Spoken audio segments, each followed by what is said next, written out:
sure Just we don't making run sure all into this all those. technical stuff works. When Greg's not on the show, I'm pretty sure he throws He wrenches into the mix. deliberately throws monkey wrenches into this operation, Yep. and it was So his reason for not being on the show. yeah, well, I think he like well he used this like completely like it's kind of legit. Like he's spending time with family, yada yada yada. It's kind of legit. I dude calling into question that. I'd be like, sure, be with your kids. That sounds like something you should do. Just roll your eyes. Yeah. All right, perfect. Sounds Looks like like we it's have working. audio on everything. So we're just gonna roll with it. Hello and welcome to the Shifting Lanes Garage podcast. My name's Chad. With me is our great and good friend Elliott Alvis. Welcome, Elliott. Hey, thanks for having me again. Absolutely. At this point, you're basically you're. We're gonna call you a host because Okay, I was gonna say, especially in times like this, yeah, when there's not even a second. I'm kind of a co-host right now, so you know. No, I think you've graduated from guest to actual host status, especially when Greg, like we were just talking about, decides to go, spend a vacation with his yeah, family and can't hang stream out with from his the wife and beach. kids. Whoa, You super, know, so cool. Lame. so. But no, it's always great to have you. Elliot was the first call, and he said yes, and that's part and parcel. Apart from the excellent content he provides, the good vibes, the fun we have. Why I love having him on because he enjoys Hey, spending the time with us and with you guys in chat.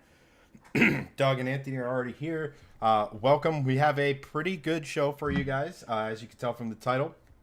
We're going to be doing. yes. We're going to be ranking some Corvettes. To those of you in our Shift Squad supporter group in over on Facebook. Some of you have already filled that out and sent it, so if we have time, we'll take a look at your submissions. Greg did submit one as well, but we're going to Oh, give you good. ours, which arguably, as I was thinking about it, like going through, like, oh, this is a great idea. I got a feeling we're going to, let's just say, have one or two disagreements on where certain things should go. Well, it But wouldn't be that's what fun if makes we it, didn't. but that, yes, it makes it fun, so we can always use you guys in chat as the tiebreaker. Um, Yes, Steve forgot absolutely. his New Balances and his Corvette. It happens. I forgot mine. So I have some upstairs. I forgot to put them on, but I mean, my feet are never in frame, so I I was kind gonna of. say, unless we get like a full cam of Elliot with the full on polo with jorts tucked in, I have. and See, I should have sent in those pictures. You could have used one of those for the thumbnail. I was like, I have those. I have that whole fit. yeah, it's But kind of before we dive into that, we're just gonna try to talk with you guys like normal service, and then Elliot, you have some things new in your world, specifically your father, who was a Yes. is your, I would say, origin story to being a Corvette guy. Oh, for sure. Yeah. Um, Uh, got a new car. yes. And this is breaking here. I haven't even put it on my socials. So this is a Shifting Lanes exclusive right now. Um, that's yeah. That you should show that later. But I guess it's a preview. But anyway, yes, he got a Cadillac Lyric, and it's funny because I know Chad feels very strongly about electric cars, but give it this: it's a Lyric. It's not trying to be a sports car. It's not trying to do anything. It is a nice. For those of you who don't know, it's Cadillac's brand new electric SUV, and it's actually pretty funny. I just saw. Well, I mean, I saw it in real life, but Tyler Hoover from Movie's Garage also just got one. And I saw it this past 2 weekends ago. But then he's like, "Oh, your dad got one," and I was like, "Yeah, he's been wanting one." And I brought one over for him to look at. And I mean, I really thought he was just gonna say, "Hey, this is pretty neat," but he was like, "Okay, I want it." And I was like, "Oh my gosh, okay." He hasn't had a new car since 2012, I think. He doesn't treat himself. Meanwhile, my mom's gotten I don't know how many in that same amount of time. So this is a pretty big deal for him. Um, his first modern car, I would say. I mean, it's been so long since he's got a car. He's not even used to having just the fob and keyless, not needing to do anything. And so he went from that kind of archaic thing to this car of the future, and it's awesome. I mean, I love it. It's the It's the dual motor version, so they only make like two powertrain options on these: the rear wheel drive and the all wheel drive. Um, and it has the Tech 3 package, so it's got all the cool stuff like, obviously wireless Apple CarPlay, Super Cruise, which is the most important option I think on any GM vehicle if you can get it. And the dash is just one big 33-inch screen. It's insane how big it is, and it has multiple points of where it's not interrupted at all. There's no like bar or anything in it. It's just one big 33-inch screen, and it's really really cool. The tech in it is fantastic. The driving experience is actually really good. I know if you're not used to electric cars, that's kind of a thing, but it's also a freaking Cadillac, so it rides great. It's quiet, it's comfortable, all the materials are nice. I'm super excited for him, and I mean, obviously, it means I get to drive it a lot too. So I'm sure I will be making a video on it for my channel soon.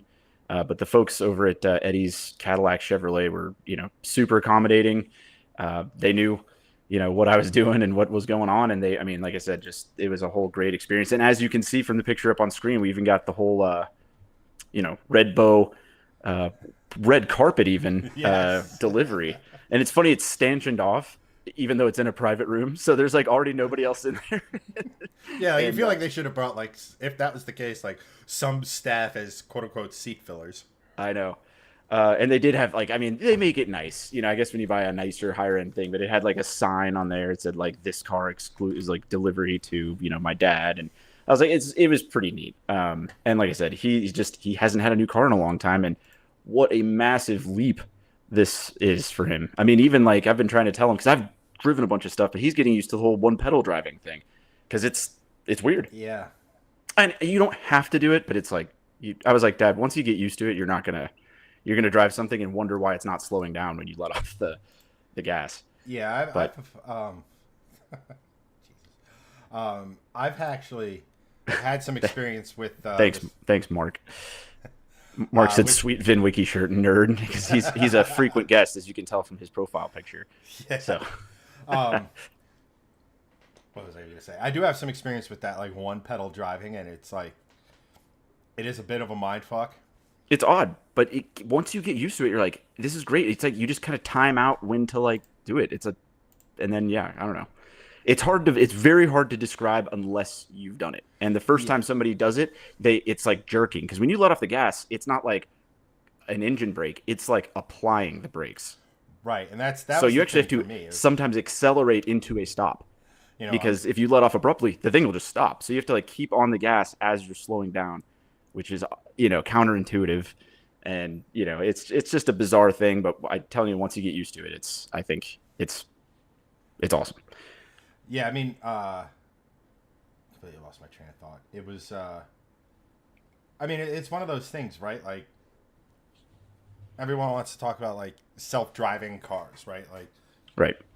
but arguably the best sort of for at least where we are now with technology is have it do some of this stuff, but so excel or braking or what have you. But here's the thing: cars are so smart now that you tell it, I want to be as efficient as possible, go the furthest distance, and it's going to be like, bet, and just do it.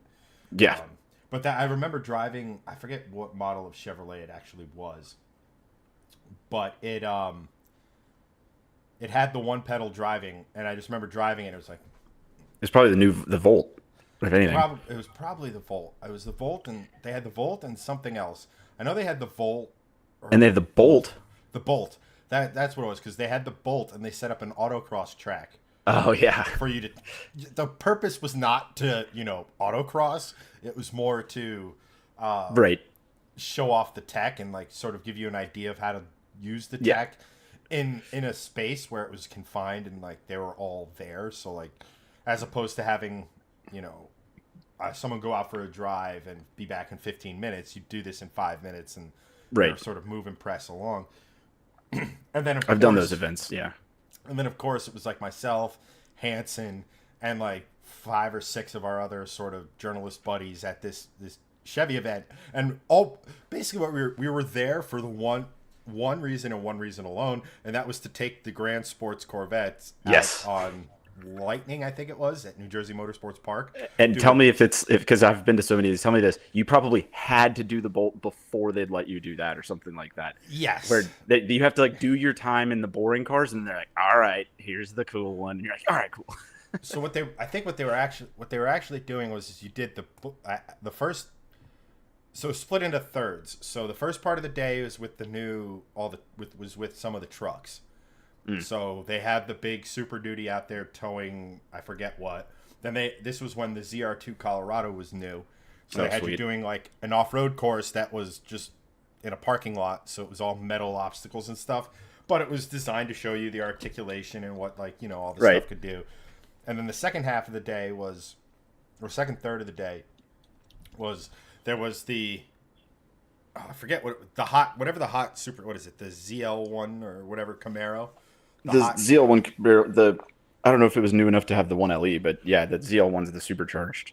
They had that on the drag strip, and they were doing like or not drag strip, but it was like an 1/8 mile little straightaway they had set up for it. And then you did that, but like the majority of your time was spent waiting for. So we're all sitting there. We got in, we did it. We're like, I could do that faster. Yeah, I know I can. Blah blah blah. So then we had someone with their phone, like, timing us, and like one of the PR people looked at us and are like, really? And you go, tell me what type of content you're watching. Wow, this tech feature is so cool, blah blah blah. Yeah. Or we used GM's new tech and accidentally had a race. Right. Yeah, that makes total sense. I think you guys did the right thing. So she kind of like shook her head and was like, fine, just if you hit something, you don't get to drive the Corvettes. And I was like, noted. This sounds good. And then of course the Corvette was the star of the show. We actually got to spend a good amount of time with them. The problem was the group I was with. Now, they straight up told you in the meeting at the beginning of the day, the track event is for people who want to drive on the track. If you're looking to go 60 miles an hour, we will have road tests for you. Don't take someone's spot. Like, that is not what this is for. We are going to take you out of the car if you do this. So, like, the first time, of course, and it's a lead follow, right? So I think there were like 4 cars in each group, and the instructor, who's a professional driver, would pace to the slowest person. And wouldn't you freaking know it, the person in front of me were these, and it has nothing to do with it. They were like some hoity-toity city lifestyle. Oh, geez. They're just terrified. Blog. And it was just like, I don't even know if it was like terrified or just like, no, we're so-and-so. Like they're over here living their Sex in the City fantasy IRL. And they're like, down the straight doing like 65, maybe 70. And I'm just like, don't lay on the horn. Don't lay on the horn. Don't. And like, so I'm like lagging back and coming up. So I get out and, of course they have the people who meet you and they're like, so how was it? I was like, I'm sure the car is great. You didn't notice how slow we were going? Didn't get to test it, really. Like, I was like, yeah, I didn't really, there's not a corner here that 60's really touching the limits of grip. So, and then the instructor comes out and he's like, I just overhear him, Blue Vet, which was the girls. And he goes and he's talking to him and she's like, well, how are we supposed to blah, blah, blah? And I'm just like, just go away. Like, just please go away. You're missing the point of it. So luckily the next 2 runs I got to go was at something of reasonable pace. But that's good at least. That's one of the events that always stuck out to me just because of like that or what have you. But back to your dad's new car. Back to that. And I do want to address the comments because Steve and Doug and even Mark chimed in here. That isn't this basically the same thing as the Blazer EV? The answer is they're on the same platform, but like Mark said, that is pretty much where it ends. I've spent obviously time around the Lyric. I've spent some time around the Blazer EV. They're very different, even beyond just interiors. I mean, it's like I said, they share a base Ultium platform, but everything else, it is as big of a difference as you can imagine. I mean, like there's smaller differences, in a Denali versus an Escalade than there are in the Lyric versus the Blazer EV. Not to mention, quite a bit. The Lyric's quite a bit more expensive. It's not like $5,000 more. It's like 20. grand more. So I mean, you do get quite a bit in there. Not to say the Blazer EV is bad, and like I said, it is ultimately similar range figures and everything, but it's one of them's the Cadillac. That's just an expression for a reason.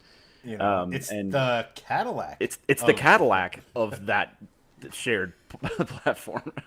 Yeah, and I mean, I think that's. I mean, you already see it a ton, but. Well, it's also the Acura ZDX uses that platform, which is wild. I don't even know why. Like, that's a crossover we didn't know was going to happen ever. That Acura was going to go to GM and be like, hey, actually, can we just take one of these and call it a ZDX? So even that is going to be similar, but that's going to be Acura's version of it. And it's, again, wildly different than the Blazer. It's just they share a skateboard, I guess. Well, that's it. And you hit the nail right on the head. Is that this whole with EVs, you have the skateboard, right? And you don't have to, Well, and what's cool is the chassis developed. We're almost back to a state of that coach building. Yeah, that's what I was gonna say. I was like, as a huge pre-war guy, that's actually the coolest thing. I mean, like the best, most collectible cars in the world, Duesenbergs. They were all coach built. You got a chassis from the Duesenberg brothers, and then you took it to, either Murphy or one of these other guys. I forgot. Of course, the names are slipping me. But there's all these other. Help you there. But there's all these chassis. So basically, you got to kind of be like, every Duesenberg's different, and I mean, they're all kind of the same, but they're all, like I said, you could actually just be like, hey, here's the platform, do whatever you want with it. And obviously, there were some standardized versions of them, but that's kind of what this is. I mean, it's a great thing because, as we've kind of lamented on this cast before, unfortunately, car design is very difficult to do now. So I think people have just given up on the outside due to safety reasons and everything like that. But what you can do now with electric cars, at least, is have wildly different, coach work. I mean, obviously it's gonna be a mass production thing, but look at this example. There's 3 EVs riding on the same platform, wildly different. Yeah, and not for nothing, with EVs, I don't think anybody's going to have that sort of engine snobbery is not the right word, but like one of those things where like, oh, it doesn't have this engine, right? Because it's an electric motor. Yes, there's difference in electric motor design. Right. It could vary wildly. I mean, look at what Koenigsegg's doing versus, a Nissan Leaf, right? But at the end of the day, an electric motor sounds like an electric motor, and there's no like, it's not like 4-cylinder, V10. Like it's just an motor, and that's it. Yeah, and in this case, it's just like, do you want 1 motor or 2 motors? That's it. It's the only difference, basically. Yeah, and it's not like 2 motors is like double the audible experience, right? Like, no, it is faster though. Well, as we know with internal combustion, more is more, and more turbo is more turbo. But like, and I'm gonna go back. I have 2 things before we move on a little bit here that I wanted to touch on. Is like, number one, look. As you said, I'm not a fan of EVs. Like, I'm not going to sit here and tell everyone I meet, like, you got the EVs are, I'm a car guy. EVs, I love them. Like, the way they excel, the blah, blah, blah. Like, just continue to list the reasons, right? Like, why someone would try to sell you on an EV, right? But I will say this, if more and more people get EVs, that means more and more of the explosive liquids are at my disposal. Yeah, that's very true. And Greg and I have talked about this ad nauseum. There are plenty of people who have a use case for an EV. I mean, honestly, my dad is the case in point here. It's the same thing why I wouldn't mind having one now, given. It's funny. I wouldn't mind having one. I would never get rid of my gas cars, but I could absolutely daily an EV. My commute is insanely short. I remember it wasn't even enough time to get my Hellcat up to temperature from going from here to work. Mm-hmm. So it was like I'd have to actually go out of my way to get it up to temp to really romp on it. So I have the perfect use case for an EV. also, my driving threshold of where I'll drive to where I'm like, all right, I'm going to fly because that's a waste of time is pretty short. And EVs can go the only distance that I'm, you know, for fun willing to drive, which is for me like Kansas City, Oklahoma City, maybe Denver. And they, other than Denver, they can do it without stopping. And that's like, all right, good enough. That's good for me. Pretty much anything further than that, I'm going to fly. So I'm like, okay, this again is making a pretty good case for a daily. And not to mention, yes, they still do cost money to fill up. I think I hear that argument a lot.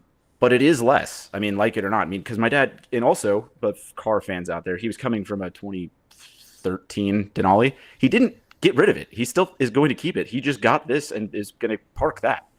So, I mean, it's not like he's like, oh man, now he only has this. But I mean, realistically, from dead to fill up that Cadillac on, with electricity, it's going to be like $25 maybe, versus looking at the gas pump in the Denali is like $80. And you go practically the same distance. I mean, 300 miles. I mean, Denali's don't traditionally get that great of gas mileage. Well, the Alvis is flawed. We get it. Yeah. But no, it's just one of those things. There are plenty of use cases. And again, my dad's not getting rid of any of his old cars or anything else. He has a very short commute, and you can tell from the picture, he's kind of getting up there in age. I'm glad he has the safety features that come with a newer thing. And trust me, this Cadillac is chock full of them. So, I mean, it's the greatest thing, that he could have gotten. And like I said, I'm just glad he was like open to it. So, and I've mentioned it, like, for my parents, like, EV makes a ton of sense. Just again, they're not driving great distances, nor really, like, they will run out of quote unquote fuel long before the car does. Right. Like, yeah. Then that's what I'm saying. Their ability to drive a certain distance is, but yeah. I mean, look, am I at this point where I'm like, man, I'd like an EV? No. Yeah. Because if I was to get a second car, it would be a truck. If I was to get a third car, well, that has a use. Yeah. Well, it's use, yes, but like, I'll be perfectly honest. Like, do I need a pickup truck? Not really. Oh, you're one of those guys. Do I want a Raptor? Very much. Oh yes. yeah, Raptors are tight. Yeah. Okay. Like, I feel like I can't deny a Raptor. Like, and then again, I do. There are situations where it would be nice to be able to carry some stuff or go to Lowe's or Home Depot and grab some stuff or what have you that, let's just say a Mustang isn't ideally suited for. But it's just one of those things where I don't see, you could say I would meet the use case because I don't drive a lot for an EV, Mm-hmm. but I also don't drive enough to see the quote unquote benefit. That makes total sense. Yeah. Where, you're going to save 7 cents a mile or whatever. Like, well, I really think it's like anything though. If you buy something for that, it's always been that kind of a thing. Like, you should never be like, I did it and I'm saving $5 a year, or something like insanely like minute. Or it's like what is it? It's like 7 years for the cost to offset. Yeah. That sort of stuff. Like, yeah, it's a great way to because most people look at 7 years isn't that long of a time. Yeah, but most people are replacing their car after 5. So right. But at any rate, no, it's just cool. It's exciting. I'm excited for him. He does have a pretty good use case for it, and like I said, as a car guy, it's always exciting to get something new, and he hasn't had that joy in a while, really. So yeah, and I mean, I guess that brings into a car that he got new when you were relatively new. Yes. Yeah. So I was wondering how this turned out. So yeah, we're obviously going to be diving into this, but I had this picture of when I was a kid. So this is my dad's C4 ZR1, but this was brand new. This is a film picture that I had to like scan with my phone and send to Chad. Well, you can see where the light hits. Like, yeah, because I was just hovering over my desk. It's my like LED. And what I like is that is that you, the small child? Yeah, I was gonna say that's me in the background, and then you see what else is in the garage. It's 2 other Corvettes. Yeah, exactly. And so you can imagine at that age, I'm just like, these are the single coolest things. Like it's literally just like getting incepted into me, of Corvettes, and like, yeah, it was it was just a time. Like I said, obviously it was very young because this is a '94 ZR1, so this I would have been 3 or 4. Yeah. Um, and like I said, this we'll talk about it more, I'm sure, once we get into the main subject of the day. But this is where I like get dialed in on ZR1s, and I know it's because my dad had one, but I also have my reasons. Like you and Greg sent me a listing for a 1990 ZR1 earlier this week, and I'm like, they are cool, I love them, but I was like, that's like the least favorite one because they did that, they made so many of them, they kind of do that. It's if you look at the production numbers for ZR1s, like 90, which I know it's really low, and 90 they made like 1,200 of them or something, which is not crazy, limited. And then every year after that, like 91 through 95, the production was in the hundreds, and by 94 it was like 350 or 400 of them or something. Like it's very small numbers. So obviously their values are a lot higher. So like I said, this was an extremely rare car, even brand new, for my dad to have, one of, like I said, 380 of them, let's just say. And this was before they had the museum delivery thing and stuff like that. He got to go up there and still go. They like didn't really have a factory tour. Like all of this was like still so new because the C4 is the first thing they built in Bowling Green. Now, given this is late in the C4 production thing, but they didn't have what they do now, where it's like a whole thing. They were still constructing the museum, and like I said, my dad got to do like the delivery experience. Yeah, before it. I've got pictures of he and my uncle doing that. But yeah, like I said, my formative years were a few rides in this thing. And like I said, I mean, this was back before all the laws and stuff. I remember he would take me and my sister to school in it, and I would just sit in the hatch.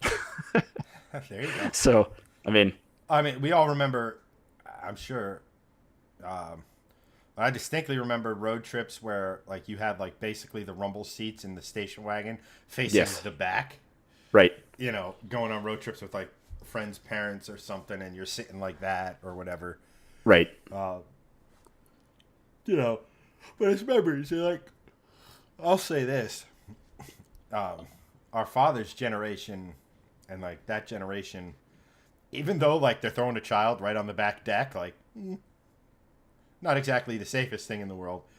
Life was safer, I guess you could put it that way. Like people took driving more seriously. Like the roads were safer. Yeah, well, there weren't cell phones to distract you. There weren't cell phones to distract you, but there also was more of a.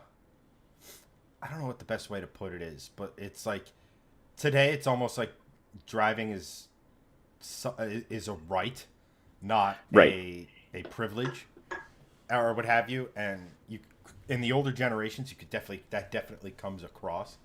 But right. No, I've always said that. I mean, I've linked it to other things, but it really goes back to, the origins of driving and stuff like that, and the way populations were and everything not being as connected. I'm talking like way back in the day. If you got a car, you in some large degree needed to know how to work on it yourself. It wasn't just like it is now, where you're like, oh, if it breaks, oops, I'll take it somewhere. This was like you took a lot more ownership in something that you were like, oh, I'm going to need to fix this. There's a little bit of a, there's a lot of care that that level of responsibility brings to it. Like I said, and it all kind of went away. Now, don't get me wrong. Like I said, with the advent of, things we just got done talking about the lyric, things have come a long way in a good way. But there was, I think what you're kind of getting at is there was a level of care and privilege to being on the road that we definitely don't have as much now, because like I said, it's just such a and plus it's such a chore to people. But back then it was like, wow, we could go anywhere. It's like a whole. Well, it's like any new piece of tech. It's like when the first refrigerators came out or the first microwave or TV, right? Like I could still remember when we got when we first. I think I was 11 or 12 when we first got cable TV. Might have even been a little older. And my dad got a new TV to go with it. And it was what a day. You were, unless explicitly instructed by Dad, we were not allowed to touch the TV or the cable box for that matter. Like, that's funny. And like there was just such more of an appreciation of things, I guess. Yes. I remember growing up, and if you had something, that was it. It wasn't like if it broke, it broke. Like, there wasn't really it wasn't so much that things weren't really warranty, but warranties weren't really Yeah. the sort of long-term things like that they are now. I mean, I don't know from the like the appliance perspective, but I know that like your Hyundai, it's like, well, people think our cars are shit. Well, let's give them 10 years and 100,000 100,000 miles. miles. It did wonders for him. You know, you combine that with the quality of their vehicles going up, and I mean, Right. Yeah. Because at first, when they first announced that, their cars were still kind of shit, but Right. the reputation got better. you know, Now at they're least when not. the I will car say broke, this: you they're weren't screwed. right. They're better now. So don't get mad at me, Hyundai. No, I mean, look at Genesis, right? I know. When I was working, 15 or so years. Wow. Yeah, about 15 years ago when I worked for Enterprise, and the Kias and the Hyundais, and you'd go and you'd press the plastics, and it's like, Yep. why does that, like what are they, the Tyke cars or whatever, the little red and yellow things? It's like, why do the door handles and the buttons on this feel better quality than they do in a mass-produced vehicle that costs tens of thousands of dollars? And then you look at, like, that spawned Genesis, the brand, and you look at what a Genesis is. Oh, inside I know. and And the ones that I've been around and driven, I mean, every time I'm legitimately like, if you blindfolded somebody, you would think you're in a BMW or Mercedes. You're like, this is a legitimate quality vehicle. And they did that in 10. They did it. Yeah, so they fast. turned their act around that hard. That's crazy. Now, if only their neighbors to the north could turn their act around, we'd be all set. Yeah. No, but no. This is arguably. I don't know if I don't think I have them. I think I put them away. Did I? I could get lost in trying to find them up there. But this is arguably one of the coolest pictures, like, because 90s Corvette, as we'll get into. Not my favorite Corvette, but this paints such an awesome picture of brand new Corvette, old Corvettes in the garage, little Elliott running around. Like, there's just so much to this picture that's when I saw that picture. I was like, dude, I gotta do something with this. It's like literally like my origin story. Like, if you could just sum up like what happened, I'd be like this. Like 3 red Corvettes. I was surrounded by them. No, it's super cool. But I think this is a great segue into our topic du jour.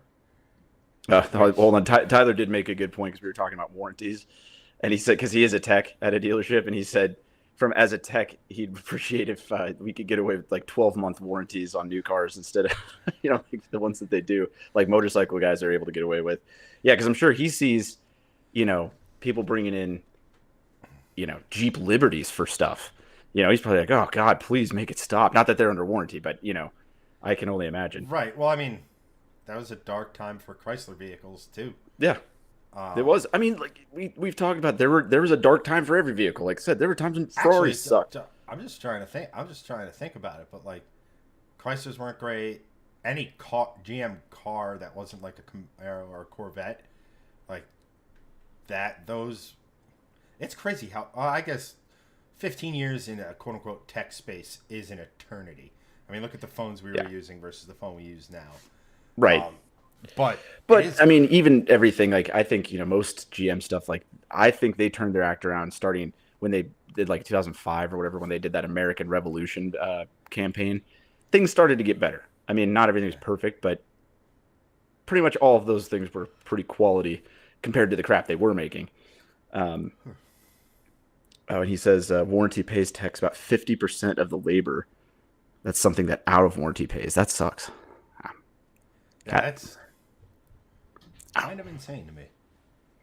That's crazy to think about. But see, God bless you, Tyler. He does the Lord's work. Yes. But so now, and like bring on to the main event.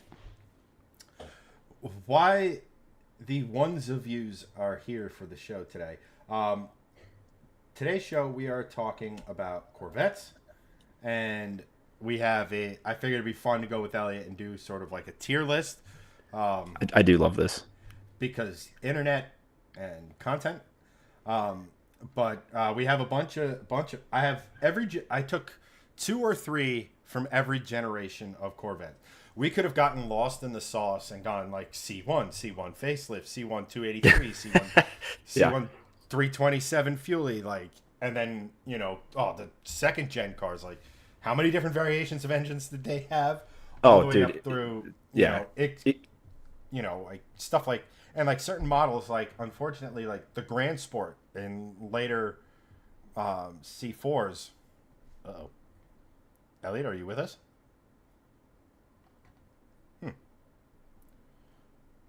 Appear to have lost the Elliot. Where is it?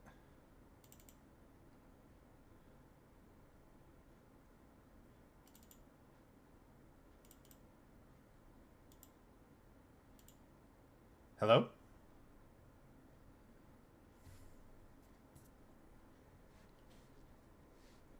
All right. Well,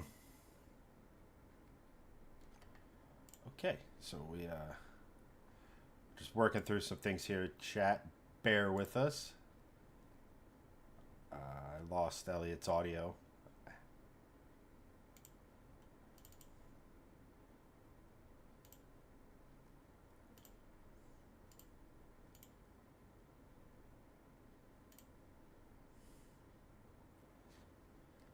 All right, hold on 1 second. We're going to try to figure this out. I'm just going to...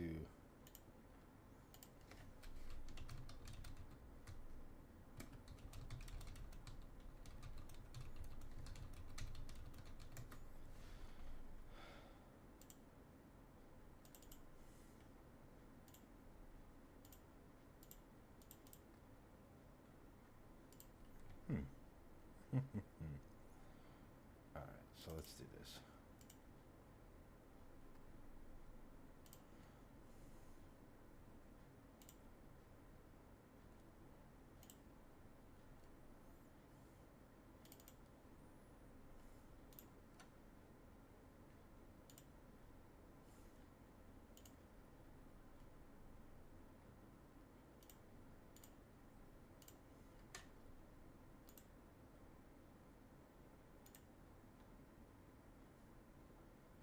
Sorry about this, guys. Start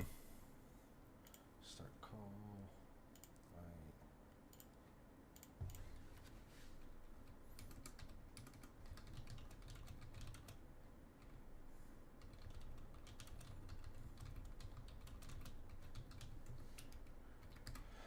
Sorry, guys.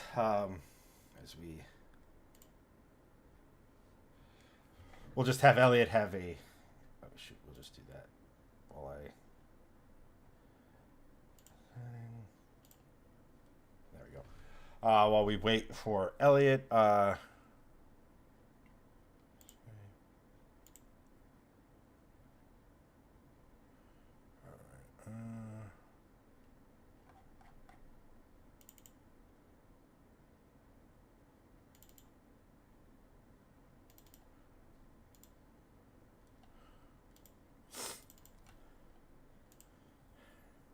Yes, sir.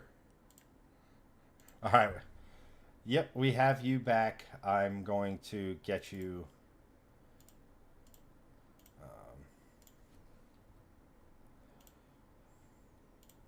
Yeah, no, I also don't know what happened, so I'm not even going to. I'm not going to try and.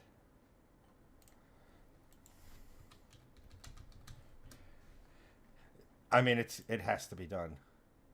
Hey, look, there I am. And then we'll just doing things live, guys. Always the best option. In case you do it, just do it live. Yeah, it's so weird. I don't take responsibility for that. I didn't do anything. Although it was right when my cat jumped off my shoulders, kind of suspicious. But I don't know. See, she's back there acting all innocent. But there it is. All right. Hold on. Let me just make sure this is set up correctly. Scale filtering. Cubic. Alrighty. So we are back. Thank you to those in chat.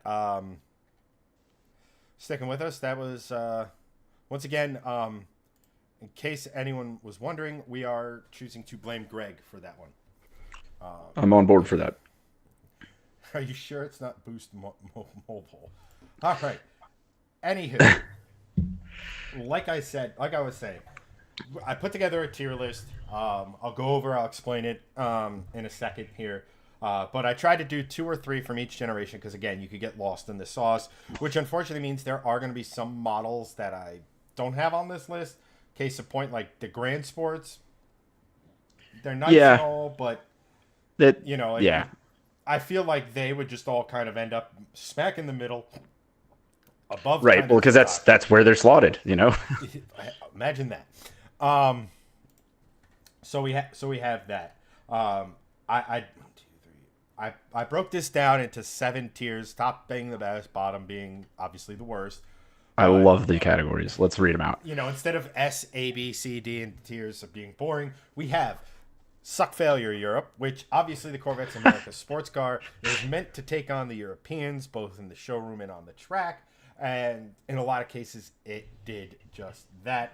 This, for me, are the pinnacle of Corvettes, the ones that I will do everything in my power in my life to try to own. It's something I actively desire and would, it just the top of the top. Second, we have Awesome But. These are the ones that it's like, oh, that's great, but I like the other ones more.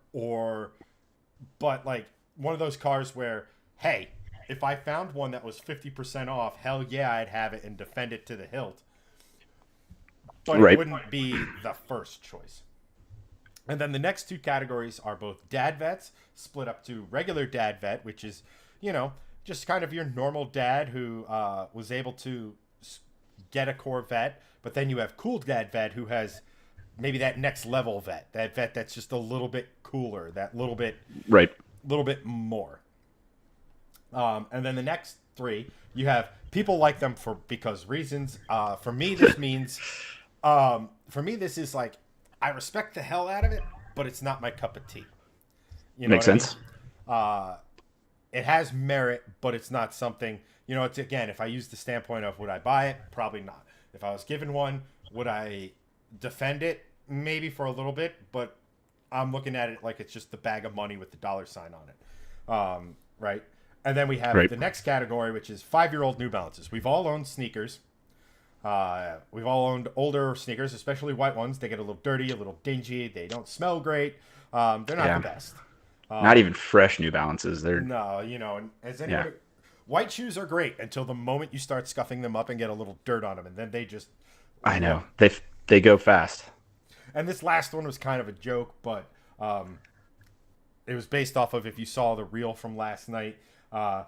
This one is basically Corvettes that stray too far from the quote-unquote Corvette ethos. But it was you're supposed to destroy the Euros, not join them. And I think you can kind of figure out where that one goes without too much explanation. Right. But let me just minimize this.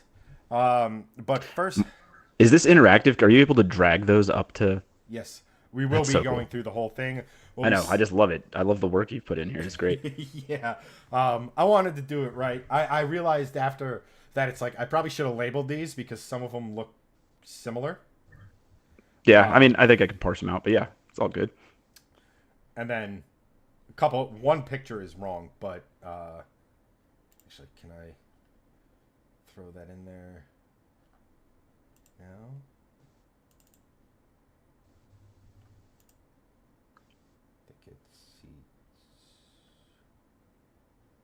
See, I even respect the file system you've got going on here. Like, you actually named them what they are instead of just like image 001. Yeah. Whatever. Take too much time. But so first up, and to make things easier for everyone in the viewing and for Elliott and everything, because these do look little and it's hard to tell what is what. First up, we have the C1. Yes, the C1est of the C1s. Yes, this is the Blue Flame C1. Yes. And look, there you have to everybody has an origin story, right? Spider-Man got bit by the radioactive spider. Hulk was too close to gamma radiation. Iron Man got shrapnel in his, like, everyone has an origin story, and then they evolve from there. To me, and I'll get your thoughts in a second, Elliot. Yes. To me, we would not have some of the more insane and Corvettes that happened in our lifetime without the first step. So this again, we wouldn't have Corvette today if there wasn't a first Corvette. This is the first Corvette, so that's something. As far as what I think of when I think of Corvette, this isn't what I think of Corvette. Is it cool? Yes. Is there that sort of catchy coolness to it of this got the blue flame? Don't care. And also blue flame is like, that's kind of a cool name until you're like, wait a minute. You let in all the TV shows, right? What is the color of the flame when you light a fart on fire? Blue. The methane burning. But again, you have to respect this. This is not the worst Corvette, even though no V8, right? But it's not high up on my list. I'd put it kind of somewhere in the middle. That's fair. You want me to let a rip on this one? Yeah, please. By all means, give me the full Elliott Alvis C1 Blue Flame straight 6 Corvette experience. So this is one I do feel very strong about. There are going to be some categories I feel more or less. This one's a pretty strong one for me. And right immediately, I think that this one is exactly like, it's like the poster child for the top tier, just in name, of suck failure Europe, because this was America's first sports car, and this was an era where really Europe only had, the only competitor that this actually had in the world when it came out was the Jaguar XK120. Sporting cars were not a thing, believe it or not. I know we all grew up with them existing and knowing what that means, muscle car, blah, blah, blah. There wasn't. This was the early 50s, and there were just cars. There weren't SUVs or anything else. And all of a sudden came this in America, and it looked like nothing else on the road. It was, what is this? What is this for? And it was like, it's nothing. It's for the pleasure of motoring. And people were like, what? I mean, it was a new concept, especially to Americans, because it's not like people were importing Jaguars left and right in the 50s. This thing was heavily European influenced. I mean, obviously Harley Earl design, but that's what those rock guards on the headlights are for, because that's what the racing cars did in Europe. But we did it from the factory here. There's just so much to love about it. And I have a lot of experience in them because my dad has one, and I've done the Great Race. I've driven across the country in one of these multiple times. So they really are just an impressive car. No, they are. I think you nailed on the head. They are not what anybody thinks of, even if you tell them C1 Corvette, because these didn't sell well. In fact, they were going to cancel the Corvette altogether until the Thunderbird came out, which I'm sure you love. But most people don't know what Corvettes are until they have the white cove on the side, which is still a C1. But the real the deep cut Corvette guys know that the 53 through 55s are very significant and very special. And I do want to also say, believe it or not, so people don't realize this. Corvettes didn't always have V8s. 53 and 54, didn't matter what you did. Every Corvette had a straight 6, Blue Flame 6, and the cool thing, it does have triple side draft carburetors. It actually is a cool looking engine. But no matter what, it was that and a 2-speed power glide. That was the only way you could get a Corvette. In 55, though, you could get the V8 in this body style, and those are pretty expensive. 55 to 59. What was that? The 283? It's a 283. Well, I don't know if it was in 55, but yeah, the 283, it was like everything was a 283, and it just had variations of carburation and stuff that made it.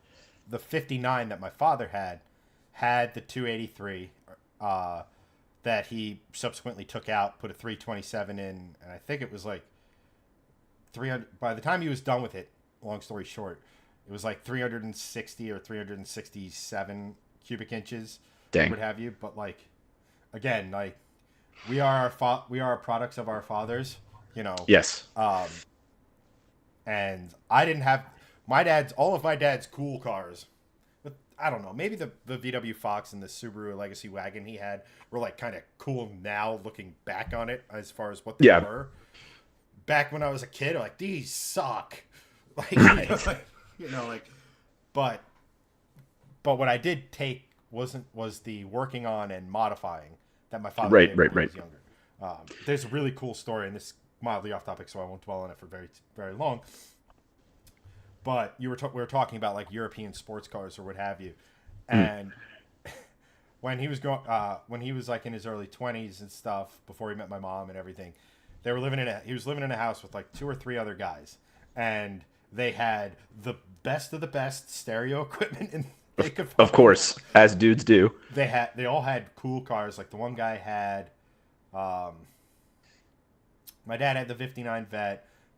His other buddy had some form of hot motor Dart. There was a Mustang, and then is this gonna be a story about how your mom uncooled your dad? No, this is a story about how the fourth or third or fourth, whoever the last roommate was like, yeah, I'll have a cool car next summer. So he, towards the end of one summer, he started taking apart an old MG. And then this is where And then over the winter, he completely restored it and rebuilt it in the basement. Because they didn't have a garage. So it was one of those situations after he finished it, like, shoot, how do we get it out? So they didn't get the whole car out, but it was, it's back in the day. It's body on frame. Right. So they took the body off, removed some of the steering, and they were able to lift it up, and they had made a access hole in the wall to get it out. Oh my goodness. Their landlord wasn't a fan of, but they said, we'll reside the whole, my father's generation of, yes, I might be a plumber, but I could also do your electrical, general contracting, and rebuild the engine. Like, they were. I know. That sort of. They were all jacks of all trades. It's amazing. So, I don't know what happened to us. So that he takes the car out, reassembles it in the driveway pretty quick because obviously no cover. But that's always one of the stories my dad told me. That's amazing. That stood out. But as for the C1. Yeah, let me wrap on this one, that particular car, because the other thing we're not doing, up on the screen, it's hard to tell, and I do want to say this one doesn't have the right wheels. I'm just going to be a little bit of a stickler on that. Oh, I'm sure there's going to be multiple pictures where they're... I know. I don't care. I don't care. But what I'm saying is, so this car, to understand further the significance and oddity of this thing back in the 50s, and remember we were kind of talking about Cadillac earlier. So what you have here, you can kind of see it from this, and like I said, this is from me spending hours and hours in these, and I've gotten to drive now a 53, 54, and 55 with the V8. And to answer Doug's question, they did make an inline 6 in 55, and those are the most valuable of all of them because it was like a rare transition period. Anyway, but what I was going to say is, at the time of this debut, remember, Americans didn't know what sports cars were. Nobody did. This was all fiberglass. There's a famous picture of a factory worker, obviously a huge guy, holding an entire body over his head. I mean, he's a giant dude, but it's an amazing picture. It's this weird car. It was crazy expensive. This was as expensive as the most expensive Cadillac in its day. And people didn't really know what to do with it. So they're charging all of this money. It has no door handles. The windows, it doesn't have windows. They're pop-in plastic things that are kept in the trunk. It's, what were you selling these to America? They were like, what is this for? They didn't sell because it was, what is this? And the fact, it's kind of like, it's almost like the Viper in that aspect. Like I said, no door handles, no windows. And they did that. And they were like, let's make the coolest sports car, ever. And I mean, like I said, you got to see one of these in real life, which I mean, it's very hard to see one of these in real life because there's like none of them. But it really is one of the most beautiful cars I've ever seen. I answered that in a VinWiki question one time. It was like, well, what's the most beautiful car? And a lot of people like the X-Type, but if you've ever spent, not X-Type, XKE, if you've ever spent any time around one of these in real life, it is absolutely striking. It was style first, and then let's figure it all out later. And that was the best part of kind of the 50s. It had a lot of cool stuff going on. And like I said, it's a miracle we still have Corvettes because of this, but they only made 353, and they kind of gave those away to promotion movie stars and promotional people. They gave one to John Wayne. John Wayne couldn't fit in it, so John Wayne didn't drive it. They're very, like I said, there's just a lot of weird, cool, quirky stuff to them. that you really have to spend time around to fully get like how it is. And I mean, like if you had a picture of the back end of this car, the rocket taillights, they each have two little fins coming off of them. The exhaust comes directly out of the bodywork, not like in the later years where it came out of the bumper, but still in the bodywork. It has like a plexiglass cover over the license plate because it maintains the body line. There's just so many cool little things that they really went for in this car, and that's what I'm saying. I personally put it at the tippy top because we wouldn't have Corvettes without this one, and B, it was a direct attack at Europe. It wasn't like we didn't have our own thing. We were like, hey, let's try that, and Americaned it up, and so that's where it ranks for me. And like I said, I can personally attest to having raced in them. They're good quality, well built cars, even if they are just kind of a Bel Air with a fiberglass body. Yeah, no, I mean, I was fully willing to, in my head, say cool dad vet. Yeah. But did I convince you? no, what convinced me Damn is it. the whole part. No, I mean, what convinced me is again, that origin story. That Right. everything has to start somewhere. And, well, we wouldn't have literally any of Anything. these Yep. without this. So literally, even if like it didn't go to the racetracks and dominate Europe on the racetracks or anything like that, it is the great granddaddy of the cars that did. So it's absolutely going. We'll put it up top there. Love it. The next one is again, there are so many different engine options, but like I know. when it comes to like Corvettes and stuff, like one of the things you think of with Corvettes a lot of the time is fiberglass bodies Yep. and fuel injection, like kind of pushing the boundaries for fuel injection. So this one is I believe 327 with the mechanical fuel injection. Yeah, I think so. Yeah, it's the fuel injection unit on top. I believe you could still get a 327 carbed, but it was whether you actually had. But even fuel back, even back but then, it's wild. I think the power figures that this thing was putting out Oh, insane. punched way above its cubic inches. Yes, and I mean it has more power than my C4 by the way they rate it. It's wild what they were able to do. Yeah, God bless the 90s. I will say with something like this, again, this was also right around the time that I think Corvette and was starting to go road racing. Oh yeah, yep. And like this was, I believe, the inspiration for Shelby to build the Cobra in the sense that he wanted a Corvette killer. Yeah. So like it has value there. Now, I mean, I feel like you being the expert Corvette individual that you are, there could be an argument that every single one here Goes up to the top. No, I'm not that boring. But for me, this one is either second or third tier, right? Like it's one of those Right. things that's 100% eye catching. For me personally, I used to be much, much, much more into older cars. I think they're cool. I like them. That nothing will touch the styling of your 60s, 50s, and 60s cars because you will never be allowed to design a car exterior that way ever again. Exactly. It was a great era, And regardless of brand. So it has a lot of that going for it. But like I said, it's one of those things that if you saw, like if I was a kid and I saw it in my buddy's dad's garage, I'd be like, "Ooh, what the hell is that?" Right? Yeah.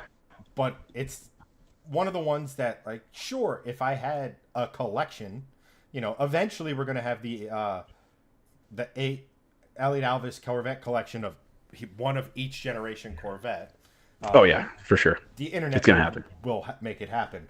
I hope so. Come on, but- people.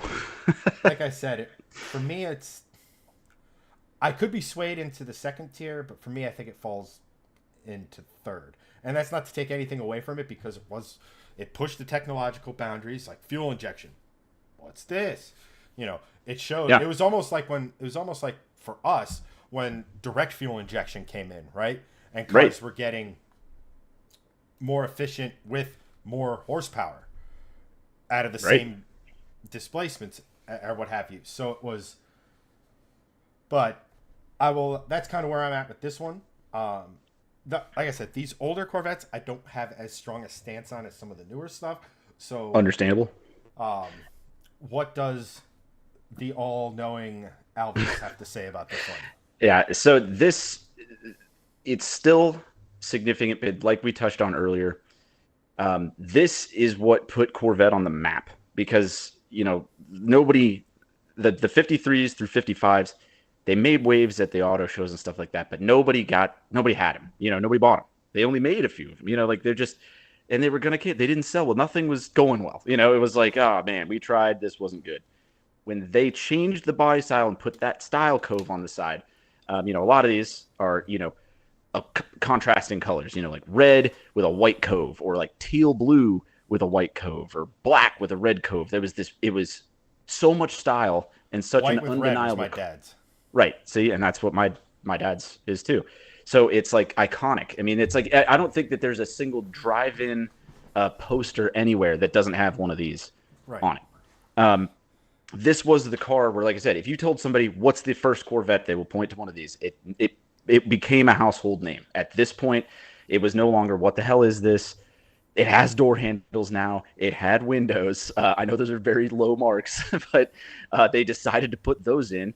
And they had, this iconic styling that, like I said, there's a lot of people, older generation. I've heard the story of people saying, I remember when I saw my first Corvette, back in these small towns and stuff like that, to pull up to a service station. And it was one of these. It was never a 53 through 55. But more importantly, like you were kind of saying, this is also what stopped it from being talked about as a sports car and started the American domination of that whole racing scene, because this is when we went racing. And this was also the start, way before the muscle cars were doing it, of being able to option a car to go racing. So starting with this generation, you could option big brakes, you could option a big gas tank, you could option a heater and radio delete. And what were you doing if you got those options? You were going racing. Right. And you almost couldn't, that wasn't unheard. Yeah, that's what I'm saying. It's years before that. But of course, Copos get the name because it was like, oh, it's cool. Secret backroom alleys. It was like, no, this was just like, I think give it's me the big brakes just and the big alliteration. tank. It's just the alliteration. Cobo Camaro or Cobo Chevelle. Right? If they don't even have names for these. I mean, like they do. Like if you go to an auction and it's like a 59 big brake car, it'll say something like that. And of course, they're just big drums. They're not like any. But like I said, these were racing options. Yeah. And this is when, you see the pictures, the old pictures of them with, the X's, the black X's on the headlights and actually really racing. And they were legitimately fast. There wasn't anything, especially from factory form, that could keep up with it. So I think I don't know if it's absolute top tier due to, it not being groundbreaking, but it is, I think, second tier just because of, again, Corvettes wouldn't be a household name if it wasn't for this generation, in my opinion.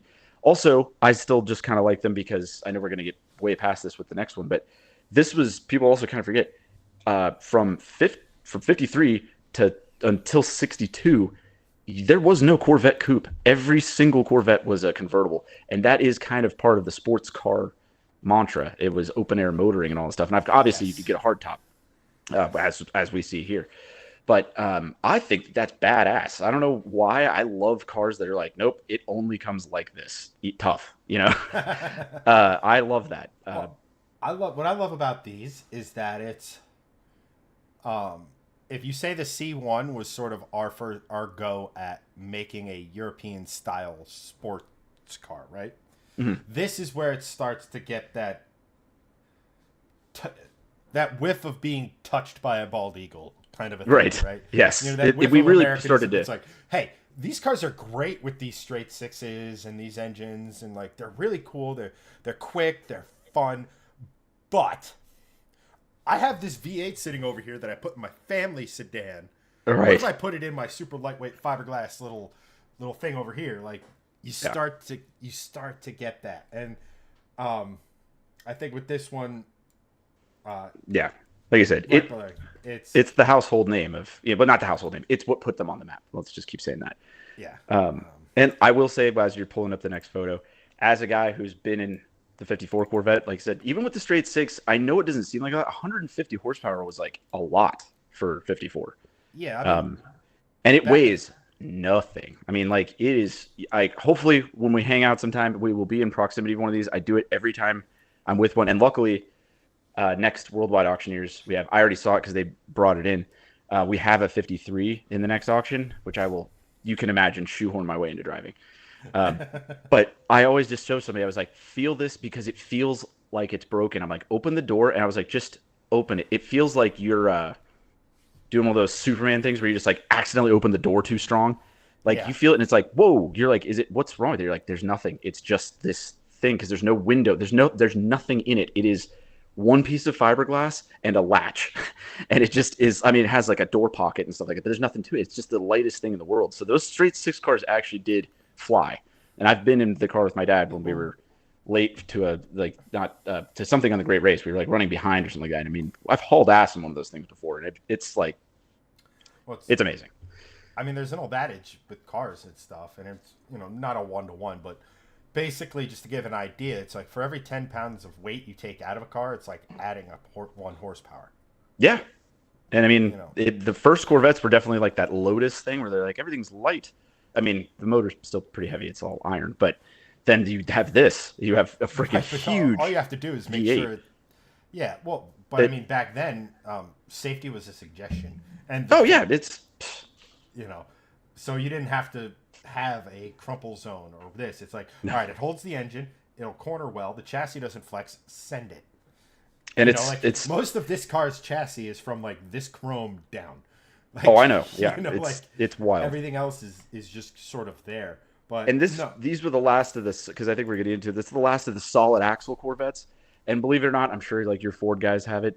I think it's the funniest thing in the world because my dad subscribes to it. But there's like a whole group of like enthusiasts that I think, with every car, I think we talked about it the other day. There's like a group where they like you lose some of your fans. And there's some people out there that feel so strongly about the solid axle Corvettes that they're like, those are all I care about. Everything after that's crap. And you're like, there wasn't that many cars. You think the rest of them all suck? But seriously, you definitely saw it in the Mustang when the Mustang went IRS. Like exactly. So, you guys had how many years of solid axle? This was like we had 53 to 62, and they're like, yeah, everything after that they got it wrong. It should have a solid rear, and you're like. Okay. Oh, solid rear axle and bias ply tires that were skinnier than my forearm.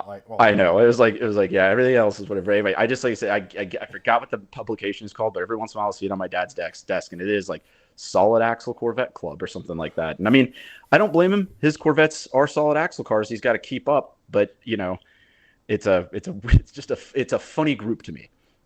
Yeah, I mean, you could go. There are some. I mean, the internet's great because you can have car groups and socialize with car people and do that stuff like way easier than it ever was before. And then you can subset it way more than you ever could before because if you were like solid axle Corvette Nationals, it would be like 7 guys in a field, at best.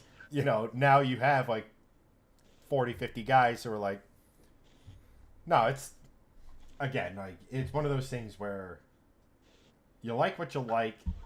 Oh, and say this with it's cars. Great. You like what you like. And this goes back to our LS Coyote debate or whatever.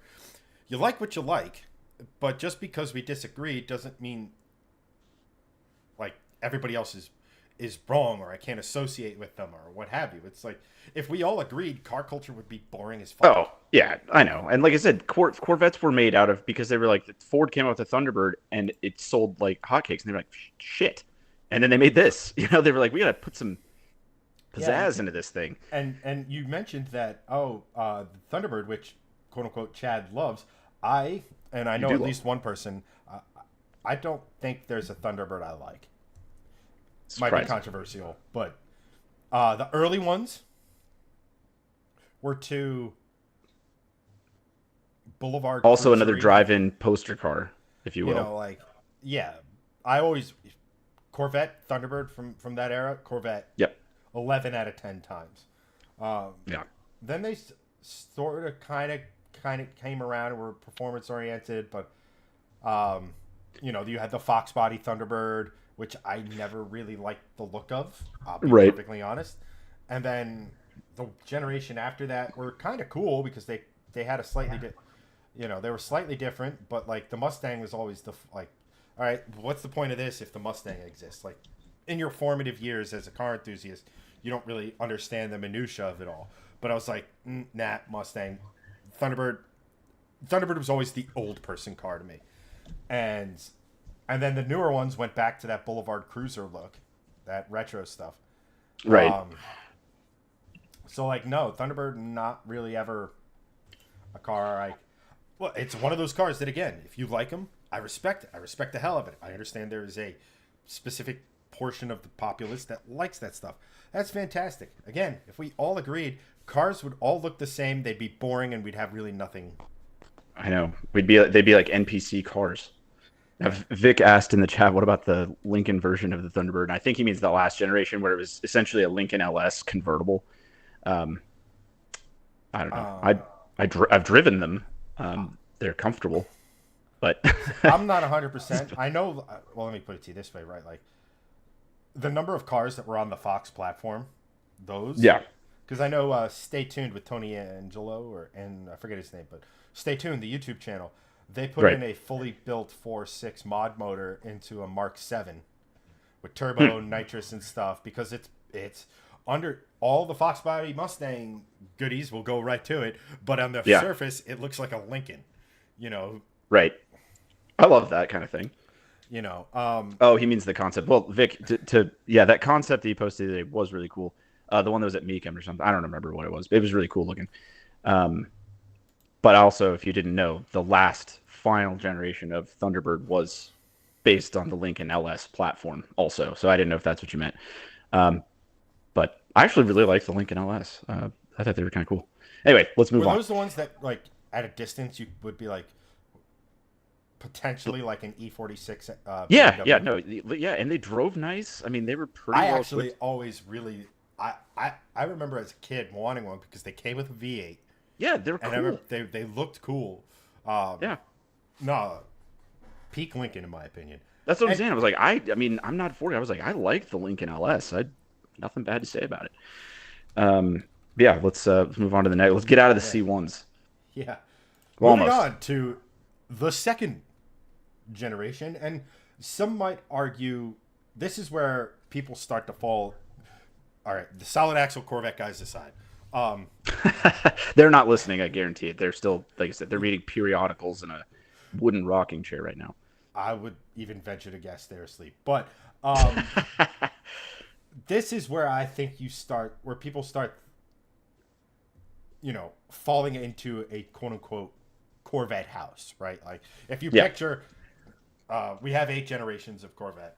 But if you picture... We're like Game of Thronesing the Corvette right now. You have, like, the C8, which is obviously House Lannister. But we have the C2, and this is, for my money, and again, the C1, specifically 59, will always hold a special place because it was my dad had one. I remember him telling me stories about the 3-speed, how it didn't have power steering, just had a massive steering wheel with like they're huge. I was actually going to mention that about you. I was like, the 54 steering wheel is so big, and it's meant for a smaller person. I know people were smaller in the 50s, but I specifically remember this when I was a kid because when we go on the Great Race, on my dad's like shorts or whatever after days of driving, there would be the steering wheel, even though the seat sinks down, it still touches the top of your thighs. It's like a boat steering wheel to the point where he would have like just a little line from where the steering wheel had been rubbing his legs after like a few days. It was like, man, it is just a big steering wheel you got there. I mean, who thought this stance was sporty? Let's hold your arms at shoulders length apart. But like Formula One drivers back in the day were driving with 18-inch big. Oh, I know. Where like their elbows are almost out of the cockpit. But yeah, I get it for the leverage of turning, but anyway, sorry, continue.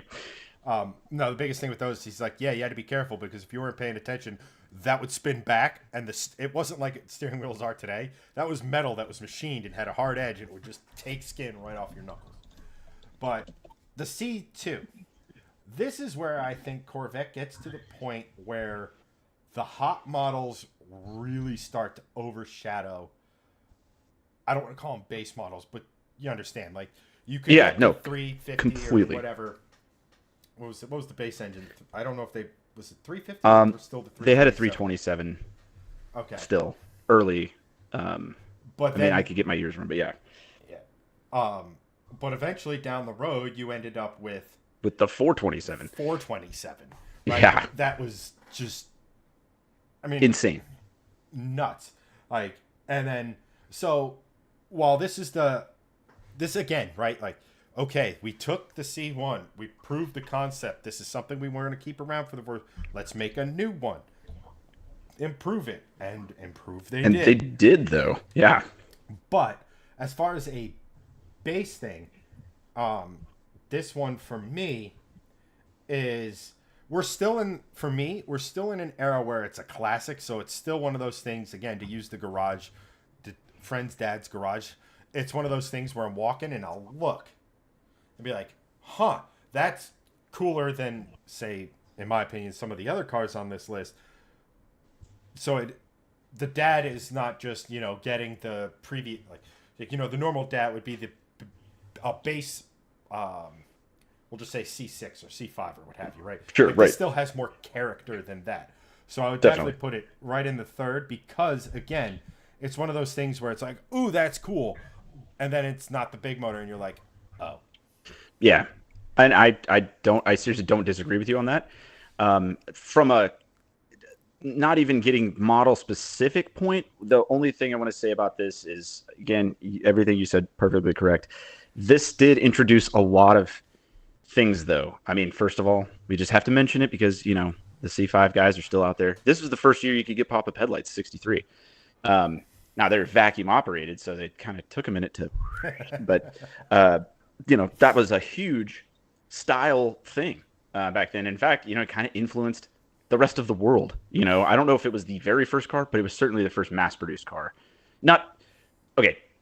Technically the 1936 Cord had pop-up headlights, but you had to wind them. But so it's not the same. But this was the car that was iconic for pop-up headlights. And I know that might not seem like a big deal, but it is a big deal to a lot of people because look at what it does for the design. It was the first time you didn't have to have these big ass circles be part of the front end design. They figured out a way to hide them, and that is seriously something from an art design standpoint was revolutionary. Not to mention the performance that was in these cars. This was, like you said, the first body style that you could then get. You could always get multiple engines, pretty much after 56 and on. But this is when you could get like a whole lot of engines, depending on the year.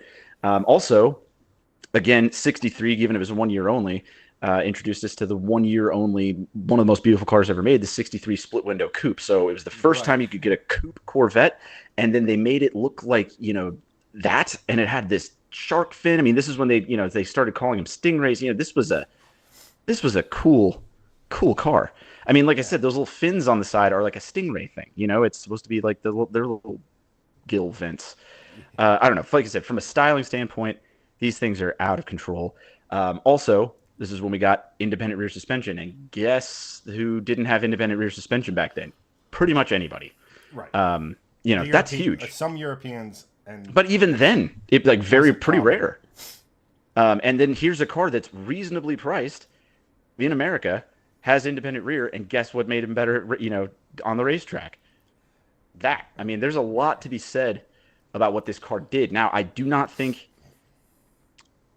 that those things necessarily make it as important, like I said, as top tier. I don't disagree with the third tier, but these were really cool. And from a sales standpoint, this gave people a lot of options because, like I said, now you could get a coupe or a convertible. You had all of a sudden, when you went in to get a Corvette, it wasn't just, hey, what color? That's right. Kind of, not to boil it down. They were that's kind deviating of from the Henry Ford model. Right. This is like, my goodness, there's all these different things you could have. And I mean, they drive better. There were options too. I mean, like you could get different things. My personal experience growing up, my dad had a 63 Fuelie, and we drove it to Colorado and back, which is not a short drive from here. Um, and he lamented the mechanical fuel injection, but he figured it out and made it work. It's infinitely more complicated than a carburetor.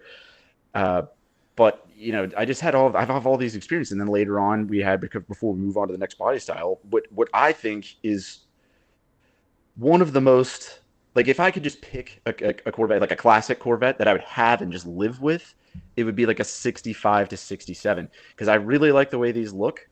65 was the first year of disc brakes all around, and 67, those 67 427s with the Stinger hood and the scoop and all that stuff and that stripe, I just think it is a cool car.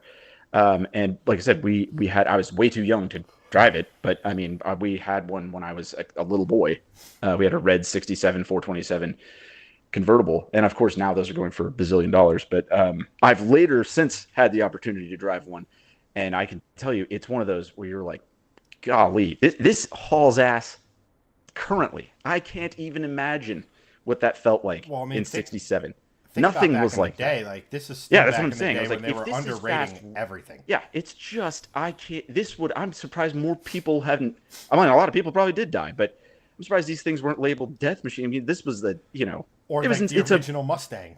Yeah, it's insane. And like I said, anything that holds up like that always gets respect out of my book, because you get jaded by horsepower, and going back driving one of these and being like, you know what, holy smokes, that's still legitimately packs a punch. Yeah, and think about how they're packing that punch on, early disc brakes, but early disc brakes. Oh yeah, it's like they're single piston. Yeah, it's early tech. But and again, just that, I think Jeremy Clarkson said it in one of the things when they were driving old cars. It was back then, it wasn't how well a car necessarily quote unquote cornered, but how it handled. And handling wasn't that it just stuck to the ground and went around the corner, and that was the fastest way around. It was, they moved. The tires were bias ply. They were tall. They would move. The contact patch would remain the same, but the tire would move. So how the car behaved, and everything was so important. Two things, because I think I wanted to mention before we move on to the Big Brother, is number one, I love how, like, the most iconic body style of these are the split windows. Yeah, 1 year only. Which is arguably one of the worst, because the X-frame. You basically get into an accident and the car could have itself.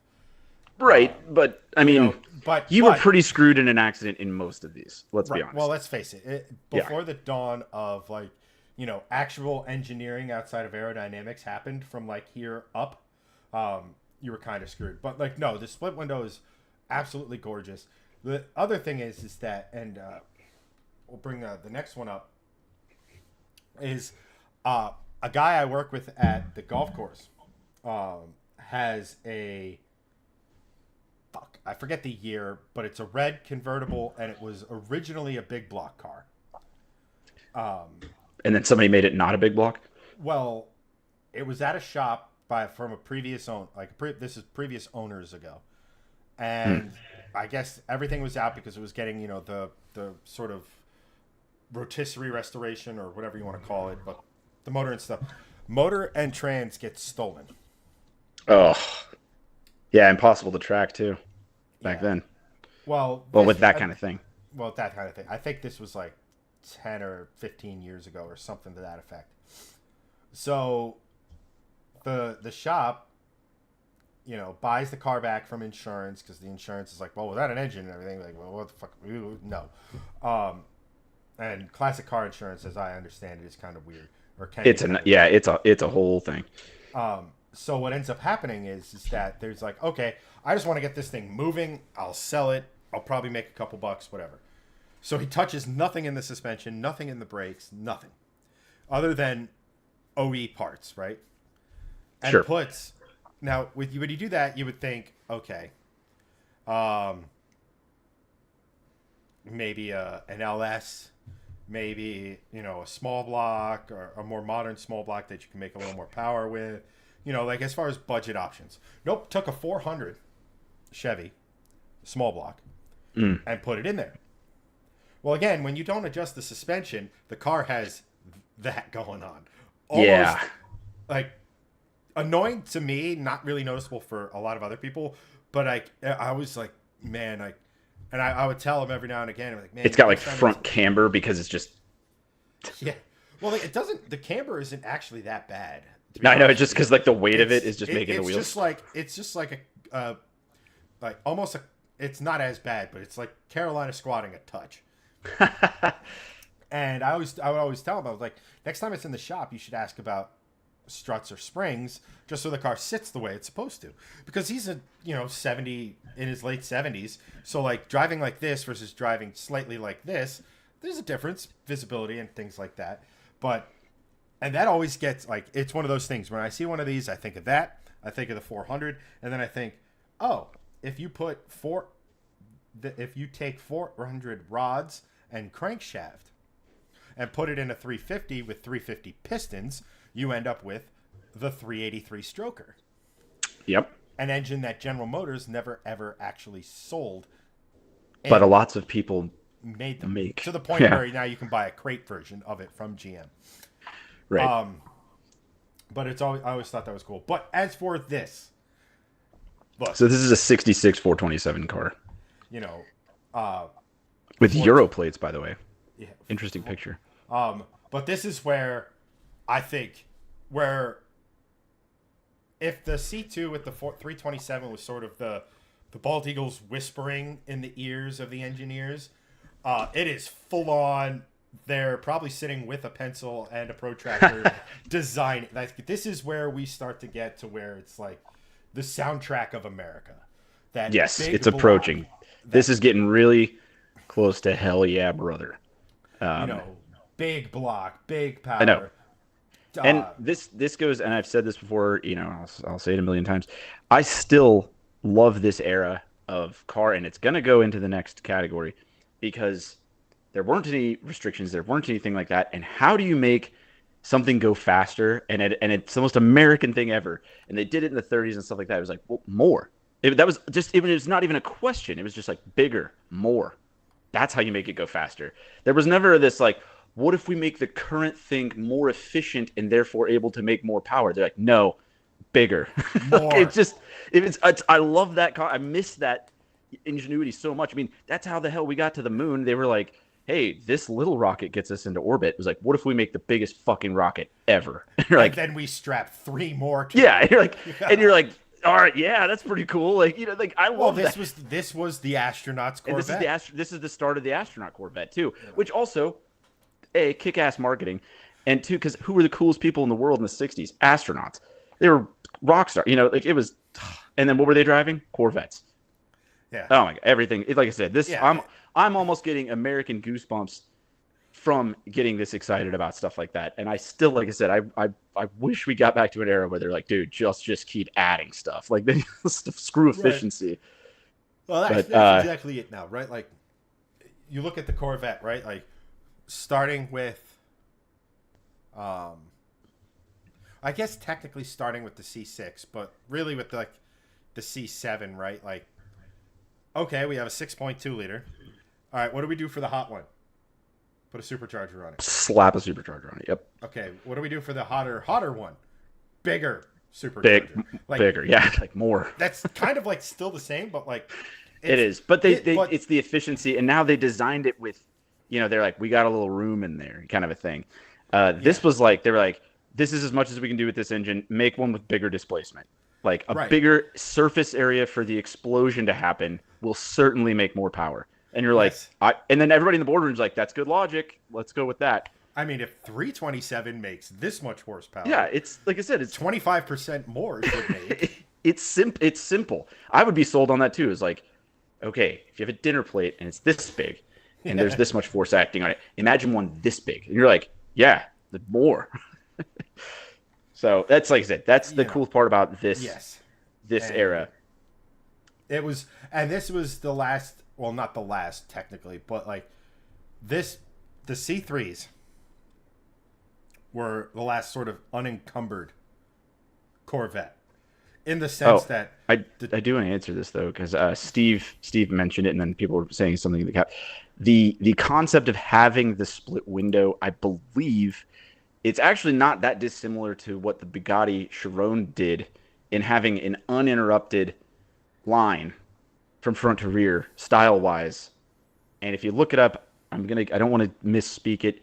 It was something along the lines of a fish type of design, and so you could have this uninterrupted style line, which obviously caused it visibility issues. But I mean, as a guy who's had cars with no rear view mirrors, what's behind you doesn't matter.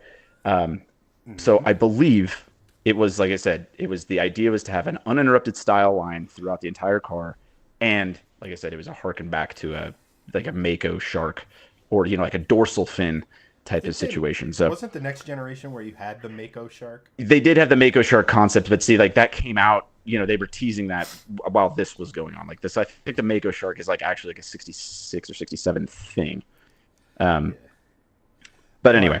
But for this, I mean, I'm still okay with, I'm really okay with second or third tier on that one, because it's really cool. But yeah. I definitely have to put it second. I would even think about up here. It is because it's the start of the cool period. Yeah. Just for the simple fact is, if you think of that American pride and that we started off thinking like you, Europe, but that's cute. You just gave it a 4-liter V12. How about a 7-liter V8? Yeah, and you're like, suck on that. But I don't know. I think it's. Here's the thing. The only thing that's holding me back from putting it up higher is the fact that, again, and this is my own personal bias, and I get it, which is why it's always great to have a second voice, is that old cars are great fun to drive in. They drive like old cars. No, yeah. That's 100%. I'd be like, man, it'd be great to have one of these. But every single Corvette we've gone through so far, and really the next 2 to 3 generations for a while, yeah. I would sit here and say man, it'd be great if you could, put a little more modern spin on the suspension. I would obviously never bastardize a forever car like an original Stingray with the 420. I think we talked about this last time. I was like, as long as you don't touch a 53 through 55, a 63, or a certain. Basically those are the ones that are not. Please don't mess with those. Everything else, I don't. Do whatever. But no, you're right. I've said it a million times before. The classic cars are super fun and stuff like that, but they drive like old cars. The best classic car still drives like an old car. It's just the way it is. So. Yeah, and they're fun. It's great to go short distance across town to a car show, whatever. Like I said, I can't believe now that I've driven them long distances and stuff like that. The fact that my dad would take his 63 and 68 on a 9-hour drive with just me and him. I was like, man, that's miserable. No, it's just loud and no cruise control, everything. And you're not. It's not one of those single hand things. I mean, you're kind of 60s era air conditioning. Not even. I mean, I don't think either of those two cars had AC. Oh. 60s so era loud. Air conditioning. So that's what those little smoker vent windows are for on there. They blast you with I-70 air. But so anyway, I mean, it's one of those things where we may not have it at the top, but it is sort of, when you look at Corvettes, it's on the Mount important. Rushmore. And like I said, and now it's a household name. Well, a household name. It's a dominant, not a dominatrix, but a dominating force at the racetrack. This was still when. So that's an interesting point, because a lot of, because also we did skip over this. This is where the first Z06 came in. Was.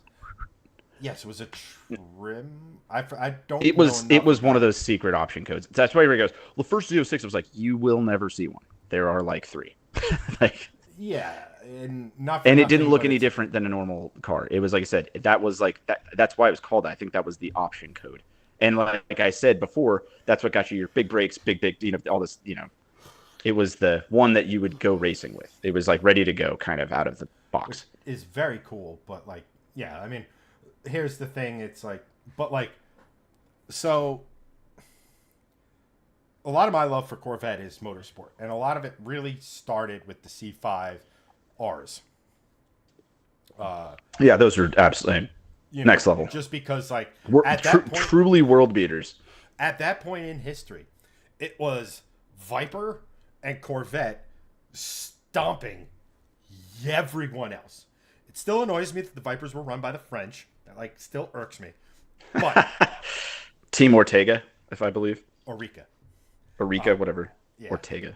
You know what I mean? Yeah. I'm not a Dodge I know man. what you mean, but if like Corvettes are your tism, sports car racing, especially that era, kind of gets into mine. But we're starting to see them now. Corvettes are doing battle on American racetracks. Some of them are going over to Europe, but they're not quite. The American way hasn't bested Europe regularly yet. So that's one of those things. But we'll just move on to the third generation of Corvettes. And I will say these... Tough one to pick on that first picture. But I know it's a general speak. I know it's a general thing. My thought with the C3s, in the right color, in the right spec, they look cool. They still look okay in it. Now I know this is I should probably just say this as a way of preparing you for the next wave, next generation. I will say the same about the C4 in that, like, they're products of their eras, and there aren't many cars from those eras. Like 70s, there's 70s Mustangs. Like if you look at, say, the body redesign in the 70s, where the first generation Mustang got bigger. I wasn't necessarily a fan of it. Like they're huge. I just saw one yesterday, actually. These can look cool. I remember some of my memories of my father was going up to like Lime Rock, and there was it starts with a B. It's no longer a racetrack. It's actually now a golf course with homes around it. But Bridgehampton, maybe. I say this like you grew up on the East Coast with me. But I remember because there used to be a Corvette. My parents are East Coast. There was a guy in Madison, which was the town my dad and my mother grew up in New Jersey. There was a Corvette guy who raced Corvettes. So he had a vintage racing C3. He had a vintage racing That's super cool. C4. And he was building the C5 when I was a kid. Actually, yeah, right when I got into like that was middle school. But so like there's a part of me that's like, I remember the memories with these things, but like if you put them up against everything, like this one to me, if we're looking at, if we're sort of ranking like base Corvettes, this one to me is not, I don't think it's awful. I mean, granted, they were choked out massively. They got to be. Right. They weren't But originally. In the beginning, they weren't. In the beginning, they weren't. But eventually, they got to be. So if we're going strictly by body style, we can't penalize them a crazy amount. Because now you're just like, okay, well, if I get that gen, goodbye engine, hello LS. Like, just, that's what it is. It's like you were saying, like, the ones you don't want to mess with, well, it's the ones that are choked by emissions and insurance and unleaded fuel. Which is funny. That's why I kind of gave you crap for this particular picture for the good ones. Because this is like, that's the first year of the not as good ones. But yeah, go ahead, continue. Even in their sort of, even in the good years, even those glorious, the dewy slopes of the first 3 years of the late 60s and first couple years of the 70s. This isn't a Corvette I particularly lust after. I understand. I try to look at it. Okay, what's the pinnacle of the Corvette? Do I want one of those? If the answer is like, yeah, but like this one's like, I mean, I guess, but I'm not really into it. If I was to put this here, it would absolutely be. And again, we're just talking base C3. I would put them in the, well, people like them for reasons. I respect your, you liking something, but it's not, very much not for me. That, you know what? That's a fair ranking. Is I'm gonna go ahead. I'm gonna expand a little bit, and I'm As gonna. I expect my Corvette Yes, I know. gurus to be. Oh, I know. Shocker here.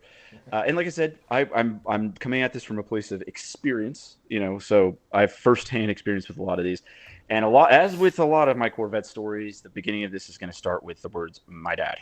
So when I was a Was kid, it again, red? in fact, back in that C4 photo, I believe you can see it. We had a red '68 car, big block, and I remember a lot of things about that car, but we had a red '68 convertible, and at the time, this was my dad was a much younger man. We also had a yellow '68 coupe that was a built drag car, and this is the only time I've had my dad have something like that. And I remember still to this day the deafening sound of that thing firing up. You know, it only ran on race gas, all this other stuff. I mean, it was insane. But that's beside the point. What I'm saying is from because I think if we're going through the three tiers of this, which honestly the next two we could probably go pretty quickly on. Specifically 68 to 72. Not only are they the best looking ones, but that, believe it or not, is when Corvettes had the most power they've ever had, and they didn't even come close to the power outputs again until the C7. So imagine that. From 68 to 72, you know, if you went nuts and you got the L88, another car, which I cannot believe I've been fortunate enough to drive even a little bit, because the last one I drove sold for $500,000 or something like that. That car I think made 560 horsepower, naturally aspirated, carbureted in the 60. That's mind blowing. And I mean, obviously, they made very few of those, which is why they're worth $500,000. But they had such kick-ass things back to that kind of thing. One of the things was one of the instructions, and I mentioned it when I was doing it for my auction coverage. It's in like the manual, you only on Elliott. It was like pop the hood before starting it, which people don't really do, because there's so much. It's so high compression, and there's so much going on that the risk of this thing kind of backfiring back up would blow the hood off. And it was part of the instruction. It was like before starting, open hood. And I mean, that is the most cool thing. I wish there was a car that had that risk today. That you're like, by the way, this thing's so powerful, and also, you know, we're still experimenting with gas and fuel, that this thing could just blow its own hood off. So, definitely pop that open before you start it. I mean, that's cool. That's American right there. We Also, could make it tamer, or yeah, hear like me you out. said, it's awesome. But the other thing is, I know the styling is not for you, and again, this is a tough picture pick. But 68 to 72, when they had steel bumpers front and rear, I think they look really good. This is the Stingray era. This is, you know, what was designed after the Mako Shark, all of that. But what this also introduced, which became one of my favorite things on any car practically ever, was the ability that you didn't have to choose necessarily between a coupe and a convertible. The coupes now had removable hard panels, T-tops. That wasn't a thing until this. There weren't cars that did that, and it really didn't become a thing again, you know, until like the 80s and 90s is when like Camaros and, you know, everything kind of had it. But that was an exotic feature. You could have the benefits of a coupe and the open air driving experience of a convertible. And I mean, the rear window would pop out too. So it feels pretty open. I've driven them.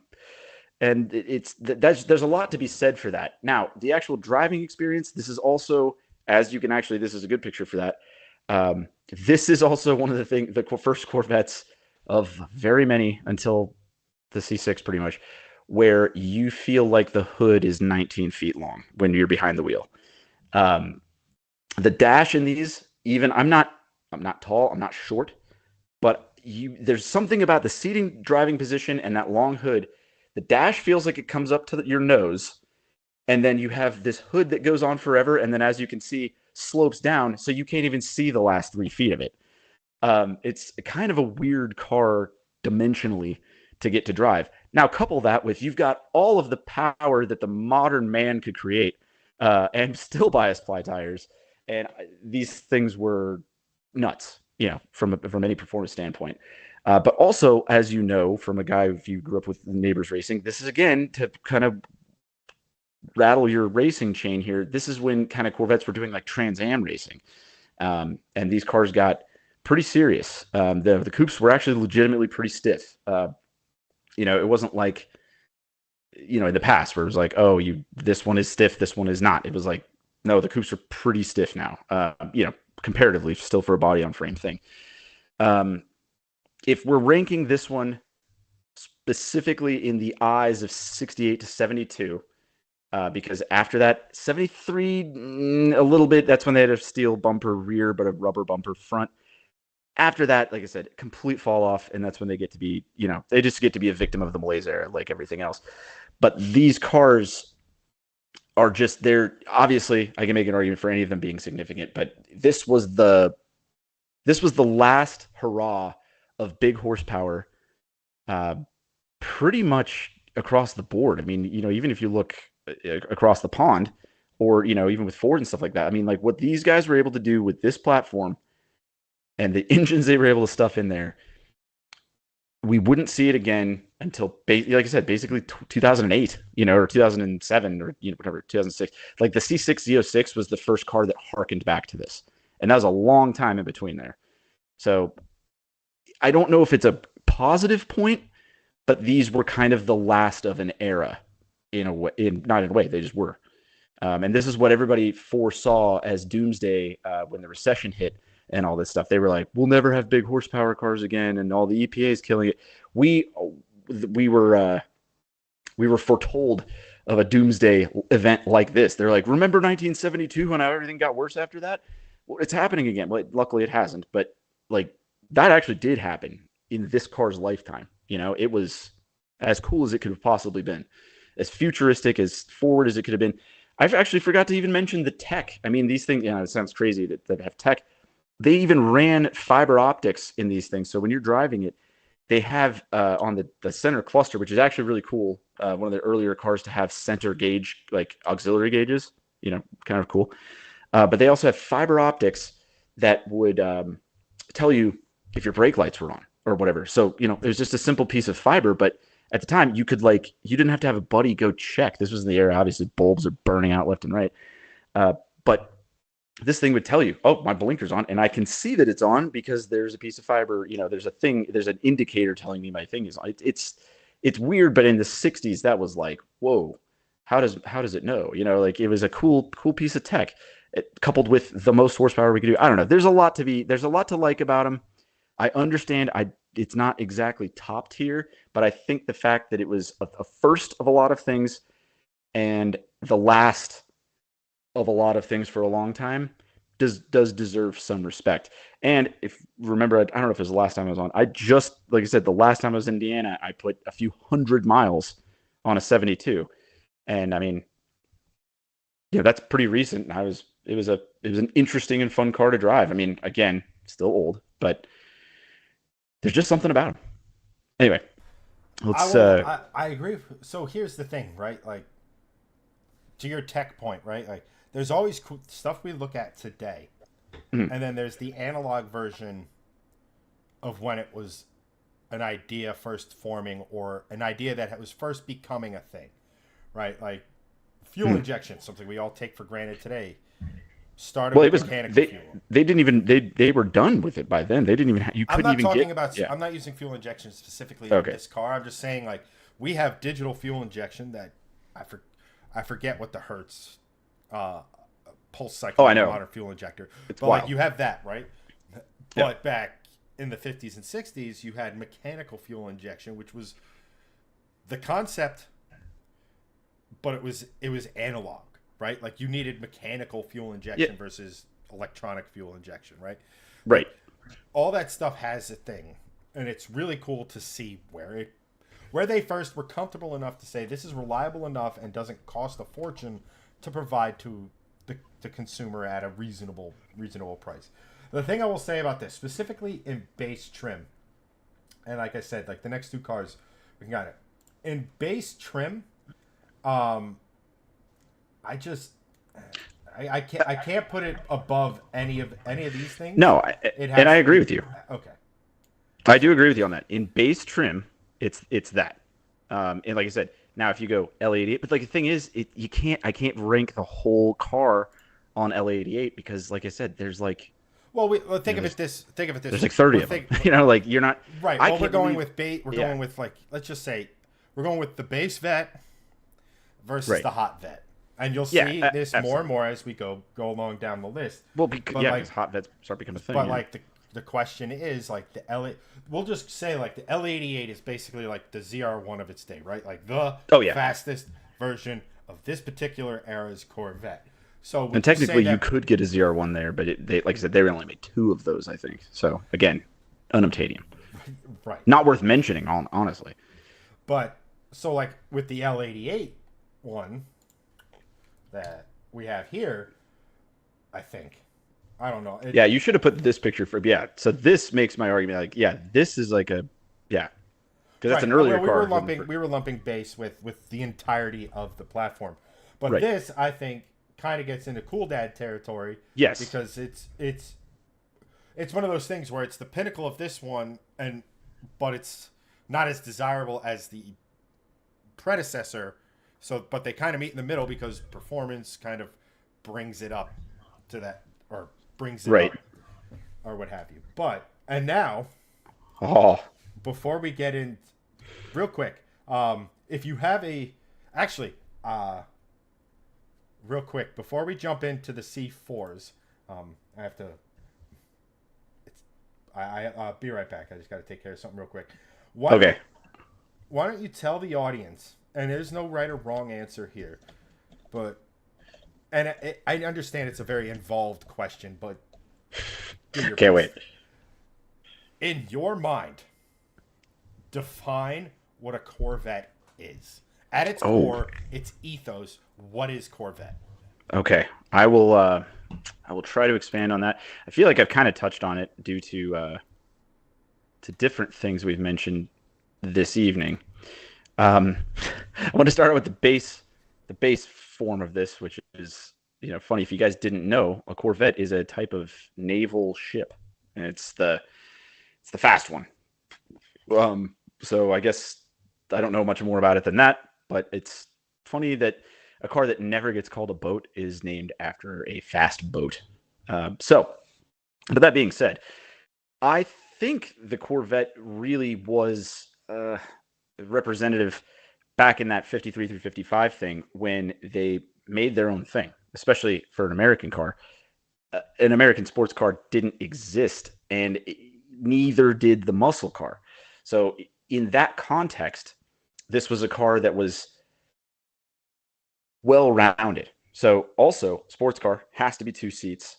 At that time, had to be a roadster, and you know, had to perform well, and was kind of the idea was to be an enthusiast's machine. It was not designed to be good at your everyday activity. It wasn't designed to be comfortable. It was just designed for sporting.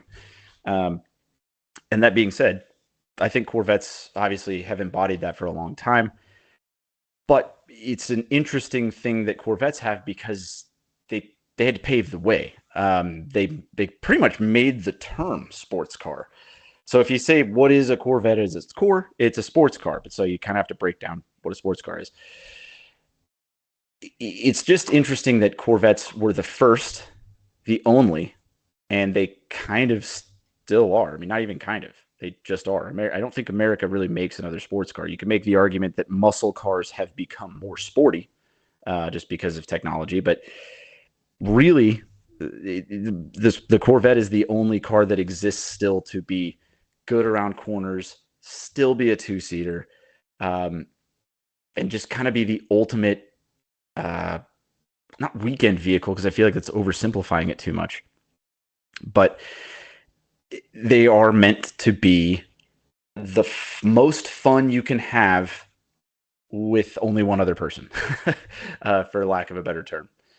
So, you know, I'd like to find out what Corvettes mean to you guys. And like I said, Corvettes have been a huge part of my life. So I kind of got to be, I grew up with this kind of mentality. And like I said, like we've been talking, like Chad and I have been talking about, one of the things with Corvettes is that they're also always evolving. You know, like they don't go, all right, well, we do this one thing really well. And it's not, because they're not just a track car. They are not a weekend cruiser. They somehow have to be both. and be good at both, which is very difficult to do. And in my experience, they're one of the only cars that can kind of do that. Now, don't get me wrong. There's a ton of cars that are super good at track stuff and not good at street stuff. But that's also why I like him, because like I kind of like an inconvenient, bumpy, loud car.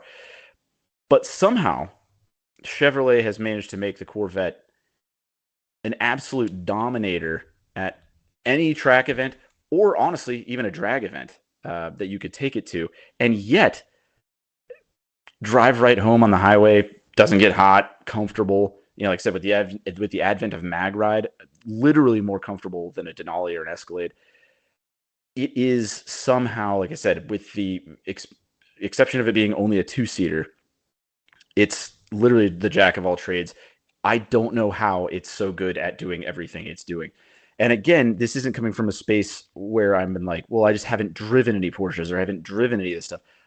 I have. And don't get me wrong, a Ferrari is going to get my blood going more, just because of the nature of what it is. But with the modern Corvettes, they truly are world beaters. I mean, I think we're going to get into this. It started a little bit with the C4. With the C5, it really came at. It was, how do we make what Europe's doing for $40,000 instead of $200,000? And you'd think that's impossible. But if you look at every car and driver or any study ever, they managed to do it. And they still managed to do it. Because like I said, I've driven Ferraris and everything from this era. If you drive a C8 Z06, it is every single bit as good as of any of those cars, but for a fraction of the price. Now, of course, we've moved on to the point where a decent Z06 is like $150,000, but still a comparable Ferrari is $400,000. So that's it's a bargain still by comparison. And, I think it's more obvious now that we have the internet and publications and stuff where these comparisons are a lot easier. But to harken back to what I said, I think that the first Corvette was the best representation of everything, is it only had one competitor, and it was the Jaguar XK120. And the Jaguar XK120 was a sports car, sort of, because again, they didn't really exist. They didn't really know what to do. But that was a car that was just named after the speed it could do. XK120 meant it could do 120 miles an hour, which, by the way, in 54, that was absolutely hauling ass. But, it's amazing what they came from that, beating a Jaguar, which would be no problem these days, to being truly world-beating cars. And, there's some argument with the C8 now with as far as storage space and stuff like that goes, but from C4 to C7, you could legitimately also load up a ton of stuff in that thing and drive across the country. And you could hit every racetrack on the way there if you wanted to, or do not. And I've had, as a guy who's been across the nation in different generations of Corvettes, I can tell you, we went out from Kansas to Washington, D.C., hit the Blue Ridge Parkway on the way, car full of stuff. Didn't matter. Like there's not a whole lot of cars that can do all like that. And like I said, they're not a one-trick pony. And I don't mind one-trick ponies for anybody in the chat. I had a Hellcat for God's sake. That is the one-trickest of one-trick ponies, but I loved it. The Corvette somehow is able to do everything. And like I said, it just remains true to its core. It's a sports car. It is two seats, and it is supposed to handle well and go fast. And a lot of times with a lot of other automakers, you kind of have to choose one or the other.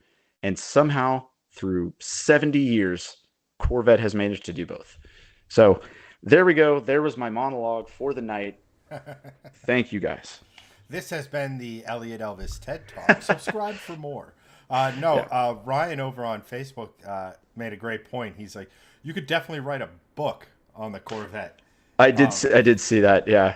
Thank you. To which I replied with, or, the Elliott Alvis. A baller YouTube video, yeah. Definitive YouTube Corvette anthology. Oh my gosh.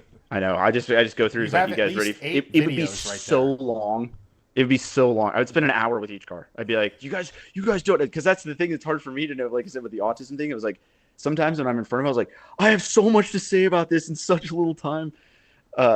And I do get that, and luckily you and Greg tuned into my the auction coverage, and trust me, it'll be better when I have my other co-host the next time.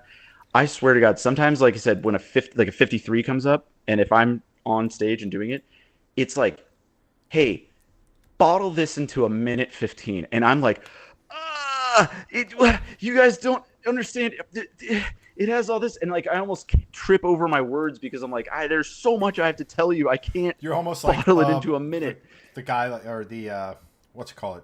That Always Sunny in Philadelphia, where he's got like the board behind him. That you gotta like. That's what it feels like in my brain, where you're like, go, because my co-host will literally throw it to me like that. Like I said, it has happened in my life. We're in a 53 Corvette. I'm already being like, this is so cool. There's only 300 of these, and I already know this thing. And she goes, hey, what's special about this? And I'm just like, I almost want to be like, are you kidding me?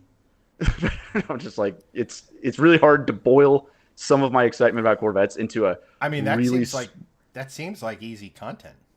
Elliott, Alvis in studio talking about the 1953 Corvette, the 1953 Corvette with the blah blah blah, like every definitive Corvette or what have you. It's like, I feel like that's a great series for Elliott, Alvis too. Yes, there we go. Yeah, it's like I said. It's just like I said. It's the challenge is sometimes when I'm just relating this to the auction coverage. Some of the cars I can go easy. I can make a 1 minute sizzle reel for this thing, no problem.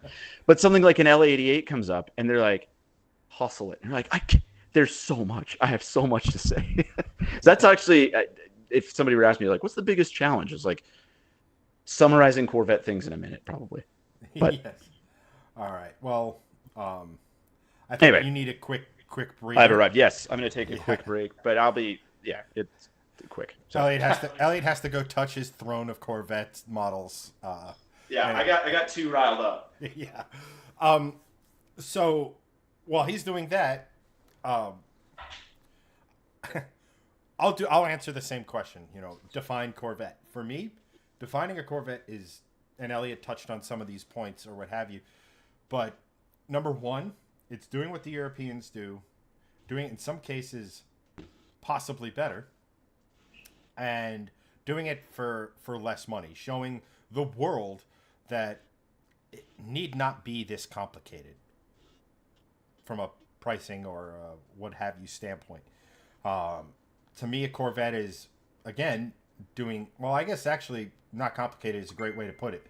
And the fact that if you go and you look at, say, the C5R, the Corvette race car, and the Z06, that was a fairly simple car that took on V12 Ferraris, V12 Aston Martins, even the Viper to some extent, which was even more stripped as a vehicle, but arguably more complicated as a driveline.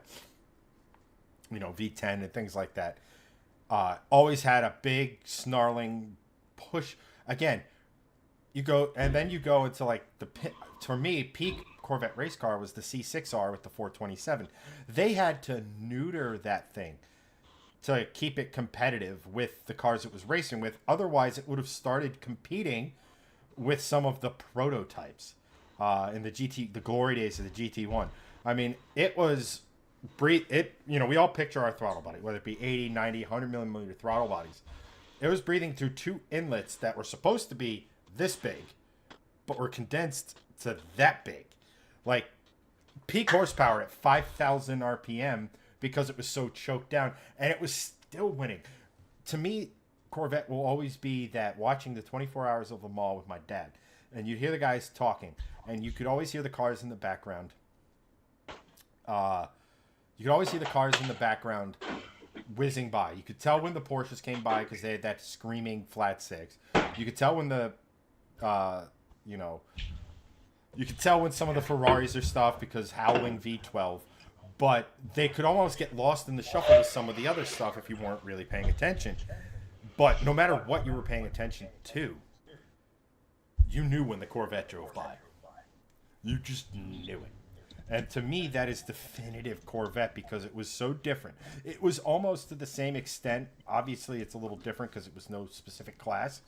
But it was, to me, it was very similar, very reminiscent, especially since that soundtrack had left of the NASCAR racing around the mall. Ah, yes. of that. Just no, we're not going to beat you by being smarter. We're not going to beat you by being more technical or having the greatest whiz bangery in engine cam whatever design. No, we're going to take this engine technology that all you motherfuckers decided to ditch 30 years ago, and we're going to beat you with it. And to me, that screams Corvette. Yes, that screams America, which, again, Right. Corvette's kind of the symbol. Which, fun fact, now that I'm back, they have this in the Corvette Museum, which this is a side thing. So the original emblem, so they debuted the 53 Corvette at the Paris Auto Show, I believe. And the original, because the Corvette symbol is the flags, the original one has an American flag on one side and like a checkered flag on the other or something like that. But they have that, and that was what was on the car. And I don't know, like I said, there's specificities that I'd have to look back into, but it's something along the lines of you can't like mass produce or sell something as a different product also with the American flag on it in like color. And so at the event, they had to change it. And that's why it's that checkered flag and like fleur-de-lis thing. So that's like the original. There's more to it than that. But the fascinating thing is that's how American the car is. Like the original symbol for it was American flag and racing flag or whatever. I mean, it's so cool. I mean, it's a shame they didn't get to kind of keep it like that. And also, side note, I don't know how the Jeep Grand Wagoneer is getting away with it now because apparently the laws are different. But, because they're the only people that can have an American flag on their car. But I don't know if you noticed that. No, I know it's not in color, and maybe that's why, but I don't know. I don't know. I mean, it's a weird thing. It's weird to me that that's a thing, but when you see any form of motorsport, there's the driver name and then the flag. Well, right, yeah, it's like the country they're representing. Yeah, I get that, but it's like I guess like I said, I have to look back into it, but there's some legality about like marketing and selling something. They just knew if we put the stars and stripes on something, it would sell too well. Everybody else could just go home. Yeah, it was like it would simply be, it would have been too cool immediately. And the thing that cracks me up about that is it's like, I don't know if it's a French law, which would not shock me at all, but like if I'm in that board meeting of, I can't put the flag on there. Sprechen Sie Deutsch? No, you're fucking welcome. Yeah, exactly. That's what I'm saying. It was after the war, and like I said, the car already had the logo on it, and it was like it's like they got word from like a telegram or something. They're like, no, you can't do that. You're like, you should have told us back in Detroit. Jesus. But anyway. But they knew things like they just knew what would happen. It would spiral out of control, and well, it took us a few years, but we went back to France and wiped the floor with them. But continuing on through the generations. Now to the generation. We've only made it through 3. So I'm going to give a... It is worth mentioning, though, that and thank you for not including any of the turd era versions of the C3. The C3 went on for a long time, 68 to 82. And it almost killed the Corvette. Yeah, I mean, it was a bad time. And I've driven an 81... which they didn't change. This was when they, like I said, it was 150 horsepower or whatever, big V8.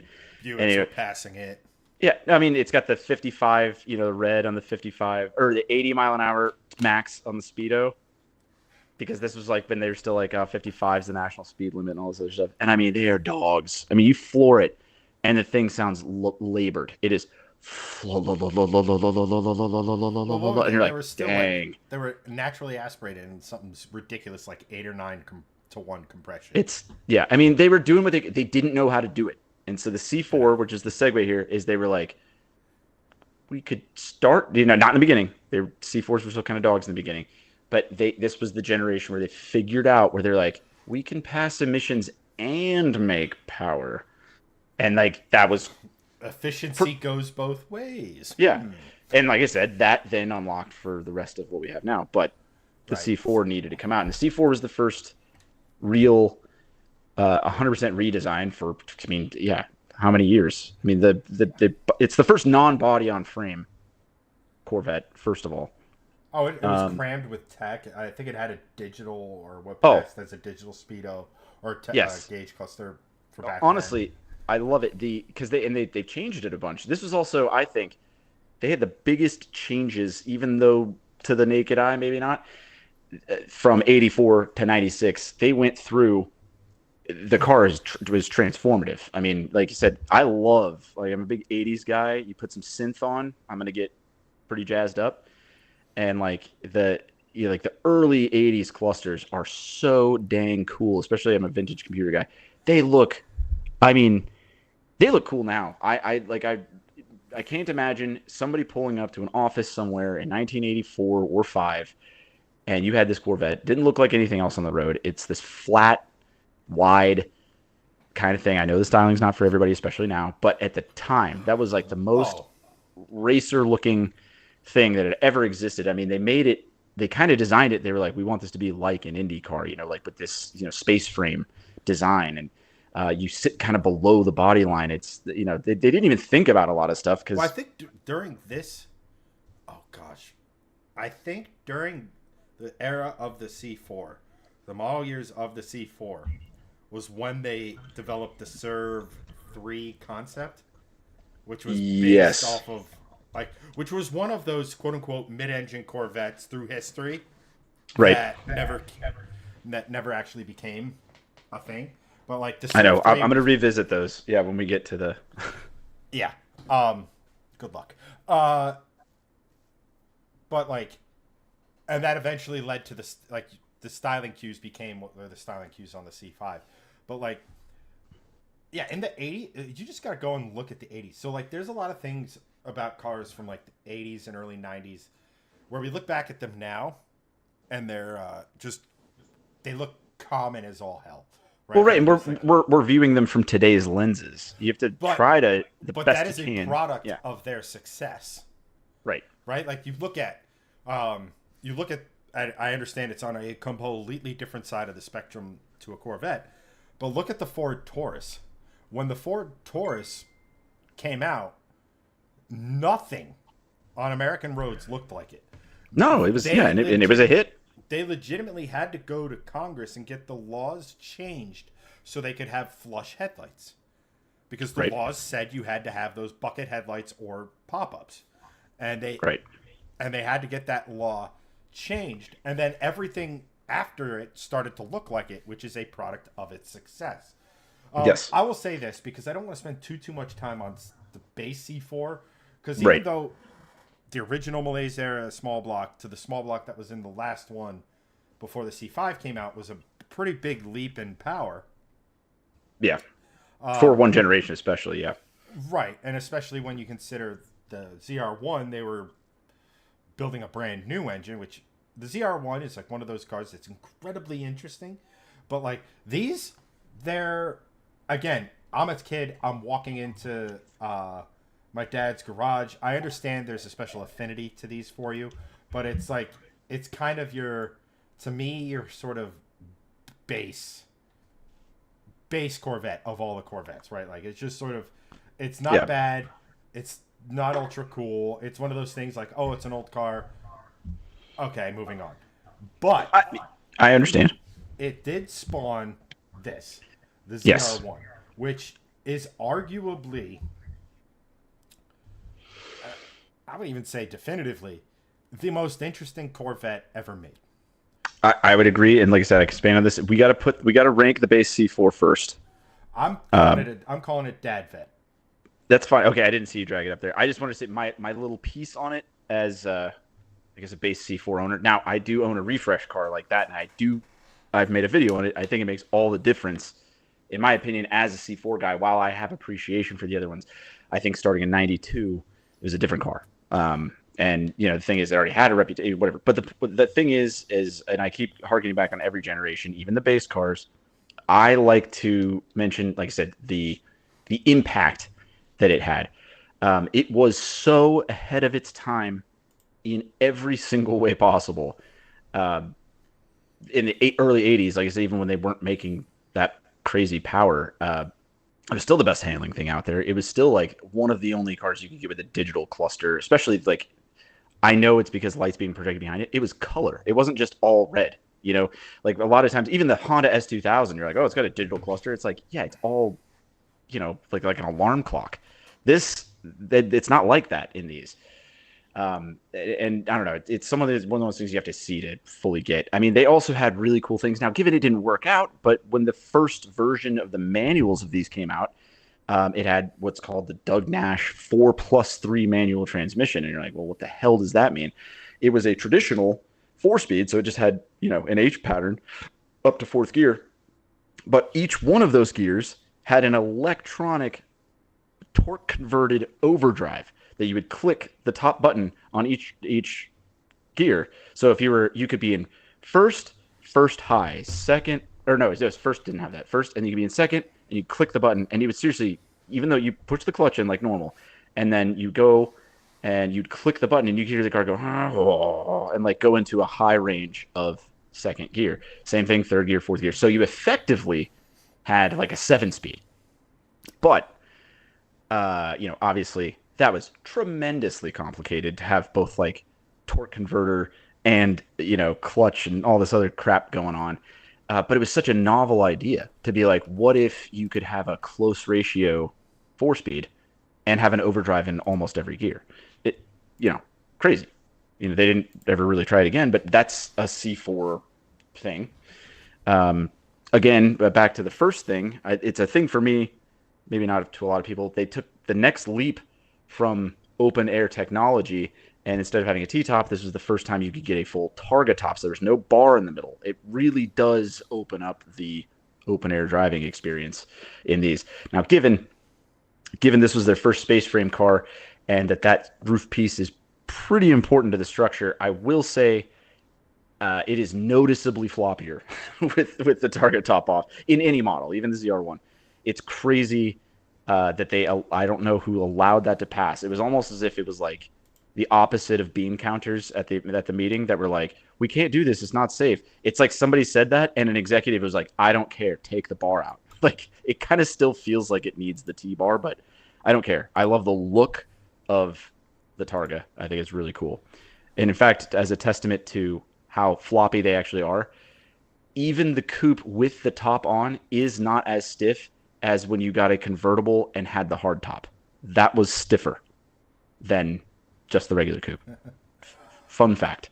So if you actually wanted to go racing and be competitive, you got a convertible with a hard top instead of the coupe, which is very counterintuitive. But besides the point, as a base C4 owner, I know they have a special place in my heart. I know they're not everybody's favorite. I don't think it deserves to be top tier. But I do think it's an important car. It's a cool car. And I would say without a doubt, no matter what you think about it, it's the first modern Corvette. I would agree with all of that. I look at it through the lens of, you put a bunch of Corvettes in front of me. I will freely admit, and again, that the C4s have grown on me. They used to be my least favorite looking Corvette. Now that I think the C3s have kind of taken over as I've like learned a little bit more. It's weird. As I learned more about like specifically like the ZR1 and stuff, it's like, it's weird when I start to know and appreciate the engineering, suddenly the cars start to look a little better. It's weird how my brain works. That's funny. It's like dating a girl. You're like, oh my god, she actually got a really good personality. This is crazy. I couldn't have said it any better. But it's one of those things where like and then I look at it and it's, all right, well, what's the easiest? And I'm not saying this is you specific. I'm just looking at it. It's just, well, what's the easiest way into Corvette ownership? It's this. Financially, it's probably this, which then in turn tells me that I'm not necessarily alone in saying that these are. I'm not saying they're not desirable, but they're not as desirable, and that's why. Like, completely. Like I said, I don't even disagree with the ranking. I mean, actually, like I said, I just wanted to give it some context. Let's just say. Right. I was actually even going to change the tier to Elliott likes this because reasons. that would be like every single one of them practically. It would just be like all the Corvettes, shortest show ever. Bye guys. Not even long enough for a short. Right. But moving along, that's where we get to this, the ZR1. And I'll just touch on like the things that kind of everybody knows, right? Like, first of all, you had an engine designed by Lotus, that And then made, manufactured by a boat engine company. well, just for their expertise in complicated castings, as I've been told. But like, well, here's the other thing: if you want a No, that's manufacturer to build you engines, Mercury Marine. um, but and like the hilarious thing about the engine is how Lotus designed an engine. It made great power, really good power for the day. Almost huge like, power for the day. like it would have been almost Hellcatian, comparatively speaking. Yeah, And nothing then was and then making that Chevy's like, no, the bore spacing's wrong. Like, I love that. Like, some of the stuff that they choose to sort of hang their hat on is hysterical to me, and this goes through all cars, right? It's like, well, maybe the Corvette purists won't like that it doesn't have push rods, so we could tell them the bore spacing's the same. Like, there's probably Yeah. a guy named Who Fred cares? in fucking Tennessee who has pictures of Corvettes, and he's the only one who's going to care. He's never going to. And he wasn't going to buy one. Right. That's the important part. And like, but they made the car objectively worse to fit into that. That's always been hysterical to me.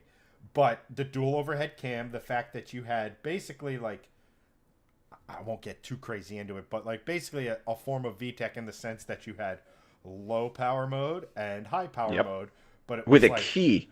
and then everybody thought the Bugatti was super cool with that in like 2006. It was like, dude, the Corvette had that in the 90s. right. And like, but here's the thing. This is where Corvette took the step from we took the European idea, we made it American, and we're very competitive too.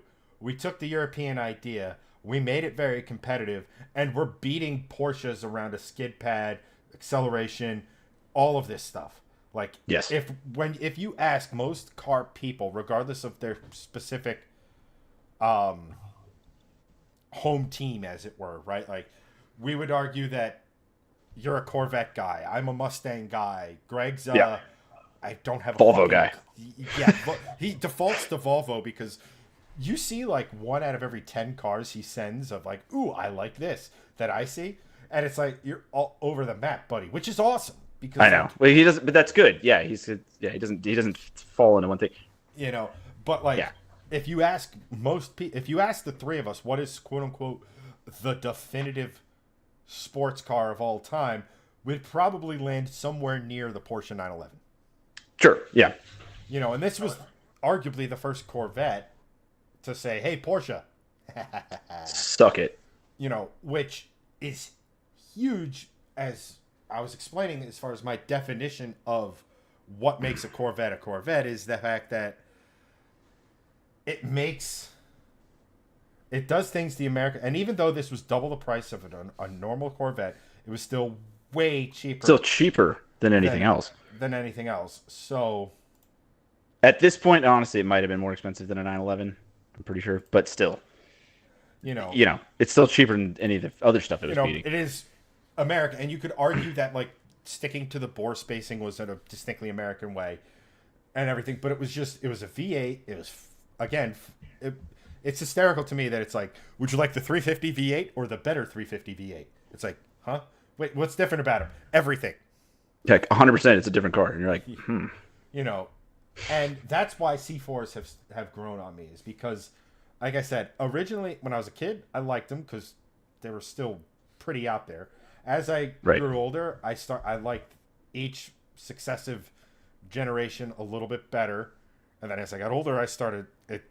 You know, as you age, things change. 100%, yeah. You know, It's much like real life, like your taste buds die every 7 years or whatever. I mean, your body goes through a shift. That's why, like, most people, if you do like allergy tests, you have to go every 7 years. That's what I'm saying. It's like 7 years. Your body just like fucking sheds or whatever it does. I don't even know. Well, but yeah, anyway, I know what you mean. You know, biology lecture aside, when it comes to ranking this thing, I think it's the most interesting vet ever. It's an amazing car. I would put it second tier only because, as we'll get into, I can't put it ahead of some of these other cars. It's great. It's amazing. And I'm sure you have a slightly different view because, like, you know, you grew up around it. You own a C4. You know, you actively want one of these things. But for me, I do.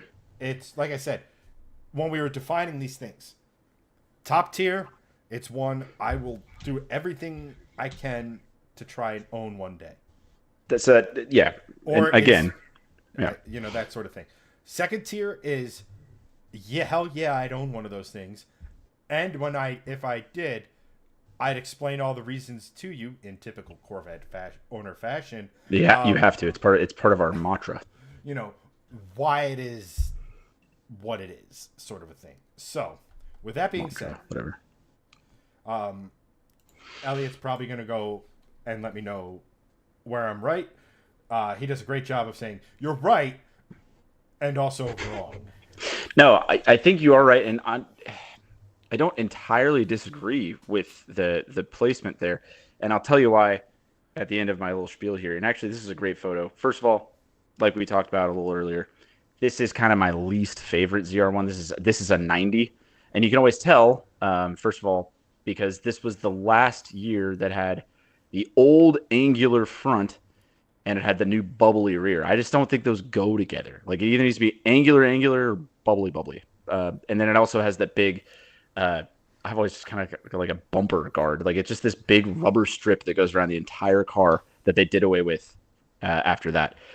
But this was the first car that, you know, really put Corvette in that whole, like, wow, this thing is for sure a world beater. And especially 1990. It was very early. This wasn't, like I said, it's faster than a base 911. It was like, there wasn't a 911 that could keep up with this. There wasn't a Ferrari that could keep up with this. Nowadays, we kind of take these concessions. Like the Z06 is like, yeah, the Z06 is on par with a 296 GTB Ferrari.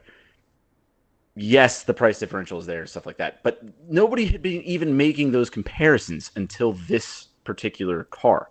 So it was like one of those, hey, here's a car for, and a given, it's a lot of money for 1990, but like, here's a car for 68, 70 grand, that is beating the most expensive cars in the world, that the highest performing, craziest cars in the world. And this American car is doing it.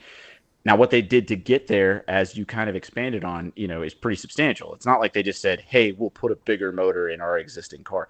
It is a different platform. And like I said, having my dad, having one and all stuff like that, it's also different in the fact that, like, so the C4 was the first Corvette made at the new Bowling Green assembly plant. But the ZR1s were built alongside them. They weren't even on the same assembly line. So it's so hard to explain to people because you're like, oh, it's a hopped up Corvette. I was like, if you really look into it, it's like a whole different thing. I'm surprised they didn't call it something else. And that's where I think it kind of erred. Like, they should have leaned into the wide body. Like, I understand, like, today's looking at a car that was designed decades ago through the lens of today isn't necessarily fair to the thought process of that car.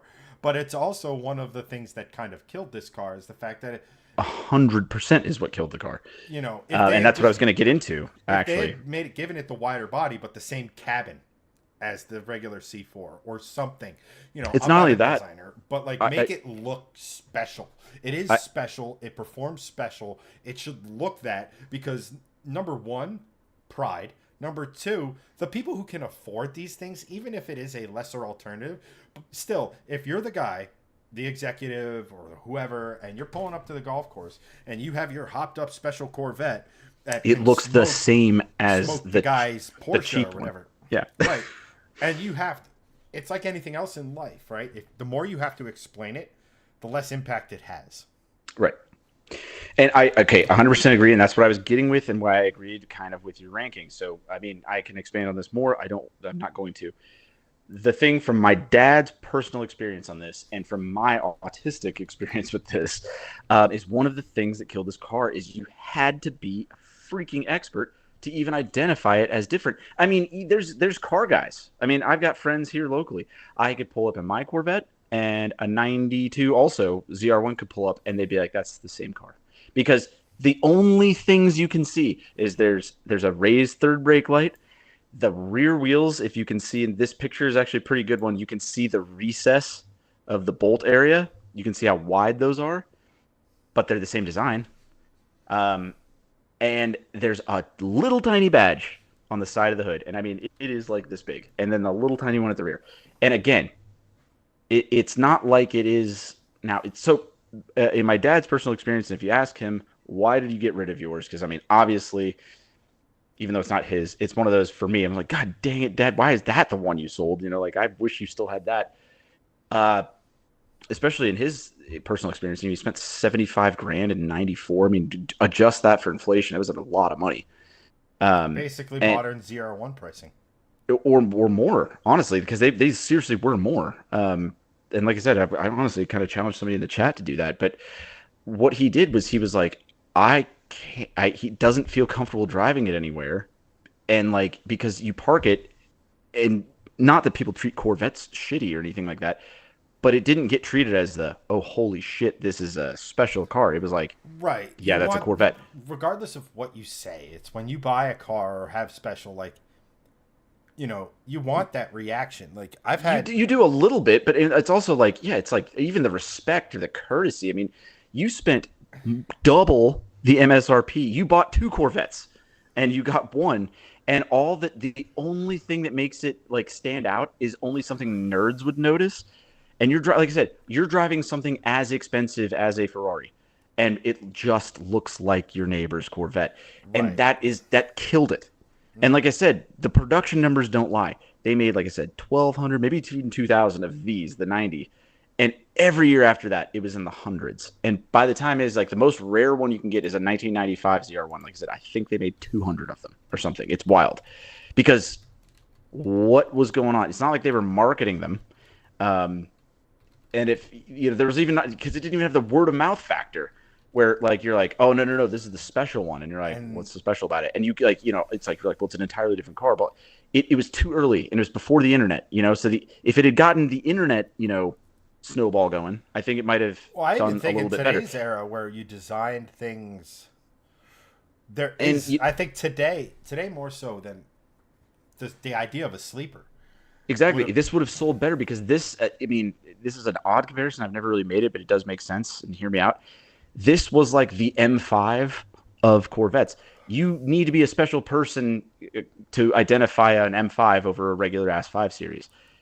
That's what this is. But you know what people love about the M5 is that it is the hot boy car, but it doesn't really look like it, you know? Right, and I think that got popularized in the early 2000s. Also, I think there's an element of sedan versus sports car, right? Yeah, I know, but I'm saying like, you know, that subtle, you gotta know a factor that AMG and that M have. That, you know, like I said, if you show a girl, trust me, you could show a girl a 3 Series, and you could show her, well, I guess in this case, you could show her a base 4 Series and an M4, and she's like, that one has different wheels, I guess. Like, they don't know.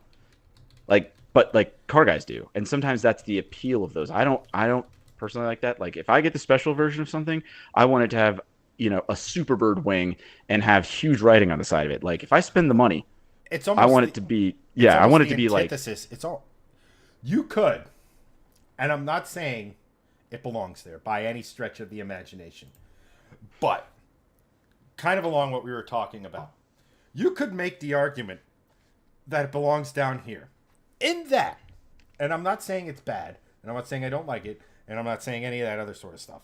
And crap, it's late, so we got to move on. So and I know. Sorry. No, it's all good. But let's think about it. Dual overhead cam engine. Right. Very European. The hot version is almost unrecognizable from the stock version. Exactly. That sounds exceptionally European to me. That's what I'm saying. That's why I just drew that AMG M comparison. I was like, it's... But it did also, if you believe the Jason Camisa piece, it did also spurn the small block engineers over at Chevy to get their act together and create your most beloved of things, the LS, for the C5. Now, yes, again, But again, this is base C5. this is a base car. So I think what we're going to do going forward is we're not going to spend a ton of time on the base No. cars because let's face it, It is the way it is. I think you could say the same thing about this, the C and the C6. Sure. Because they're effectively very much the same. They are very similar. It's almost the facelift car. Kind of, yeah. This one has to get props because it's the dawn of the LS. It is. It is. I mean, that alone gets it. Some major props. But, see, when my favorite thing about these cars was the race car version of it. Wait, the C5R is out. I mean, the C5R is arguably one of the greatest American race cars that has ever existed. It won Le Mans. It won overall against prototypes at the 24 Hours of Daytona. In that same race, Dale Earnhardt finished second in one.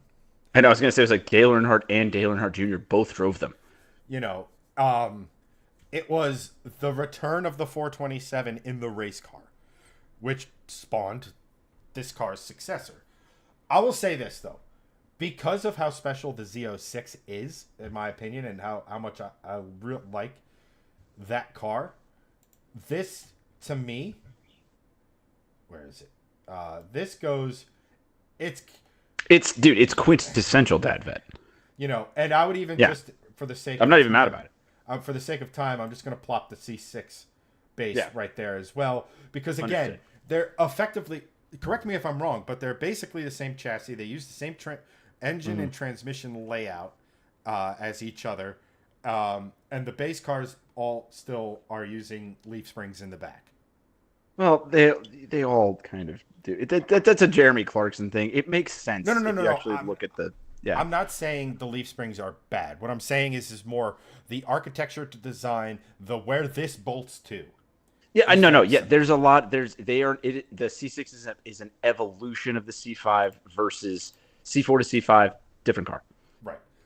So yes, you're 100% correct. The only thing I want to add to the base C5, and I think this actually just kind of solidifies it into the dad category, is it's funny. So like with the C4, they went with this like, dude, we're gonna make a race car for the road. It's gonna be the most futuristic thing ever, at its base. The C5 is almost, I think, the first time that Chevy went and had a focus group with people, and everyone was like, our average, it's like they finally did like I said, a census, and they were like, our average buyers are 55 and older and don't like this, and this. And if you're an old guy, the C4 is impossible to get in and out of, and the seats are given. I love them because I'm a small framed man, but if you were what we're picturing here, as a large, if you're picturing, I'm picturing Andy Reid from like the Kansas City Chiefs. I think that's the average C5 owner every time. And guess what? Andy Reid's not getting in and out of a C4. So it's like they did this for the C5. Obviously, they made a bunch of other changes, but they were like, what if instead of really tight bolstering, we just kind of went and just made it open, and so there's really no bolstering, and then there's not a sill to get in and out of, so that our larger customers can ingress and egress a little easier. And like I think they designed the C5, in my opinion, for overweight Americans. This is where I think Jeremy Clarkson's opinion of Corvettes started with this car because of that. Regardless of how good everything else is, it will never escape the reputation of being everyone has one in automatic and convertible or whatever. Like it's such a dad average Corvette thing. And that's about all there is to it. I mean, like I said, revolutionary, LS, good, everything's good. Major improvements, and the last point I want to touch on is you said entry point level for the C4, obviously cheaper, but there's no parts for them, and you still kind of have to work on it yourself. C5, they're getting cheaper for rougher models, and there's an endless aftermarket for them. So even for the base models, they can be they can get hopped up pretty easily, and I do think that has merit. But absolutely. But That being said, yeah, again, it's funny. Like I said, it's the first time that Chevy went to ask and really realized that they're like, not all of our customers are race car drivers. They're like, it's a lot of overweight men who don't want to do that, and you're like, yep, and right, they're like, okay, and that's and the C5 was a victim of that. you know, um, and again, because there's we move on to the C5 Z06, which again, when you say the C4 is the dawn of the modern Corvettes, in my opinion, it's been, if you look at the structuring of the model lineup, the C5 kind of brought it out, right? Where you had base, then you had the Z06. See. And even before you go, the most significant part about this though is the ZR1 was the last remnant of that little dealership secret. They didn't do anything with, like they didn't show it. They didn't advertise, like it was like, you want the ZR1? And they didn't even know how to order it. I'm pretty sure my dad like had to go through a bunch and like not even buy it local. Like it was like this whole thing. He's like, I want a ZR1. And they were like, I don't know what that is. Like it was a thing. Now the C5, it was like, that's when they made Corvettes into, there's this one and then there's this one. And they presented them both to the public, which I really do think is important. Yes. What I will say about this is this thing's importance is in the fact that I don't want to sit here and say, because Corvette has always had the base and it's had the hot, right? Like it's always had that. You could say that about in various versions, but this was the most defined hot. Very much defined, but in that definition of hot, it sort of showed Corvette the way, because correct me if I'm wrong, this got the LS6, which was a beefier 400 horsepower version of the LS1. Because same displacement, everything. Yep. Same displacement. Better suspension, but not over the top, and that was kind of it, right? Like it was almost like a tuner car in that you made the engine make a little more power, you put a little better parts on it, you did. But correct me if I'm wrong, they didn't do anything with the engine location. They didn't mess around with not compared to what they eventually end up doing. But it showed them that there's a desire for this. If we define them as such, when we do the next one, people are going to look forward to the hot one. Yes. Yeah, this was, like I said, they've started a thing now. So I do think that's significant. I wouldn't see this one for me is tough because like part of me wants to put it's awesome, but because I would own one of these things, I would like to have fun with them. These things are C5s in general are becoming more and more popular in the drift space because of their rather relative economic price tag. But knowing what's coming, I can't say it's better. So to me, it's like one of those things where you walk into Dad's thing and you see a base C5. Okay, that's kind of cool. Literally walking into Greg's garage as a kid, his dad had one. I don't think I ever saw him drive it. The Z06 is slightly cooler. See, that's tainting your opinion, though. that one thing. No, well, in the one thing I'll say about this, but like as we kind of know cars, right? Like I said, I know what's coming. So like, when I'm looking at this, I'm kind of like, understandable. So, and like I said, I have a lot of experience with these because, like, when I was a kid, my friend's dad, who then, but the same friend ended up owning one later on in life. Beside the point, a very formidable, time. He had one when he was brand new. It was cool. And remember with the whole C5 aftermarket thing, as far as things that got ingrained, he put like it was like I don't even know what he did. He was like it was Billy Boat exhaust, and it was like these loud things. It was the loudest like street car I'd ever heard. It was so freaking cool. And I remember it was scary fast, especially in the early 2000s as a passenger. Now, given I've went on to drive them a lot in my professional career, so like they're really cool for a lot of different reasons. But the one thing I was going to get on for these that is special and unique is that, remember when I said the C4 coupe was, the C4 convertible was stiffer with the hard top than it was than the coupe. If you look at the design of that it's that short roof line, right? So it doesn't have that full hatchback with all that other stuff. If you look at the Z06, so what this was based on was actually the 1999. They came out with, which we didn't mention, which is not worth mentioning. They came out with the FRC, which they just call the fixed roofed coupe. That's what it's called. It was the cheap Corvette. I mean, it was the way they started. This was their experimentation. They were like, we have the C5, so coupe or convertible. The FRC, which was like no climate control, red blue base car, but it was like you still got the LS1 and all stuff, and it looks like a Z06. But those were for like the SCCA guys. And what they found out was, like I said, obviously in development, that fixed roof design and the short, huge B pillar instead of having the whole hatchback and the flexible roof was so considerably stiffer that's kind of what led them to make the Z06. And the Z06 is an FRC. It just has all the goodies. You get bigger brakes and all that stuff. And the front two chicken wire areas are directly venting the front brakes. That scoop thing at the rear is venting the rear brakes. It has a lot of cool stuff. But like I said, it's still kind of that old school Chevy thing where they're like, we have our cheap version that's doing pretty well. What if we made that stiff, cheap version faster and better? And so now at that generation, I think especially the Z06 debuted in 2001, there was a time where you could get 4 different models of Corvette. And that was never possible. Obviously, as we go through this list, the brand expands. And, especially if you break it down to coupe, convertible, whatever else of different versions. But we're going to get into that. That's why this is where Corvette almost starts becoming its own brand. And if you've ever spent any time around Corvettes, you'll notice there's really no Chevy logos on them. They are kind of their own brand. But I think it's just worth mentioning that this car was birthed from that. And it was like, how can we make the best thing? And like I said, you could actually go into a dealership and just order a Z06. It wasn't a secret. And I think that is significant. I don't disagree with its placement. I think it's really cool. I have a lot of memories in and around them. I had a yellow one exactly like that not too long ago for a giveaway for my channel.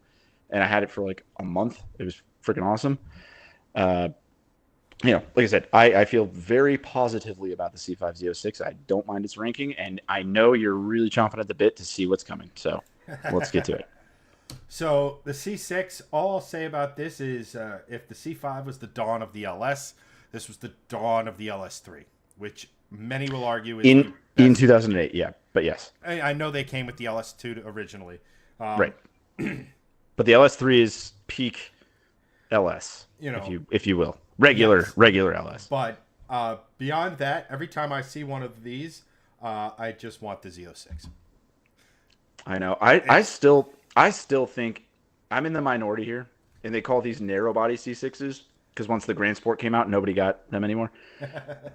I really like it because, like I said, I just was at that ripe age because this was the poster child of that American Revolution thing they were doing. The SSR was new and all this other stuff. And they had that really cool commercial about the kid daydreaming in class. He was like a 3rd grader. And I don't know if you remember that one, but there's just so many cool imagery and things surrounded by this. And I really did like the interior got a crap load better. Not as big of a jump as the next generation, but miles beyond the C5. I know it's just an evolution, but there was a lot of cool things about the C6, right. And I really like it. So I do like it. Let me put it to you this way. For me personally, this is where Corvette peaks. Not necessarily. This is where it starts getting your attention. Yes, very much so. Yeah. In the fact that, again, the C5, I was younger, so I was like, oh, American race car, America. Oh, wait, these 2 American race cars are fighting each other while kicking the crap out of the rest of the world. That's awesome. And I always sort of, I've always sort of leaned towards Corvette because of, very similar to you, there was a family connection. Right.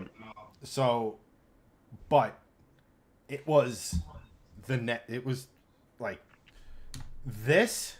Yeah. Number one, you can look at it and know it's special. Number two, you can look at it and know it's different than the Grand Sport, which was special, but not this special. And then there was a level of engineering to this, to where the Z Corvettes, so to speak, sort of started almost where if it was a Corvette Z, it was becoming like the GT badge on a Porsche. Yeah, it was by when this made its way. It was you knew because, and I will be perfectly honest, this one, and I will not be taking any arguments on it, is going right there. I agree. You mentioned it earlier, and this is another one that has Euro tags. I just noticed. But some say but this was one of the. But this goes back to okay, we have 6.2 liters. That's great. We were at 5.7. We went to 6. Then we went to 6.2. Hear me out. 7, aka the return of the 427. So we were going faster by getting bigger, but we were also getting smarter. So it was the same small. We realized with the LS that it's like, well, shoot, we could bore and stroke these bastards and get some pretty big displacement out of it. And effectively, the engine is the same size. I know. It's a small block 427. It's amazing. And then they were like, okay, we have this special engine. We're going to mount it a little lower and a little further back. So now it's effectively front mid-engine. Right. And we're going to give it brakes to stop. We're going to, not saying the other Zeos didn't get these things, but it was, I believe with this one, it was developed with the same people that did the race car, but it wasn't. Yes, so that's what I was going to mention. So unlike the C5R, which was based on the Coupe or whatever like that, they directly developed the C6 Z06 with the C6R. Right. And then now, so you have a lot of that stuff. You now have, and again, I'm not saying the leaf springs didn't do their job. Leaf springs did their job. They did. And I'm not trying to shit on that and sound like Clarkson like this. But this got proper spring and coil suspension in the rear. You had the lightweight body. You had magnesium freaking parts on this car. Oh, I know. It's so cool. The roof. And doing all of this. And again, keeping that beating heart of what makes the American soundtrack. I say again, one of my greatest memories were, because like obviously my dad and I would sit down at night and we'd watch the 24 Hours of Le Mans back on Speed Vision when they covered the entirety of the race. Now I think it's Motor Trend, or actually you can stream it on Max. Well, dude, Speed Vision just brought me back though. I even know the logo. Oh, because it was just like, that's how I got into things like World Rally, how I got into sports car racing. Like, and I have said it once, I'll say it again, and I'm not back into my favorite form of motorsport is top level sports car racing. And you had the Corvette, the C5s were kicking ass and taking names. The C6 race car ended the debate. It literally went into the GT1 class and was like, how y'all doing?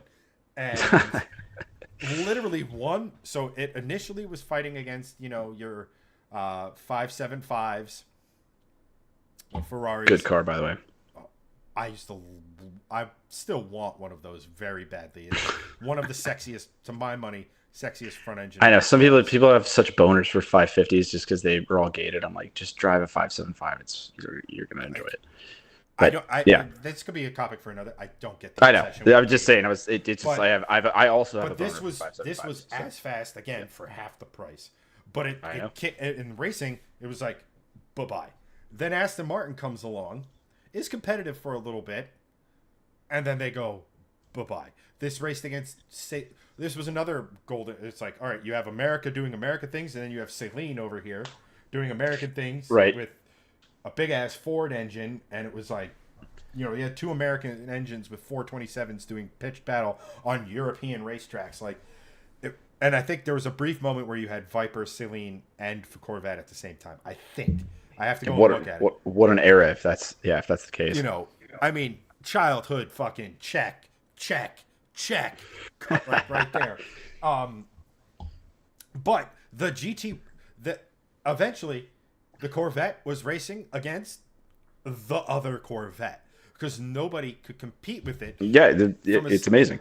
you know, and it was one of those things that, yeah, build a GT1 car was a little more expensive than building a GT2 car, but Corvette and Pratt and Miller were just, it's like, look, when you don't have a crazy complicated V12 engine that requires X, Y, and Z, turns out you can build a race, you could spend that money elsewhere, or you don't have to spend that money. For my money, this is the best Corvette. Stop. Yeah. Because again, instead of boost or completely different engine design, it was just like, let's make it bigger, and it has that soundtrack of America. I love it. Couldn't agree more. Have you had the opportunity to drive one? Yes. Okay, good.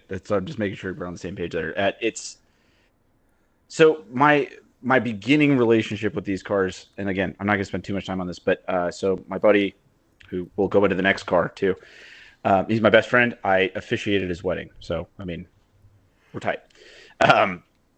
His dad had these, and so the first time I ever went to the Corvette factory is when these were being built too. Like it was like 2006, so obviously first year.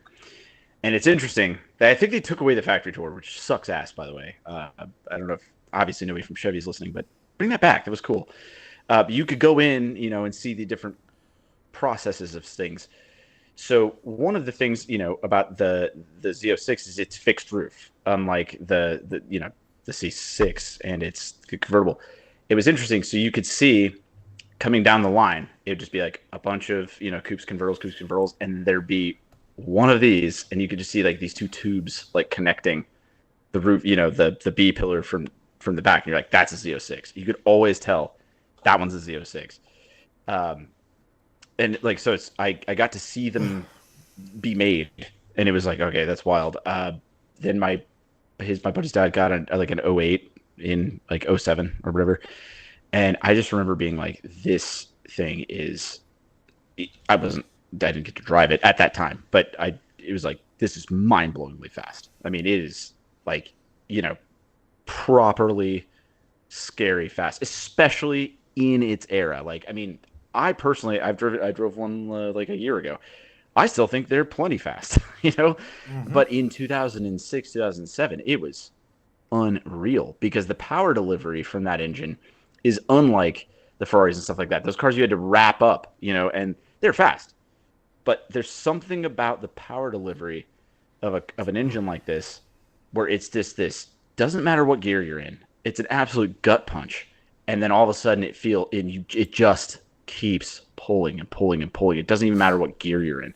It's astonishing. And, like I said, you couple it with everything else. What a fantastic car. I love that later on, as the years went on, they actually then put the 427 badge on the hood. Love that. Like in the old school, not font, whatever you call number font. Yeah. I love that. And then also as a big convertible guy, I really personally love the 427 convertible because they did just eventually make a convertible Z06, Yeah. like straight up. They was like, it's a Z06, but it's a convertible. And I love those. I think that's super neat. It is an absolute significant car. I definitely agree with it being on the top of the list. And like I said, the C5 Z06 was our foot in the door of being like, hey, the Americans are doing something here. And then this was like, not only we're doing it, in a big way. Yeah. So, like I said, absolute nuts car. So obviously this thing was quite successful. Yes. So they're like, and I mean, values today still also show that. Yeah. I mean, it's funny. Both times I bought the Mustang. So the first one and the second one. These were just out of reach. Yep. I came real close to getting a Velocity Yellow C6 Z06. I was just the car was in range. It just looked raced, and I was like, and then the car I eventually bought came along, and it was another one of those. Well, okay, that car, I just take parts from here and put them there. Right. And And I mean, you know, like, we it talked just, about it on the cast. It makes yeah, total sense you know, it just why you depends. made the decision you made. But mark my words, one of these days I will have one of these, because they are a dream car, 100%. They're amazing. And not for nothing, I will be following in my father's footsteps by graduating from Mustang to Corvette.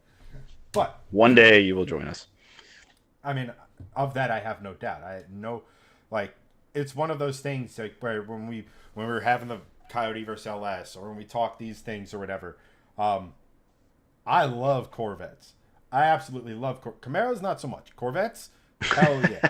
But like, but it's like, well, that being said, I would love, like, one of the funniest things I want to do is to do something weird with a 4th gen Camaro, but just because, like, the cheese wedge and you could throw weird motors in them. But at any rate, the ZR1.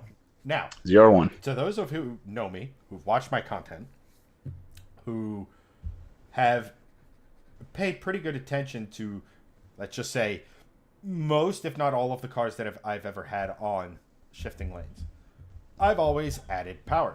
It started with, you know, even the Lexus to a small degree.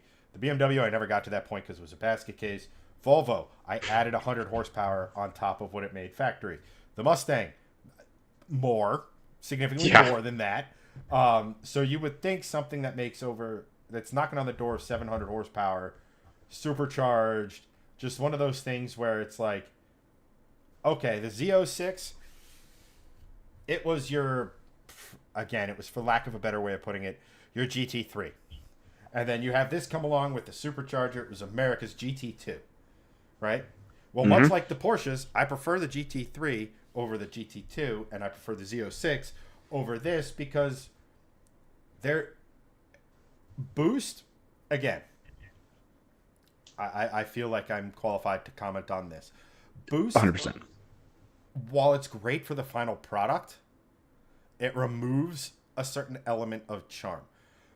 If Agreed. you told me I could have a 600 horsepower naturally aspirated Coyote or a 650 or 700 or 800 horsepower supercharged Coyote, I would pick the NA one 10 out of 10 times if the price was the same.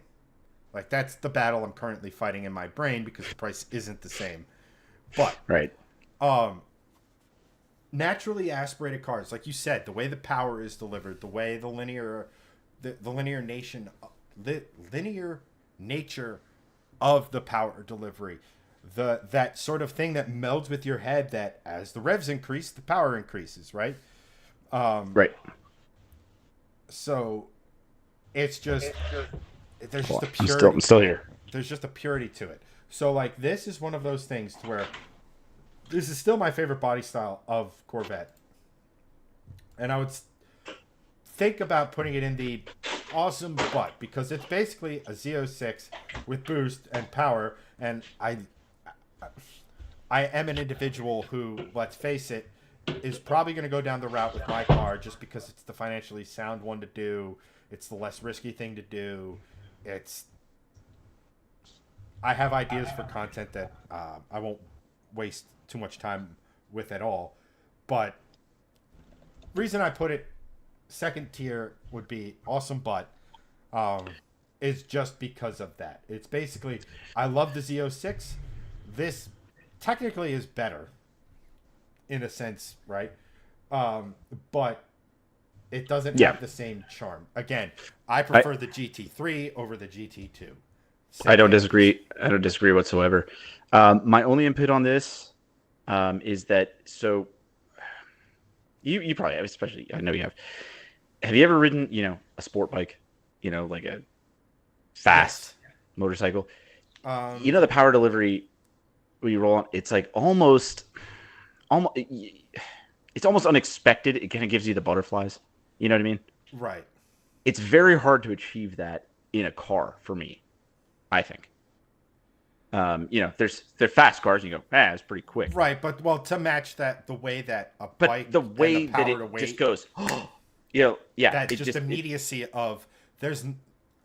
Yeah, So the thing is that's special to me about the C6 ZR1 is the very first time, at least as a passenger, and then I mean I've driven one since, but like it was the very first four-wheeled car that gave me that same butterfly feeling of oh, this. It feels almost unnatural how fast this is.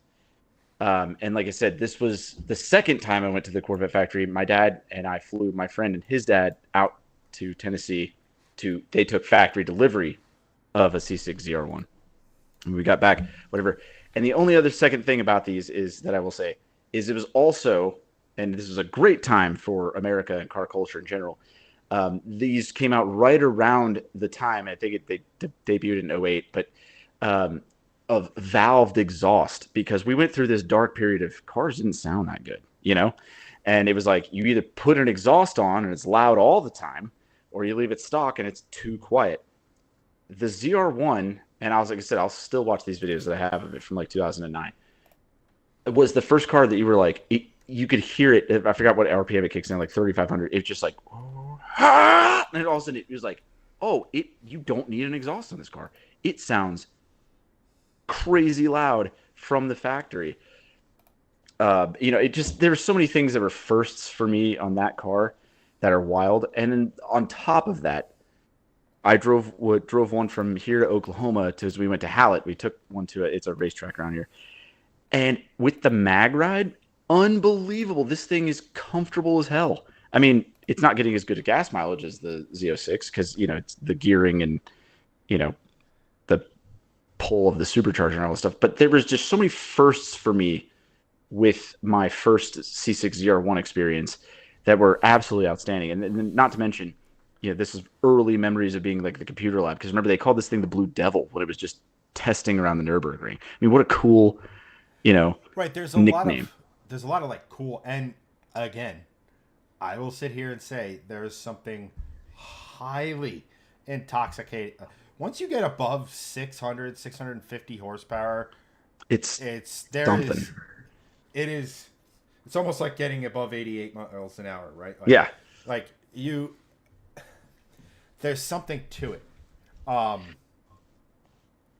But like, and also remember on this particular car, so this was the first Corvette you could get carbon ceramic brakes on, and they were standard.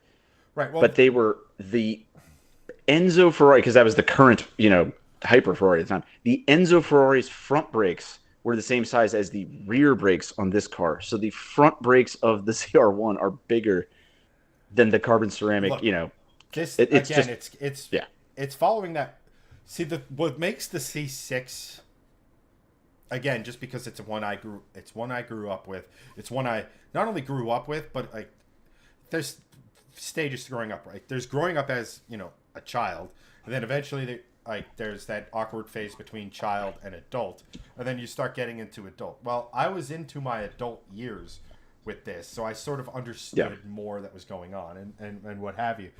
But like, this is really, C6 is kind of peak Corvette to me in the fact that I agree. I agree. It was, if you just sat here and you looked at the numbers and the capability and the intention and all this other sort of stuff, you draw a direct parallel with Porsche.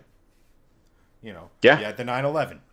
You had the 911 Carrera, or you had the 911S, which you could argue would be the Grand Sport or the 4S because it had the wide body, right? Like you could follow. So it was, we looked at what the Euros were doing. We're like, okay, we can do that, but with push rods. I know you hate that. I don't, because that's what Corvette to me is. Corvette to me has always been we're going to do it the American way. We're gonna take your bright idea and we're gonna do it the American way. It's like despite you. It's like watch how much we can make. I will sit here and I will flat out tell you, I will freely admit it. If you take Ford V8s compared to Chevy V8s, now in the 60s it's got muddy because everybody had like a big block or anything.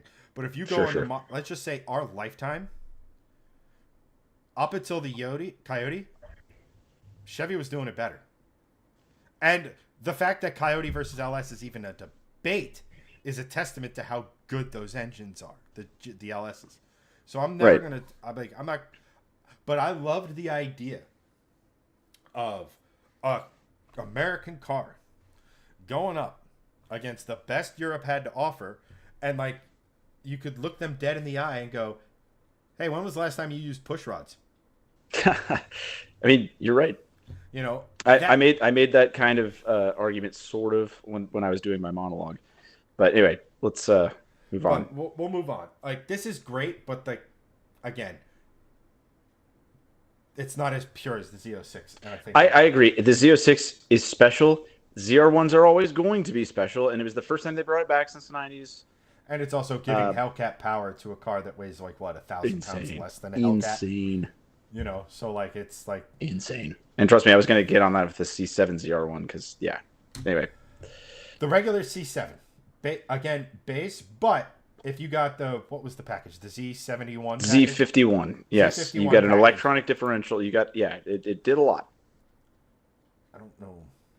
Where is it? Oh, it's right here.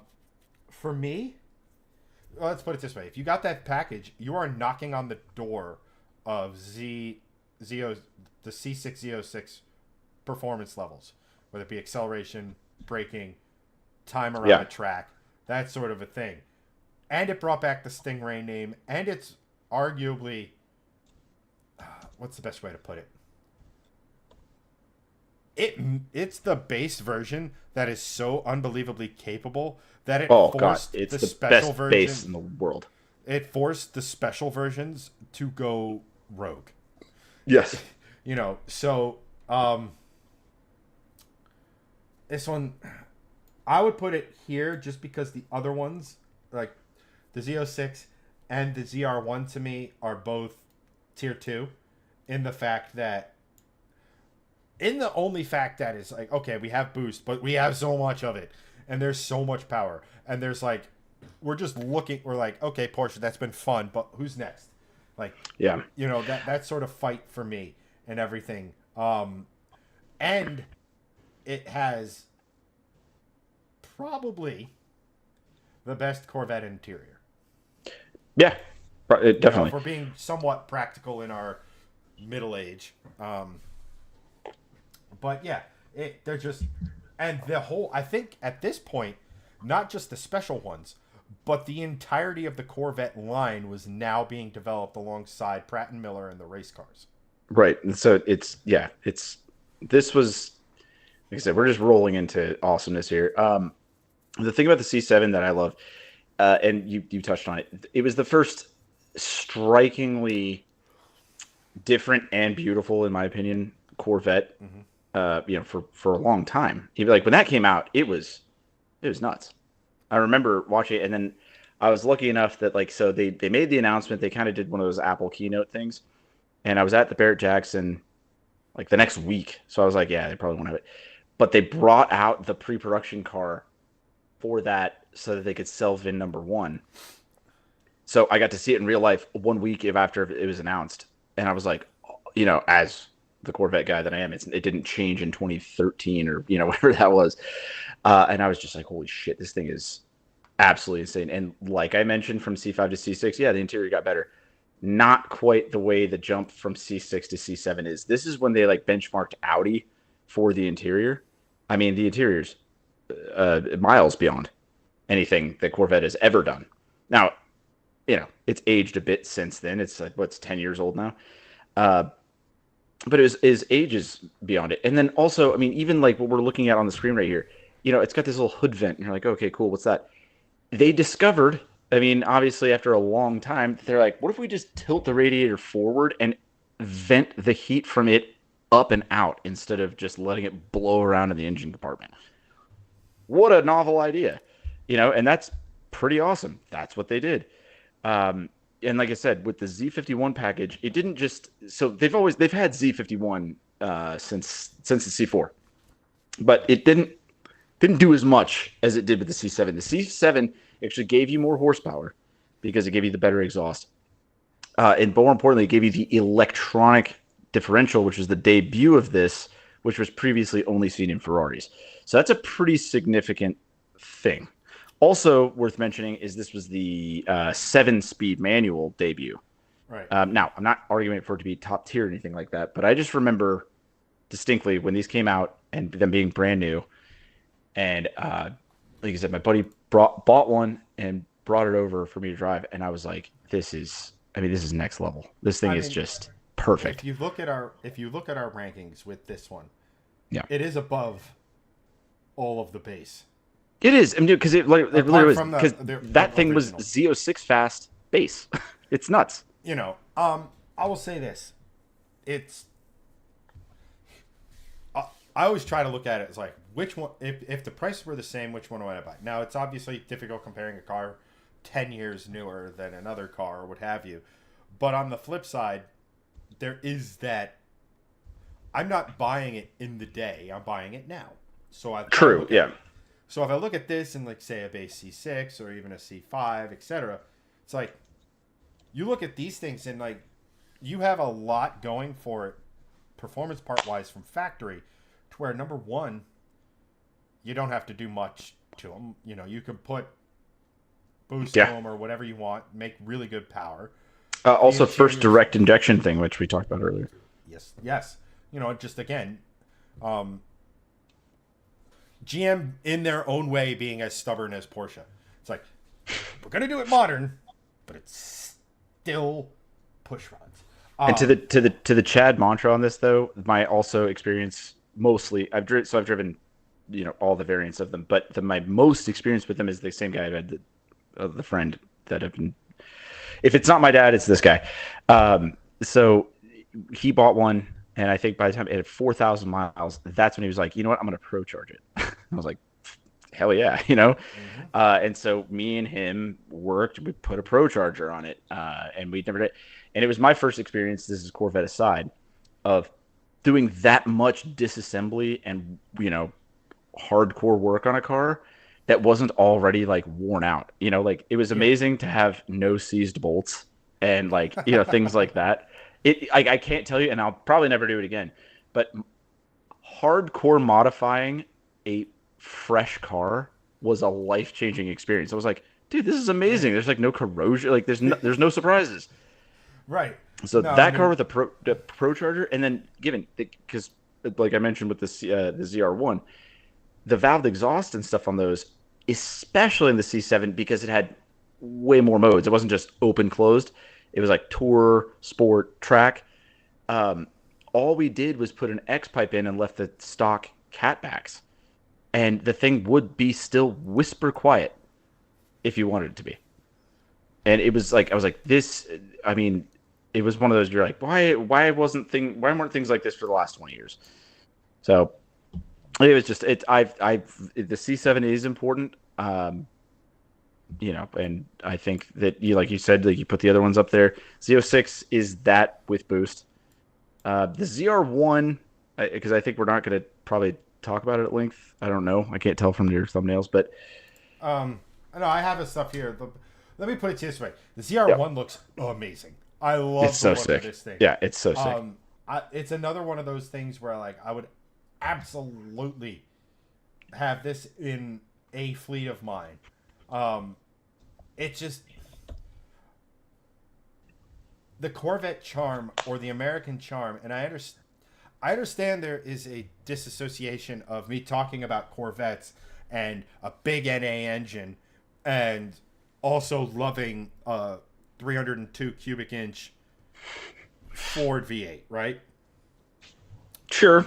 Yeah. But I also have pretty good experience driving I mean, what did these make? 750 or 76? It was over 7. I know that. It's over 7. It's 7.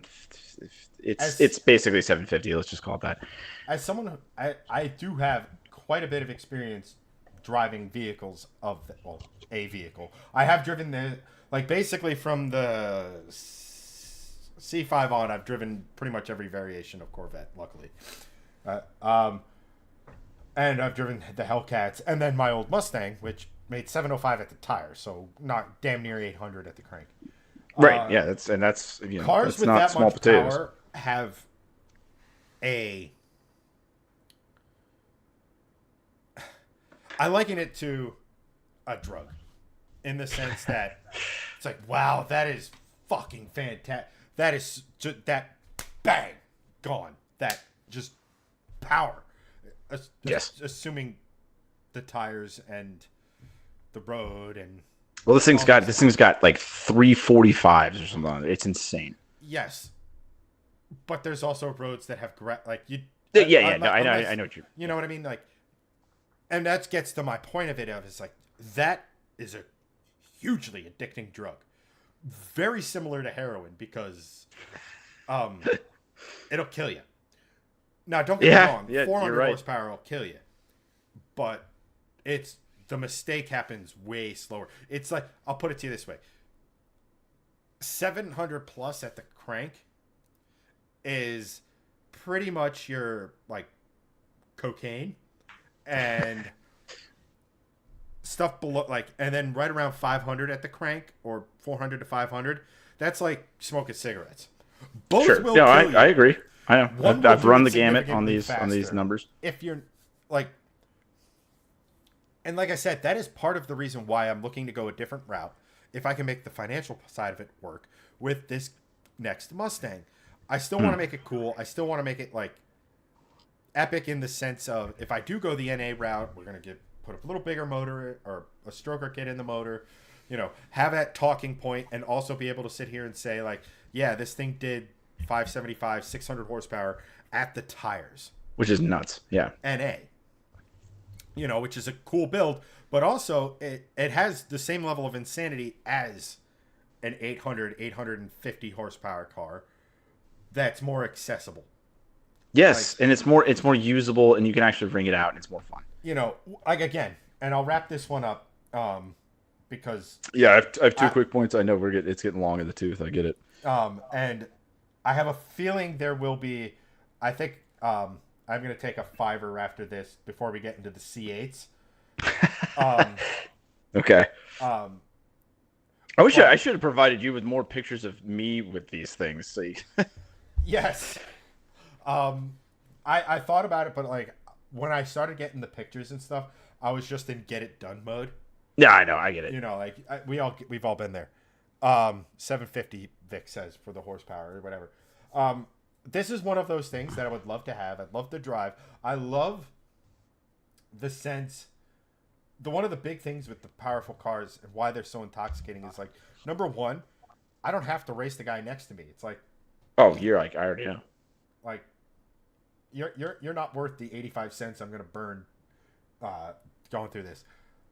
But, and also having access to track and everything, like having this as that sort of vehicle is like my Mustang on fucking meth, because it's significantly lighter. It's significantly lower to the ground. It's not only that, and that was going to touch on my point, but I'll let you finish. But it's perfect segue into my point. It's got it's purpose built. So that power, if you modify to get to that power versus it coming from the factory, it's so different. It's so much different. And again, like I've had the privilege of driving one of these things, and it's such an absolute riot. And I think the only thing holding me back on this, or even the Z06 or what have you, is the fact that I don't know if I'll ever afford one of these. Because these appreciated. The last thing I'll say about this, and the thing that makes this thing special, is we talked about firsts early on. This is the last. Yes. It's the hottest version of the last. I know it's mid-engine, but front mid-engine. Yeah, traditional. Yeah. Keeping with tradition. It's also the last hot version with the American soundtrack. And I keep coming back to that because it is so important. The last hot version. Yeah. It separated us while watching Le Mans as a kid with my dad. I could tell when the Corvettes went by. Yes, like I agree. It was so definitively different. Your points of, I forget the segue. And now Elliott. No, so like I said, I think you've really expanded it as much as I would love to, and I too have been fortunate enough to drive one of these the thing that I was going to say that was striking at the time, the first time I drove one, is I still have my Hellcat, right? So it's almost like caveman-esque of me to be like, I have 700 horsepower. This has 750. This can't be that much faster. Boy, howdy. Is it a lot faster? Well, it's And got to I'm be not even close talking to. modded, like I'm talking OEM 707, OEM 750. And it was like, I know it's a weight thing. I know it's a this. And I know, and the thing is like also like I'm looking at a platform that's been around since 2008 that just has a lot of power thrown at it versus a purpose built freaking exotic car. And I was like, it can't, I still had that in my mind. I was like, it's going to feel faster, but not like mind blowingly faster. I got to tell you, like I said, I couldn't be more wrong. So like the Hellcat, and I love it, is part of its charm. That's what made it fun, is it was rowdy. It squirreled around. It did stuff. When I got down to business for the first time in the ZR1, I was like, this thing doesn't mess around. This was like hooked and booked. And it was like, Jesus. It was like one of the, like I said, it was one of those holy hell moments. And you're like, yeah, wow. And so fast forward again, I got another opportunity to drive another one. And I had it for a longer period of time. And it was still like, I was in a convoy of like 488 GT3 RS and something else. And it was like, I could walk through both of these. And it's not a handful.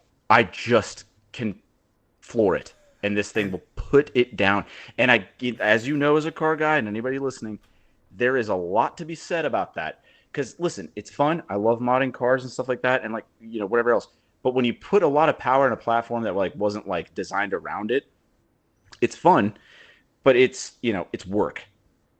And there's something to be said about something where like, especially in like a ZR1, that's just this automotive perfection. Essentially, you just mat it, and the thing just goes with no funny business. Just real quick, and all of a sudden, not to cut you off, but like you mentioned it, like you were in these pack of cars. And you knew you could walk them should the desire hit you. That again, to car guys, that's a bit of a thing. Like, what's even it's a total better thing. And also, imagine imagine with the cost differential of those two cars. Well, what I'm going to say is similar to that is, you could walk them, but since you're with other car guys, they know you could walk them, and they know you did it for half the price or a significant percentage less. Like, exactly. Knowing that, and knowing that I am just sitting here restraining myself to keep up with you, there is like, it's almost like, when you see the adult fighting a kid and the kid's holding the kid's the adult's holding the kid's head, and he's just like this and can't do anything. Yeah. Right. Like, it has that era, that esque to it. Well, I've called it this because I do this as a guy who drives just kind of a gay car on a normal daily basis. I always call it like, and this was the extreme equivalent of that. It's the only thing you can have of having like a concealed carry, like kind of confidence where you're like, you could fuck with me, like it's one of these weird things that you have, like, even in a pack of exotics, the ZR1 has one of those things where you're like, do you really want to doubt this? Because I'm gonna embarrass you. And like, there's just something about it now. And just to wrap this up, to bring it back to remember the overarching theme of how American these cars are. What I also love, so the C6 ZR1, had that clear window on the top, which just kind of showed whatever at the top of the supercharger. What the C7 ZR1 does in the hood here, when you open up the hood, that's part of the engine sticking through. It's a hole. I love that. I love that. And what happened is in Europe, you couldn't have that because of European safety laws. So what I love about Chevrolet, they were just like, then we simply won't sell the car in Europe. Like, because awesome. That was one of the things. So one of the things with like the Mustang and the build and like everything I've been thinking about with the build of it, and especially when I started thinking NA, I thought about ITBs, which. For the price, but that gets my creative juices going and thinking custom airbox, carbon fiber, is a hood bump that comes out of the hood, like almost like the shaker hoods of the day, but not a Right, scoop, but honestly, even more extreme. but has that body contrast difference. Yeah. So that like, oh, absolutely. Look, like, No, like I said, I just love that American part. They were like, yeah, there you go. I was like, it just has that thing where they're like, well, then we simply won't sell it in Europe. If there's any car on this list that just screams "suck failure Europe," it's that. So, It is that. And the only last point I want to make about it, because we have to switch to or unless we're going to talk seriously. And I believe my friend made the point of it. The reason we have to talk about the next car that we talked about is I truly believe, in all of my experience with Corvettes and every other car ever, I think that this particular car was as much as we could possibly do with that engine arrangement. They were like, that is as much as you can do. Anything beyond that, the engine needs to be in a different place. And they're not wrong.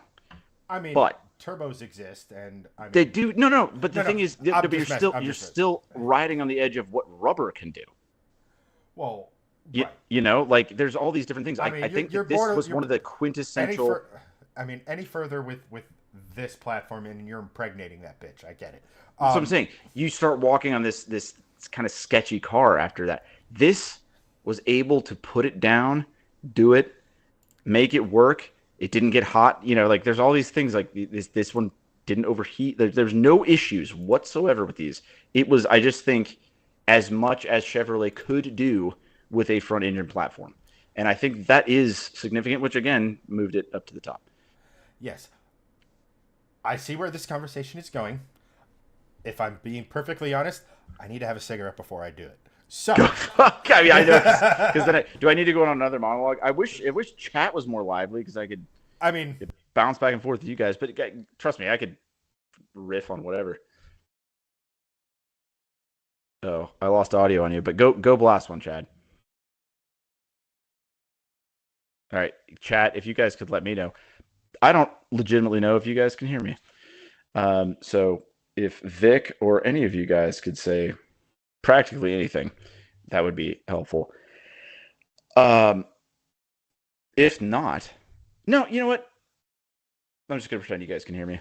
Oh, there we go. Hold on. Vic did say something. It screams IM speed for the 0-1. No, that was a while ago. I agree. And you know what? What's funny? I've always joked about this. So I actually didn't get to talk about it with Chad on the screen. One of the things that I love about the transition from Z06 from C5 and C6 to C7 as an open air enthusiast was that the C7 Z06 you could actually take the top off on, which now makes me want it. And trust me, Jacob, if you guys have watched my channel at all, always gave me crap about it because I used to say, I don't really want a Z06 because it's not a Targa. I know it's the faster one. I know it's the better one, yada, yada, yada. But the reality is I just kind of want to enjoy the car, and removing the roof is part of that for me. And I was like, yeah, so I always knew the Z06 is the better car. But like I said, when the C7 Z06 came out and they were like, also the roof comes off, I was like, I'm in. Now that's kind of like my dream Z06 front engine car. I don't necessarily agree with them making it a convertible because I feel like that kind of takes away from the mantra. Now I get it. They got to sell some stuff, and that's, whatever it is. But the fact that a large majority of them became convertible automatic Z06s really tarnished, the Z06 badge, in my opinion. And I think anybody could say that when they offered the C7 Z06 in automatic at all. But here's the deal. The ZF8 Speed is a flat-out good transmission. And I've driven the ZR1 with that same transmission, and it's as good as a torque converter transmission can be. Without going into a second diatribe of why I love single-clutch automated manuals, the ZF is the only one that can crack off shifts like a dual clutch or like a single clutch at full throttle. I mean, when you're actually mash it, it'd be. I mean, it's violent. I love it. But if you kind of give it some grandpa throttle, it'll lazily go through a shift. I mean, even the ZR1, the last ZR1 I drove, I was going through a neighborhood, and I was surprised after hammering on it. You know, you give it a little bit of throttle, and it would hit you with one of those 90s shifts, and you're like, oh, I didn't know it could do that, but it can. So the advent of the ZF8 is pretty great, and the good news is it's in a lot of our favorite cars. To break away from the Corvette portion of this a little bit, a lot of good cars use them. I mean, they're in Maseratis, they're in BMWs, they're in a lot of things. I thought BMW had a great dual clutch, and now all of their M cars, it's ZF8 pretty much. it's wild. Again, if anybody has any questions or anything like that, this would be the time, because I'm just kind of to use a industry term, vamping, because Chad's not here and he's blazing a bad Larry, probably on his porch. I don't actually know. Well, probably not inside, because otherwise he wouldn't have had to walk away. Very astute. Yeah. So we've been all over the map today. There we go. Chad's back. Yeah. Well, we've been all over the map, but it's been good. It's been like we've brought it back. It's like it's a little bit country, a little bit rock and roll. It was a little bit Cadillac and a little bit Corvette. There we go. Yeah, exactly. With some, I guess, Mustang sprinkled in. Where is the screen I want? There we go. No, I'm ready. I'm ready for this, and I love this. And honestly, when you bring the C8 up, I'm going to tell you honestly, my knee-jerk reaction straight at the bottom, which is wild. Yeah. So, all right. So I'll bring it up. You give me the knee-jerk. I'll say my piece, and then you'll say yours. How's that sound? Yeah, that's fine. It's because the category is undeniable as far as the name and everything else. And from the outset of this whole thing, remember, it was America's going to make a sports car. We're going to do this. I will admit I sort of skewed the tiers in my favor. I will say that. You don't say. I put that there as a joke, but I think in the end, something might surprise, other won't. But your knee jerk, now that we've been preparing for several seconds. So the knee jerk, and it's obviously like I kind of do as like a parody kind of thing, as like a knowing what each stickler of each generation of Corvette kind of hangs up on and stuff like that. When this came out, I even did like a funny video with Watch JR Go, where it debuted and they had it at Monterey Car Week and all this stuff, and we were just kind of doing this like, it's in the wrong place. That engine ain't supposed to be there, like kind of thing. And so, just from a outside perspective, especially with the category name, it literally is like they were like, all right, we did the best we can do. Now we have to start doing what you guys are doing. Which is why I did end my C7 segment with that. It was like I really do think they maxed out the capabilities of a front mid-engine design as much as they could. And the next logical thing was to do that. It just is. It just makes more sense. Now, before you get into whatever your grumpy portion of this is, I'll say this, and you mentioned it earlier. You mentioned the Serve prototypes, and there were prototypes from the 90s called the Corvette Indies. The Corvette Indies led to the Serve 3. Right. So what happened is Zora Argus Duntov, which is a very pivotal person in Corvette development, always wanted and knew that the Corvette should be mid-engined. Mm-hmm. They wanted it from the 60s on. What happened was it was cost prohibitive. The thing that we've been talking about over and over again tonight is that the reason that Corvettes are so cool is because they could be European beaters, not like beater. They're world beaters, like defeaters, for a fraction of the price. If they had switched to mid-engine in the 90s or 80s or anything before then, the cost of the car would have gone up to the point where it would have cost as much as a Ferrari or whatever else. They couldn't have made as many of them. It was, like I said, from a manufacturing standpoint, impossible. We just reached the point where it is possible to make a mid-engine Corvette for 60 grand, which again was like the original like advertised price, whatever it was. I think it was that. It was, like I said, physically there were so many things that were impossible to do it, and they finally made it happen. And people go, "Oh, that's all. It's all that they've been wanting to do this forever. It just wasn't possible, and now it is. And now they've done it. Now, what have they done with it? Well, quite a bit, honestly.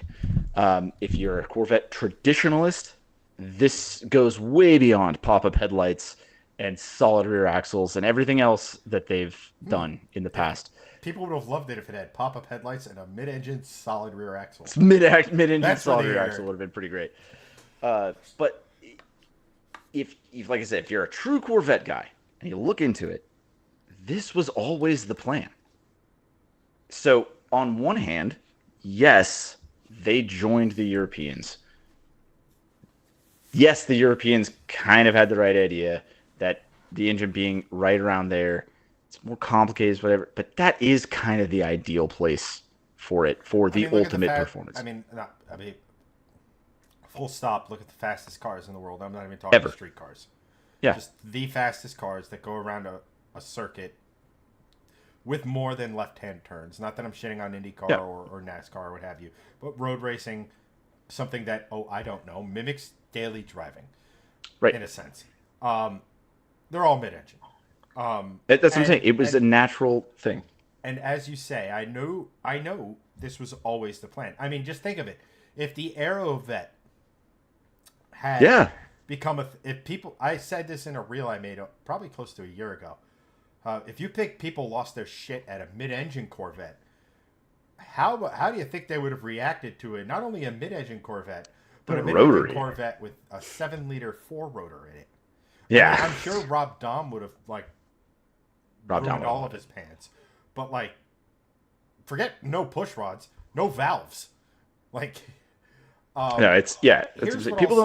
People don't know, but yeah. Here's what I'll say. The Zora's vision was always to have a mid-engine Corvette. There are always, we'll just say, the patriarch of a thing has plans for where certain things want to go. As a father, right? I'm sure there's things where it'd be nice if my kid got into this. That would be perfect. As a father, I'd like if my daughters aren't strippers. So yeah, I get it. Well, what I mean is you have your interests. I'm sure you would say, man, if my daughters are into Corvettes and I can share some of the experiences with them around Corvettes that I got to share with my father or something like that. But and I'm not wishing this upon you. I'm not saying it. I'm just using it, and perhaps using family as an example might be poor taste, but no, it is. It is what it is. But there is the distinct possibility that they're like, Dad, I don't want to look at the car anymore. You know what I mean? Like plans change, and legends arise, and names mean something, right? This is not I guess this is sort of a purist viewpoint of it and everything, but it's like calling an electric crossover a Mach-E, or I know, calling it a Mustang. It's like taking a Dodge Charger and removing the muscle, right? It's 100%. There are certain elements of cars and legends and things whether the original creator or the original designer had a vision for a car to go in a certain direction eventually, and every single time, and this doesn't necessarily, I mean, you could even make an argument that it would be like if Toyota called their next half-ton pickup truck the Corolla. It's like, that's not a Corolla. But at any rate, Well, they already do have a Corolla crossover. Yeah, but anyway, Right, but I know what you're getting at. you know, it's you had a plan. It went this route, and it not only went. It's not like it went this route and was successful for a little bit and then fell off. It went this route and It was very successful forever. not only highly legendary. Like not we use legendary or epic, as creators, or we the general consent perception is that when we call something, it's meant we're embellishing, right? Yeah. We're adding to it. You don't need to add to the Corvette name. It is cemented in automotive lore forever as a legend. Yes. And in that way, it became America's sports car. And America's sports car was doing it their way and winning. Where, look, the regular and here's where I land. The regular C8 is there's no denying the capability, the performance, just all of that with that car. As you said, the ZR1, C7 ZR1 was almost as far as you could push a particular platform. And if you wanted to go any faster, you had to go mid-engine. You had to change something. I will say that the logical step or the easy step was mid-engine. I'm not necessarily going to sit here and say that it was the only direction. But if you decided to go faster with the old platform, again, cost may have creeped its ugly head in. I don't know. I don't think it was the easy step. Personally, this is the harder step. Well, in a sense, but let's just say hypothetically, right? Like, okay, we've reached a certain point. We're getting to a point with horsepower where we're going to now be almost actively trying to kill the 50 to 60-year-old men who buy these things. So, like, I get that. But I also look at the world around, and as crazy as it sounds, 1,000 horsepower isn't this unicorn that it once was. I know anymore. It's wild what we're dealing with. Where I will say this. So I think the easiest way to kind of explain where I'm at with the C8 and have it make the most sense is the regular C8. I'm not putting down here because it still has some of the. If you put an exhaust on it, it has the soul. It sounds. It has again. It's that. I'm not visually looking at it, but I heard something go by. That's the Corvette. Right, because it's still got the LT. Yeah, like it still sounds good. Where it sort of deviates for me, and where it becomes this, you were supposed to join the Europeans, not join them. Yeah, is the I know. 06. Yep. And now, does it look badass? Yes. Is it a good look? Does it have an amazing engine? I think that engine is the most powerful naturally aspirated engine production wise ever. I think ever. Yeah, it's astonishing. Which is what they were able to do with that. And it's I think it's still the largest flat plane crank V8 ever made. Kick ass. Yeah. This is where this to me is more of the departure than the mid-engine thing, as weird as that sounds. Because, no, I get it. Yeah. And I am on record multiple times of saying the following. And that is, and it's a Mustang guy, is the Voodoo cool?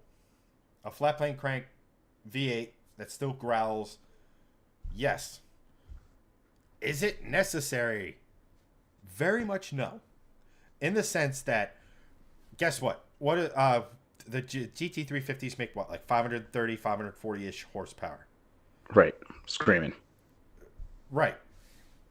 Now, yes, an American car with a red line over 8,000, there's a lot of good marketing in that. I get it. But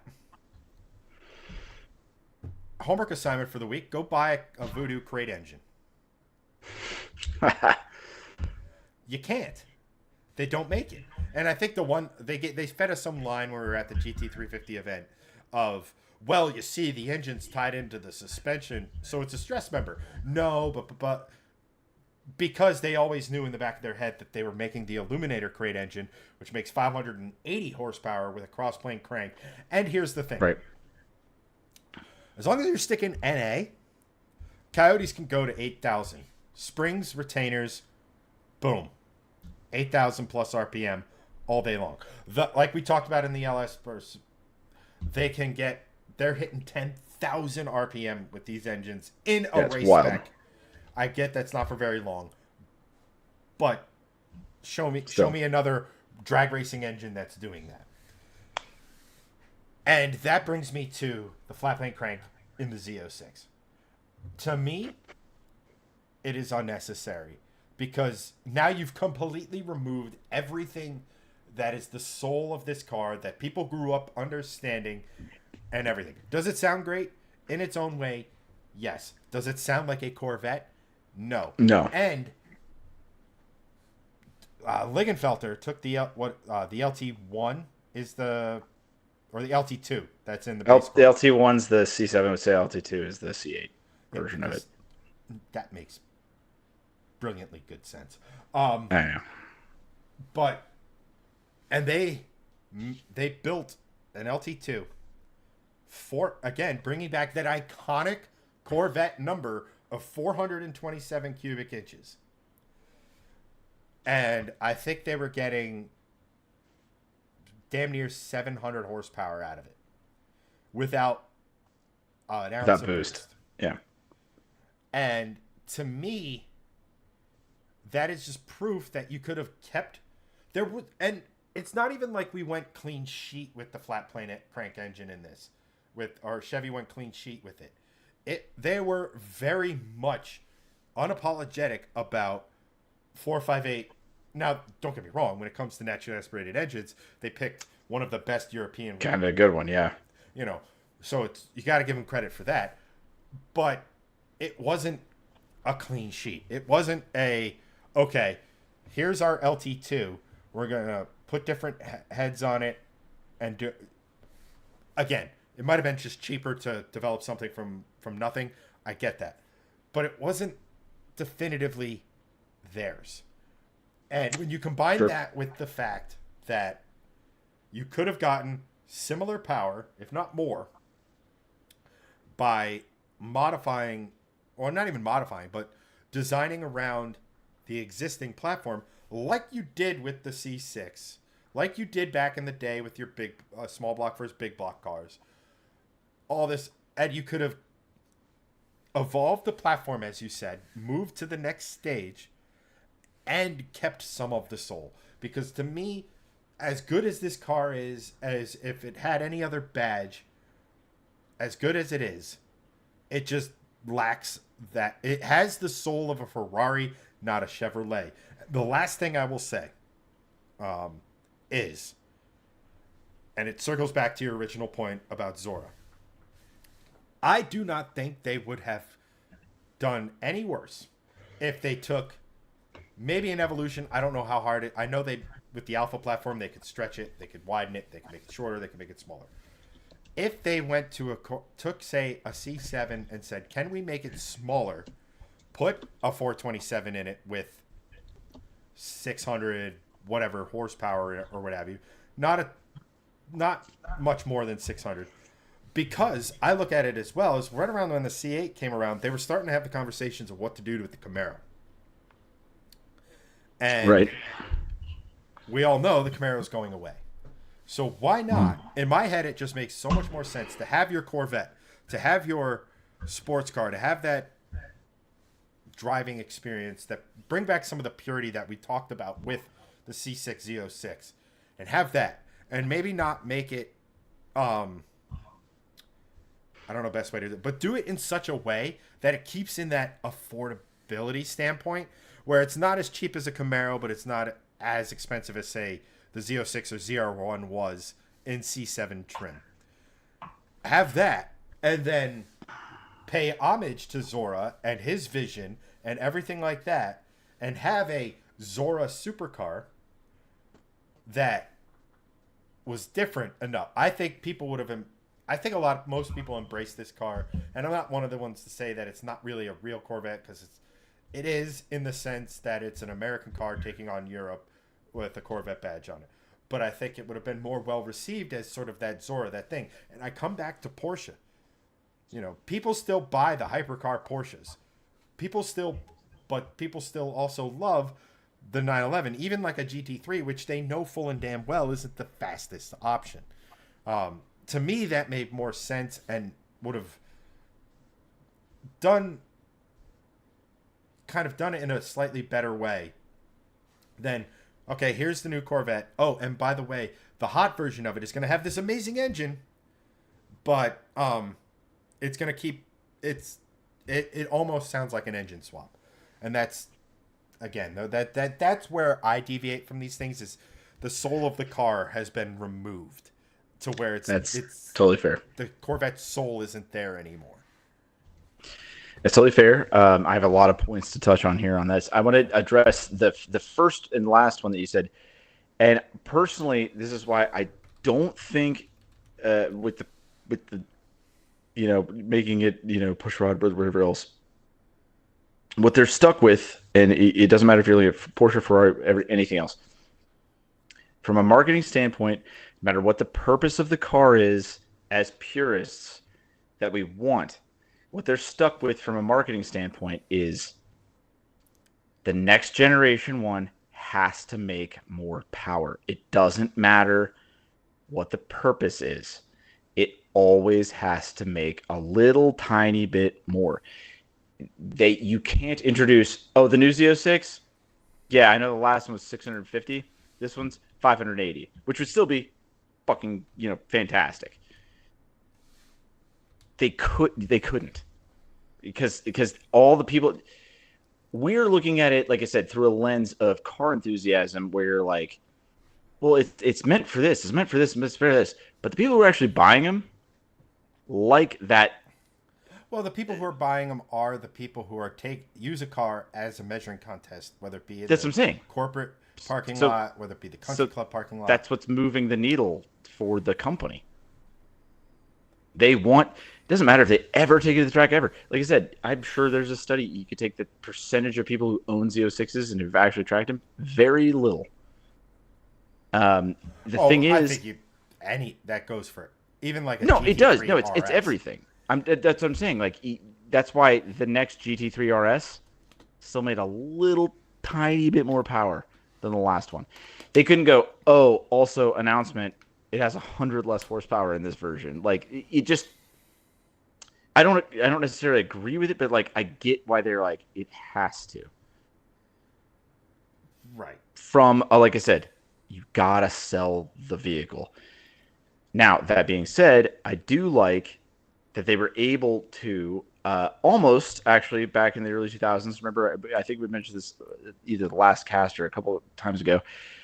When the C6 Z06 came out, it was making 505 horsepower, which was more than the GT500 was doing with a supercharger. And they were like, we did it. Naturally aspirated. Suck it. Mm-hmm. Like, I thought that was really cool. They're almost telling themselves to suck it on this one. They were like, okay, our last one was supercharged to the gills, and it made 650 horsepower. This one, completely free breathing, 675 horsepower. No, it's not a huge increase, but without an assist, that's pretty cool. Again, the engineering of the engine, the power of the engine, all of that makes, and the market, trust me, I get the marketing side of it. I don't agree with it. Like I said, I honestly do think, look, I get, to make that 670 horsepower, you needed revs. And the way you were getting revs was flat plane. I totally get that. That being said, arguably, the engine that the Europeans, and I think the Americans, gravitate to more, especially around, and I keep using Le Mans as the example because, well, that's where these cars do their pitched battle in the biggest possible No, it's the standard, yeah. Is the Cadillacs. The Cadillac prototypes. Right, from back in the day. No, from right now. Currently, yes. Yeah. Because they're using a cross-plane variation of this engine. So, again, I don't necessarily... If you sat here and told me cross-plane crank or dual overhead cam, no more push rods, fine, whatever. That's... But, like, look at what Corvette did with the ZR... Original... Or, not the original, but the C4 ZR1, as you mentioned, the packages where there's, like, literally less than a handful. But... No, we can still call it the original ZR1. Yeah, so, yeah, I know. You know, complete departure from what they were doing, but it still had the sound. Still had the soul. It did, and with the Voodoo, made sure when they first were developing that engine, they had one firing order, and it sounded very European-y. So they not only they changed the firing order, keeping it flat plane crank to keep the V8 growl. Like, I know, and I've always appreciated I'm dealing that. in very, very small areas and gray areas, and well, if they could have done this and they could have done that, and look, I totally get it, but now I have a redeeming thing to come back on for this. I mean, you could have kept with the C7 mantra of, okay, because what, the LT2 made 490 horsepower, if memory serves, off the top of my head, which is... Yeah, it depends. If you get the Z51, it's 495 or whatever. Yeah. Right, but that's still 30 horsepower more than I think the 460 they were getting out of the... Right, from the LT1, yeah. So, I mean... I get it. No, listen, you made a good point. And you could have boosted him again, because you're now coming out with the ZR1, which is twin turboed, which takes up way more room than a supercharger. Right, but it's going to be on the flat plane crank. It's going to be a flat plane crank. No, what I was going to say, though, is to your credit, and I'll never knock them for this, I love that Ford went through the trouble of going, we're switching to flat plane crank for the Voodoo. It's going to be, the hot shit, but we're going to make it sound like a Ford. And they did. And like I said, they successfully achieved that. It's amazing. I will always forever appreciate that. On the other hand, in the tune of what we've been kind of talking about for this category and everything tonight, but I will say this, and I don't know if you've gotten to hear one of these just be dead cold and start. It's obnoxiously loud. I mean, it's not even like, all right, that's kind of cool. It's like, it's almost like, all right, chill, kind of loud. I mean, so what they did though is, so Ford made it, I want our flat plane to still sound like an American engine. Chevy just went, we're going to lean into this. And instead of going, oh, we're going to try to make it sound like a V8, we're going to try, because they might have lost horsepower or whatever the reason was. But what they did was, we're going to make a loud Ferrari. Like, that's literally what they did, because now every Ferrari is twin turbo. Every single one. Doesn't matter if you get a Portofino or whatever. There is no good Ferrari cold start anymore. And like I said, my buddy's dad, who owns a C7 ZR1, also owns a 488. And obviously the 488 is just a twin turbo 458. Still sounds really cool on startup, but it's, it's kind of quiet. Now the same guy has he has a C8 Z06. And that thing will, like I said, bark and you're like, geez. Like, you're like, my God. It's seriously, if you start a cold C8 Z06, it sounds like the most disrespectful Ferrari owner you ever. They literally just did. They were like, hey, we're not going to make it sound like an American V8, but we're going to make it the most obnoxiously loud version of this. Like, it is going to sound like this, but it will be our level. And right. So on a harken back, it's not a full redemption, but I do kind of respect that aspect of it, where they were like, I respect Ford more a little bit, but they're like, we're still going to make it sound like a V8. This one was like, no, it's going to sound like a Ferrari, but you'll know it's not a Ferrari. Like, it's they found a way to kind of do that. And let me put it to you this way. Again, if you took all the badging off it as a piece of engineering, and did a blind test. I have the utmost respect for these. I'm not going to sit here and say it's not a real Corvette because, again, it does stick to that ethos. This was always sort of the final form vision of the Corvette. I get all of that. And I'm not going to say it's not a real Corvette. So when you just drive one of these things, or I've been behind one of these things, like the capability is astonishing. But it is, but most people are not going to exercise that. Yeah. Well, no. But again, to the point you just made of it sounds like the loudest, most pissed off, most obnoxious Ferrari. Yeah, it doesn't sound like a Corvette at all. And again, that's where it loses. Like I said, I'm not going to sit here and tell you have to live in push rods for all of eternity. I'm not. You guys had to deal with this with the V6 Ford Raptor. It's the most badass, cool looking thing ever. And they started up, and it's like, farts. Yeah, and you're like, ugh. I mean, even if you even want to go as far as to sit here and say, Ford did the same exact mistake. With the GT. With the GT. Oh, I know. I agree. I think that car had you're more. Like, ah. I honestly think that car had more influence on the C8's direction than possibly maxing out the platform of front engine. But the point I will say with this is that I think there was a golden opportunity to make this mid-engine platform car its own thing, so they could show off how good American car engineers can be when we're given a clean sheet, when we're told, okay, use whatever you want to make the fastest thing you possibly can, and your target is to crush those guys over there, those guys being the Europeans. Right, but they didn't say also stay true to your roots. They were like, just do it. Right. Like, and to me, I will always love and respect that aspect of this car in the fact that it was, we can do it too.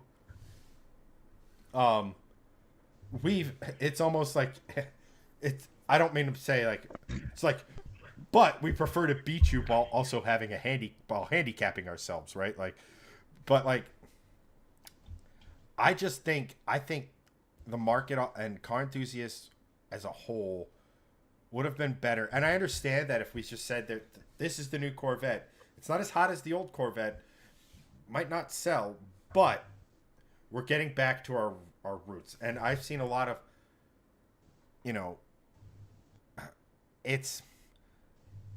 I don't know, man. Like, I hope we see that in our lifetime. I would love this to stop being a numbers game. And eventually it has to be. It has to. And like I said, I would love that because as you and I both know, driving these high horsepower cars, the reality is 400 and 500 horsepower cars are kind of more fun. They're not kind of. They are very much. Like, no, I'm just saying, like, it's growing up. So I always thought that was the more horsepower. It's like how fast can what's the most powerful car I can drive?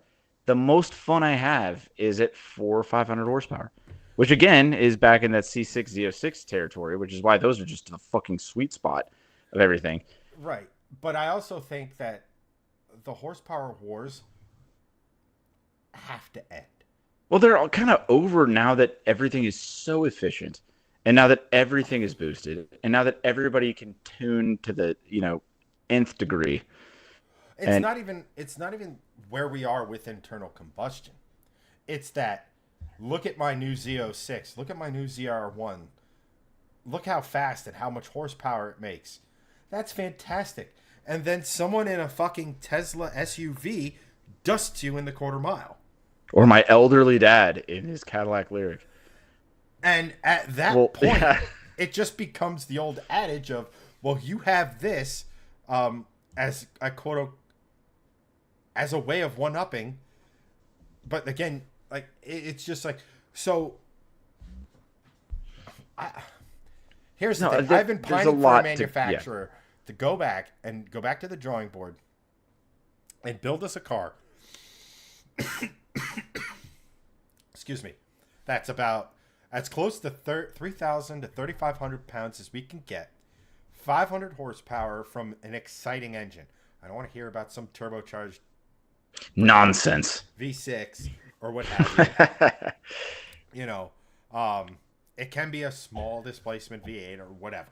I don't care. Nobody's going to develop that engine anyway. But, and have, because not for nothing, if this shit can work with sub 200 horsepower fucking Miata for how many decades? I know, but those guys are, that's a whole different thing. Now, they are fun, but, But my point is that, the horsepower is not king there. They're going up in like increments of like 5, right? God, yeah, they are the momentum group, and but more power to them. But say, like, I don't subscribe to it. My favorite European sports car ever, and I absolutely want to own one, is the GT3 RS, 4-liter, flat 6, 500 horsepower. As fast around a track as a Shelby GT500 S550. So just, you think about that, right? You can have... Well, I know. I've driven a GT3 RS. They're outstanding. And it has an incredible engine. Those engines are creating, I think it's like a half a pound or 3/4 of a pound of positive manifold pressure. Boost without a turbo. Without a it's insane. Like the engineering is astonishing, right? So if you scale that back, a lightish weight car with an LS or a Coyote, imagine a Mustang with 500 pounds less. Pretty sick. Like there is a market for that sort of stuff. Because, again, if we continue down this horsepower wars, we're not only getting to a point where it's just a big flex and nobody is going to... That's the thing. Nobody is going to drive these cars in a manner of which that is fun. And therefore, almost the enthusiasm of driving is going to die, even though these cars are the most epic enthusiast-based vehicles you could think of. That's already where they are because they're out of touch for the people who care about driving them. And not for nothing... If you could make again, like I don't think you're ever going to see a small front engine Corvette ever come back. I think the genie's out of the bottle. Done. The genie's out of the bottle. It's done. It's mid-engine for the rest of time until someone finds a document about Zora wanting a, until Zora gets canceled way after his death.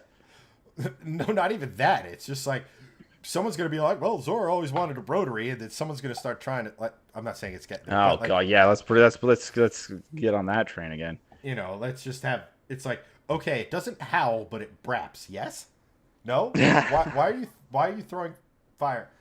I think there's something to be said that so like these cars don't get driven and stuff, and like as a Z06 or as a Corvette guy, the fact remains, and it's just a straight fact. In everyday driving situations, the regular ass C8 feels faster around town than the Z06 does. It just does because it makes that old school American torque. The Z06 needs to be wrapped out. It's like a Coyote versus a Voodoo. Like if you just go in a normal situation, I guarantee a GT feels generally in a very basic everyday fashion faster than a Voodoo. It just is the way it is. That's why Corvettes have always felt faster than Ferraris, even if they necessarily aren't, because you have to wrap them out. And it's just the thing. And the thing is, you're not taking either of these cars to the track. You are driving them around town. And I think there is something to be said about, well, what's making it fun for what you're actually doing, other than the purpose-built thing that it's built for. And I know that there's a big contradictory thing there, but here's the reality. As a guy who wants a Ferrari 430 Spider and a 599, if and when I acquire both of those cars, there is an almost 0% chance I will ever take them to the track. So the reality is, why are they fun not at the track?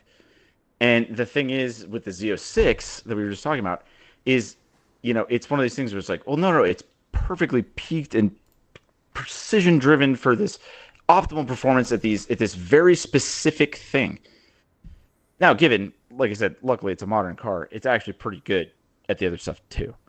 But to really push it to its limit, it's just really not going to happen for, like I said, 99.9% of their owners.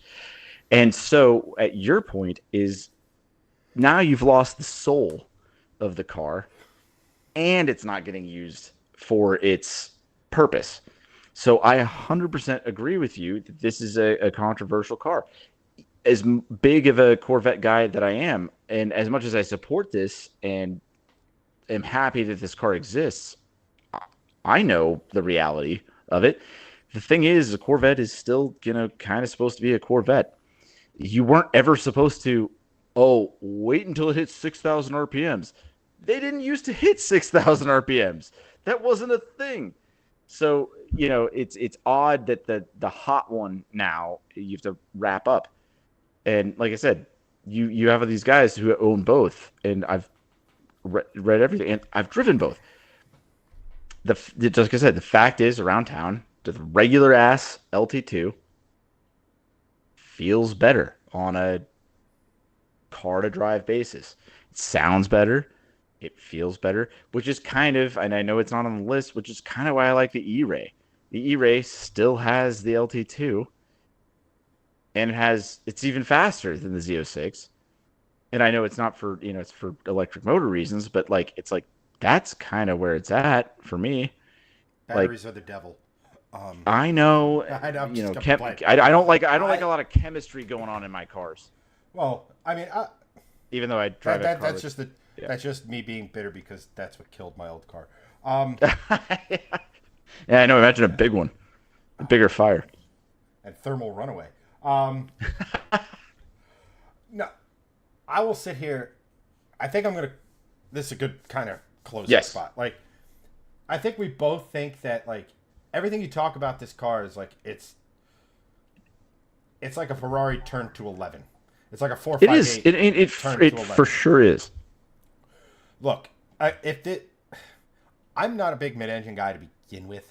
I like that traditional front engine, what have you. That being said, Porsche being on the top of my list of cars I want to own is just a contradiction. That's even beyond mid-engine. That's just hanging over the ass end. It's just more grip out of the hole. Where we'll sort of end with, I don't know why it always skips back. With this is, close it out, is Zora always wanted a mid-engine Corvette. It was always the plan. He never said it had to be Chevy's Ferrari. No, because he didn't. He just said this is where the performance is.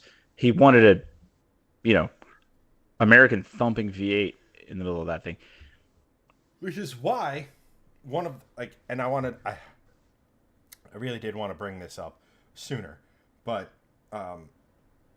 which is why one of the coolest cars I think I've ever seen race is the Mosler MT900. Oh, those are cool. Because it looks European, sounds American. Right. And it has, I think, C5 taillights. But it does. Round taillights are the only taillights for a Corvette. I'm just kidding. I know that we should have mentioned that in the C7 that they flipped the whole crowd out there like, oh my god, where are the round taillights? To me, that makes no fucking difference because it's like, hey, numbnuts, go look at other Corvettes. You know what they had? Banana taillights. They kind of, but they were still iconic. The thing is, it's still the same design. There's still 4 of them. Who cares? Whatever. Let me put it to you this way. Again, I don't think the Z06 needed to be a completely new engine. I think it could have kept some of the soul and this, but I think they went too far down a rabbit hole. I don't think they ever would. This was always going to be the stepping stone for the ZR1. Right. And as you've mentioned numerous times to me, LS and LT variants are So the twin turbo. So if you're making 670 horsepower, you apply what 20 pounds of boost. You're very easily into 1,000 horsepower. The ZR1, and I'm just guessing. I think it's going to combine everything. It's going to be the E-Rays front electric motors. Well, I thought the ZR1 was going to be all motor, and the Zorro was going to have the hybrid. They always say there's going to be a Zora. It never happens. That's what the Z in Z and Z06 and ZR1 always stands for. The thing is I think, and I hope kind of, that the ZR1 is the E-Rays front electric motor, twin turbo rear, easily over 1,000 horsepower.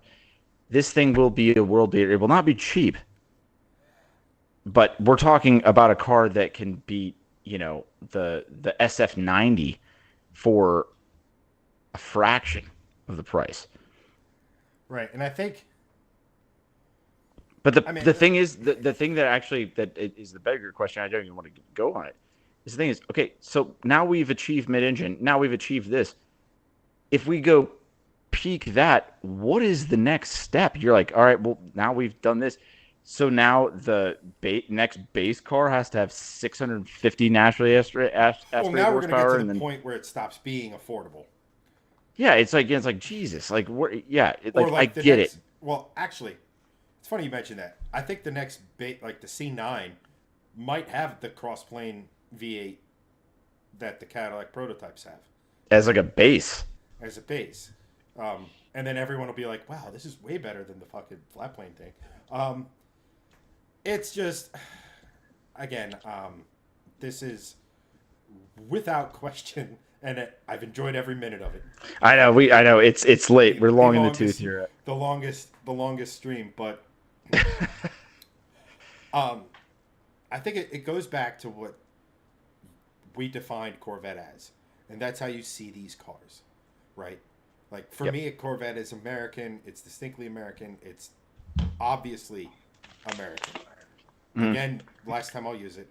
The example of listening to these guys talk about a race and then just hearing that deep, guttural, thunderous noise go by, and you're like, oh, there's a Corvette. And you don't even need to see it. Like, absolutely. That to me, and that's what was lost with the C8 Z06. It is. They did walk away from it on that. But like I said, that my saving grace was that they made it extra loud. Extra. I mean, yeah, they basically put the DDE mod on a 458 motor. Pretty much, yeah. They're like, hey, it's gonna sound like a Ferrari, but it's gonna be really loud. But like, no, I mean, okay. Look. All right. No, I know I may be labeled a Ford guy, but again, it's Mustangs and Corvettes for me. I would, with the slight deviation of technically second gen Viper, but the first coupe being the. I know. I hate that that's a second gen to me. I know we could. Anyway, go ahead. That's a topic for another day. I know. So I was like, I don't even want to get into it.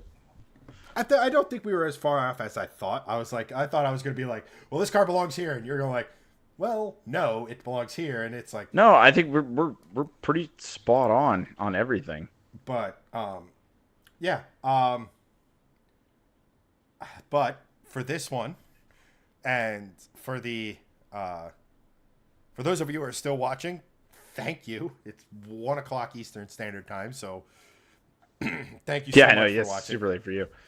Elliott, Yikes. Thank you for hopping on. I know this was short. Of course. I really appreciate you guys. You're not. There's not two of you. Much to the world's chagrin. I know. I wish there were. I'd get to sleep sometimes.